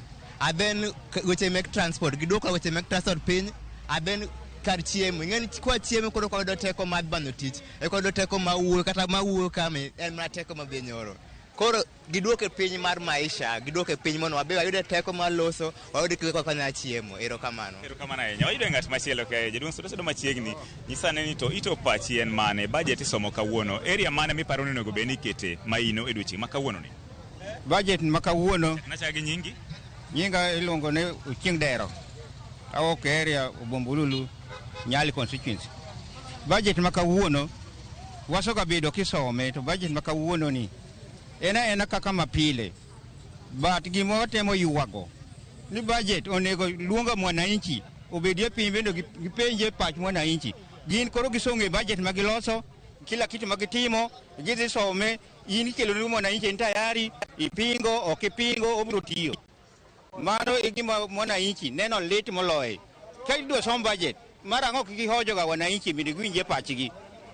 Mondo giloso go budget. Ini wuon area mana miparo ni onego beni gi kete maino, kar kanya miparo ni onego beni kete pesa maber mondo mi japiny oyud fuong'ruok. Maino pesa dware kamoro amora, lakini pesa matek school jopiny umia.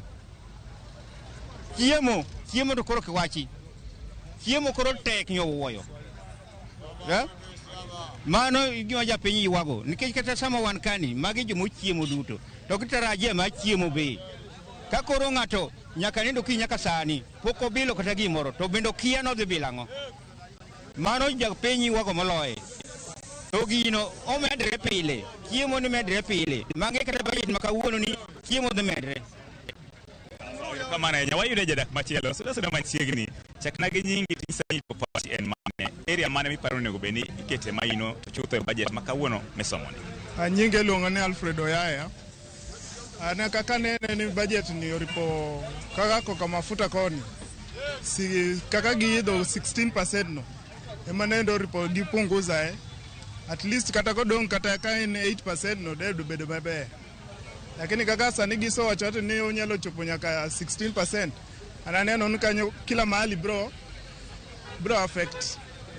Koro pachi wuon kopogore gi wach mafuta, kanye machielo miparo ni onego beni itime lokruok moro? Kata ka giloso kwende moko, lakini ing'eni mafuta no kila kitu kata igine, kata ka en fare, kata ka en kana jok man gi pikipiki, pod bro gine mana enena mafuta no ema neno ni pod nigi shida. Mana kaka winjo no Ramogi TV mago mana pach jodak e kaunti ma Mombasa mano wantiere od bura manyali e kaunti ma Mombasa kaendi ka gigolo pachgi ewi budget gi ywak ni ngima samoro medo ridore ahinya to ka ber gikone onego ng'iyane yore manyalo miyo japiny yudo fuong'ruok kaluwore gi ngima moridore. George Aoko, Ramogi TV, Mombasa. Haya, erokamano ahinya George Aoko, ibago twak e yo makare. Ywak jopiny wawinjo, wadanono gi studio kar kaka pod antiere gi welo, antiere kaka kod FCPA, Erastus Kwaka Omolo kod CPA Zakayo Masiro. Erokamano ahinya. Puoch gi pak ne jo Bombolulu, Mombasa, kuom golo pachgi okinyi ma kawuono. Mano George Aoko. Haya, waduoge studio kar ka wayuda ne chenro mamoko mapuntiere kar kanyo koro mogi jwan ka wakoni kacha na wadhi nyime kwa go tarubin kuonde mawuotho go duto wacho ni watwak mana gi jopiny e kinde montiere kar kae kendo en thuolo machielo makoro ayudo mondo matwag gi welo mana antie de wore studio ano chak makoro sane kwa dhi ka watieko twak en mana gigo mopogore pach jopiny gik ma jopiny ywago gi duto. Anga chako di CPA Zakayo Masiro angi lerna kanyo gigo mara bedo kanyo ka warango ntie chenro mopogore mago mag loso mwandu kachel koda ka bero chal mar bedo gi chiemo mano kwarango wange maber ni pur mano yo buro mar uchumi maro ma piny Kenya kae paro mane ma sirkali nitiere godo ponono ka iseneno kanyo ngin budget to ber mi dhi ka wuono geno ni en mane nikech sani koro kango se some kiny koro wawach gigo mantiere iye kanyo geno ni nyalo bedo mane nikech sani bende giloso bero weche gi mag chiemo to fuele rodhe neno kata ka 16% kata tamala paga uchelcha podi dhi ker mana kacha weche gi mag modhi tiende nango gi pat jopiny ka kiwinjo kar ka kowuok e county ma Kisii county mano ma wawinjo bende county ma Mombasa ka gin magi minyalo wacho e wiye kanyo. Erokamano. Cleophas sirikal to siwuoyo to wan kaka koro jolony wan to koro wang'iem na deeply niya gima giwachogi be gin gik ma possible. Iparo kane pok wadhi e yweyo nwawuoyo wach housing levy gi kaka weche nobet to gi kaka ne gisingo ne gidhi miyo jopiny ang'owa tije to ipenja ni geno mane mango to geno ibiro bet go mana kalure gi gima giwacho ni donge kane giwacho ni mondo wagen tije an kanyo ta onge gi geno iwinjo kar tije timre nade geno onge aya kar agriculture okang'eyo kaka dhi bet but nya neno ka gitemo ne giwacho maber ni agricultural inputs or pest control items tiende ni gigo mitiyogo e puodho mondo wanyuol chiemo ne giwacho ni gigole from remember kane giloso gini gigolo moko from zero rated to exempt tapani argument osebet malich ni to exempt ni enang'o zero rated ni enang'o nyapiny nyaka ng'e ni kowache ni exempt tiende ni ok achaji gimoro ewi tax kata tax ok akiti ewi gima uso ni cha iwinjo sirikal ok oyiena ni mondo aketi lakini chien kacha ka gima uso ni nalose nitie gimiluongo ni input VAT kata VAT manyo chaja usuru manyo chaja ka nyiewo gini mondo benda bi ati kode mondo usi ni chiemo koro yudo ka sirikal odagi ni manya in ka kata usuru manya gi chaja cha ok benda gol kuom sama kora declare taxes okagole tena ni pek mar usuru cha atingi sama tingi tabiro uso ni gini under exempted goods and services what happens abro bet na chaji gima serikal no dagi ni kikatimra nade kika golcha tena ni serikal okomiya fuongruok moro mar usuru to koko omiya fuongruok ang'o matimre abi golo gigi bei mamalo to ka gole bei mamalo tibende nyaka chaji bei mamalo to jopiny nyong'ur ne giwinjo magi wacho ni koro gini kendo koro gedwoke kuma nyentie zero rated to zero rated tiende niya kanye nyiewo gigi to nego be nabiro uso nigo to sama nya nyiewogi to nyo chaja usuru mar VAT sirikal miya fuongruok na claim kata bed na atimo akwonga kawo VAT manye gi chaja cha bas koro sama biro iri tan gi fuongruok moro to ni fuongruok ni abinda abro extend kata abro kelo nigo mondo gima uso ni cha okaketo VAT wiye kacha to yiena bende ni koro manyo chaja sama nya nyiewo gini mondo abia mi o wacho ni mondo agole oko tena ni an gi fuongruok e cost of production kata yore mag loso mwandu to kase bet gi fuongruok tena ni bende koro ka bet gi fuongruok to fuongruok ni be nyaka ang'i yude zero rated bedo ber moloyo exempted rate to kaka FCPA be no wacho gini onego bed wacho gi timo kiko bed ni wacha mar political approval to toke kanyo to japinyu dong katimre nade kahinyre koro kanyo aneno ka giendelea kamano to kor agriculture kocha nyalo bedo maber lakini gimomiyo kenda buru wacho ni geno tin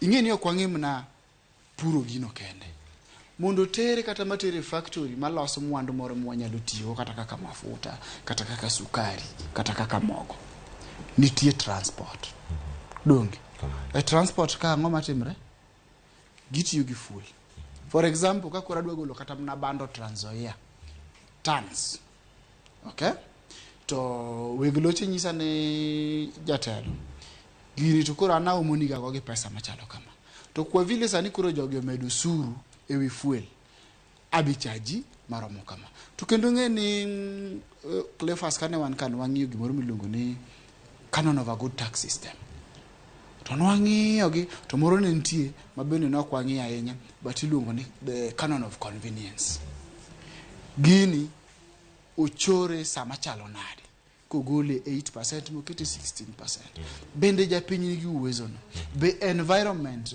economic environment kata lwasi mar yuto o support wacho no oko support wacho no nikech an pok aneno kama tax igolo imedo by 100% tiende no go idabo iwinjo tiende kana chulo siling 8 to koro achulo siling 16. To no nyisa niya kaw manyi miya siling 8 cha to chaki med siling 8 mere wiye mondo timri nade ichulo. Koro ibro yudo ni transporting oduma ni mondo bi kata mani factory kata mana Nairobi ka mondo reg moko already beche osedhi malo nikech bech mafuta otimre nade osedhi malo. Won lori kaka wa transport gini mondo wakel ka mafuta osetimre nade osedhi malo. Factors of production obedo increase. Mafuta is one of the major ones. Tinani mafuta chiel kuomgi.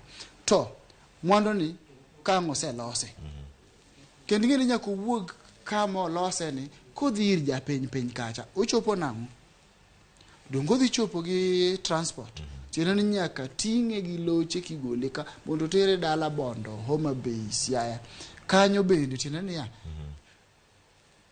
won loso mwandu cha be nyaka chor beino cheno ni cost shifting choro pek ne japiny gigi duto ng'ama dhi keto madhi timo gigo en japiny samango dhie rak kacha kata kodhie duka to timro nade to yudo kata bunitie. Koro wanyalo bedo ni wa improve agriculture kata ni wawacho ni ya waduoko production mar agriculture cost mare piny lakini gini mondo bed a finished product kata mondo bed mwandu moselosi morumo ma japiny nyalo tiyogo beche dhi medre kalure gi complication mar ang'owa mar VAT nengo mar mantie kanyo nengo mag mauta ba bende wadhi kidieny moro motieko welo madonjo kidieny machielo bana nokosedonjo kar ka sharo ng'awo bende oseikore mar chopo ang'e mabende waduogo mondo wayud wach mogik to bende wanyalo mana medo kar kae wang'e ben jopiny oseloso kuom gigo ma jopiny owacho kaachiel koda ka nengo mago mag loso mwandu kata kidaber chenrogo mag pur e pacho ka e budget masani bende geno nitiere to geno mari en mane ka dhi some nikech en pod en oguro mar uchumi maro kaka jo Kenya oganda dhi chomo kanye mano kaponono niero osesomi wawinjo kamochomo to ushuru pod nitiere kacha mano e mauta makoro sane dhi chopo kacha tamalo 16. Right. Ang'eni watieko to kare wamed mana kama osiepwa owuoye fellowship ye. Jo Kenya mandedhore gi wachgi jo siasa pok owuoyo kod Nyasaye ni to bende biro kelo koth higa mabiro gi higni mabiro go onge tiende ni katiket mana fertilizer mi kela ng'o mi oli endara to ka koth manyalo miyo gimiluongo ni cham chiegi onge ichalo ng'amo timo gimiluongo ni bure onge gima pok awinjo kowachi e budget ni kuom chiemo ni schemes mosebedo kwa we kata kwa walieko almost every other year ndalo ma pinyo timo oro hey nyaka walosi kuonde ma pi nyalo wuokie to pi mar Lake Victoria wang'eyo ni kod siasa mar Egypt kod pinje mamoko ndalo motim mano tiwinjo ka jo Egypt osechikore wanyalo kata mana timo kama to negotiations mano nego gol gimini luongo ni ogirimiti mar Nile mago bende waken nogi kanye tiende ni kata kamano onge to kuonde mamoko ma pi nyalo wuoke nyaka wabed godo Cleophas mondo kimia fertilizer to yud tich pok wawinjore gi Nyasaye wawe kamano nikech ang'e ni sawa orumo kendo welo mamoko bende osebiro to atiek gi wach mafuta no kamano kanidwa mede maber kendo wacho maini ka chunya ler kabisa onego mede ni ya oaya boro odhi ochiko progressively odhi ochiko higa moro nyalo mede 10 tiende ni imiyo japiny mondo yud kwe kuom gimimedo no mondo kik ohinyre tap nyadichiel to koro gima dhi timore sani ni dhi hinyo piny mara moja to di duto e piny duto manyalo kelo nwa mwandu mago e achiel kuom gik maging'iyo nto pinyu ni bende nitie system mar osuru kata yo misolo godo osuru e yo makata kadwa kelo mwandu higa mabiro tanyalo ng'eyo ni higa mabiro biro chalo kama kamano onge nikech wan kod national tax policy manyocha wawuoye kata kaka ispak nwa kete parawa mang'eny to kokolu mago to joma kelonwa mwandu makelonwa tije kendo nyalo miyo piny dongo biro tang' kendo biro bedo gi oko. Ok mano kende, osuru ma idhi med jotich kuom jotich madhi chopo nyaka 35%. Mago duto nyaka ng'e. Awe kamano. Erokamano ahinya. To kapok wawuok, nitie chenro mopogore opogore ka mana kang'o watieko kodi kata ng'awinj wach mari mogik ka Zakayo Masiro kapok watieko chenro kiny ma kawuono. Pinje mosedongore gin gi tax policies machalo nade ma Kenya ponono nyalo gomo, nikech wawinjo ka Kenya chiwo ranyisi kod Singapore e kinde mathoth ahinya. To pinje madongore gin gi chenro machalo nade mag choko osuru manyalo miyo gidongre ma kata piny Kenya achiel kuom paro mabende osebedo kuchwalo ga kacha ne od bura ginyalo bedo magi? Achiel kuom gi kata higa mokalo ne wawuoye kodi ka Cleopas en ni ofuke magik miluongo ni fuoko, wan kod yie moro iluongo ni fuoko, en odonjo kata ei chiam gi piny tipo mana kochamo kata gunia motieko. Tiende ni pinje mamoko go baba oloro kuonde mafu kata oyieyo mopogore opogore donjo godo. Namba 2, gima pesa no timo gineno. Namba 3, ka serikal ok tiyo yini dhi e kot tikone ni nyaka tim gino. Wan kod pinje makata mitoka ni kotuomo pothole mi winjo marach ma tiende mitoko yiech tikoni winjo nyaka chulo to serikal chuli.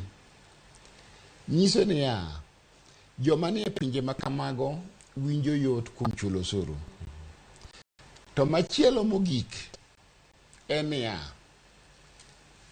ka oyudi ni in jamibadhi owada idhi e jela, onge gima chielo ni tumeonewa wanochawa aeto ng'amotelo ni duogo umi kendo makata idhi e kot ti igoli kendo ni gimomiyo onego tweyo kone.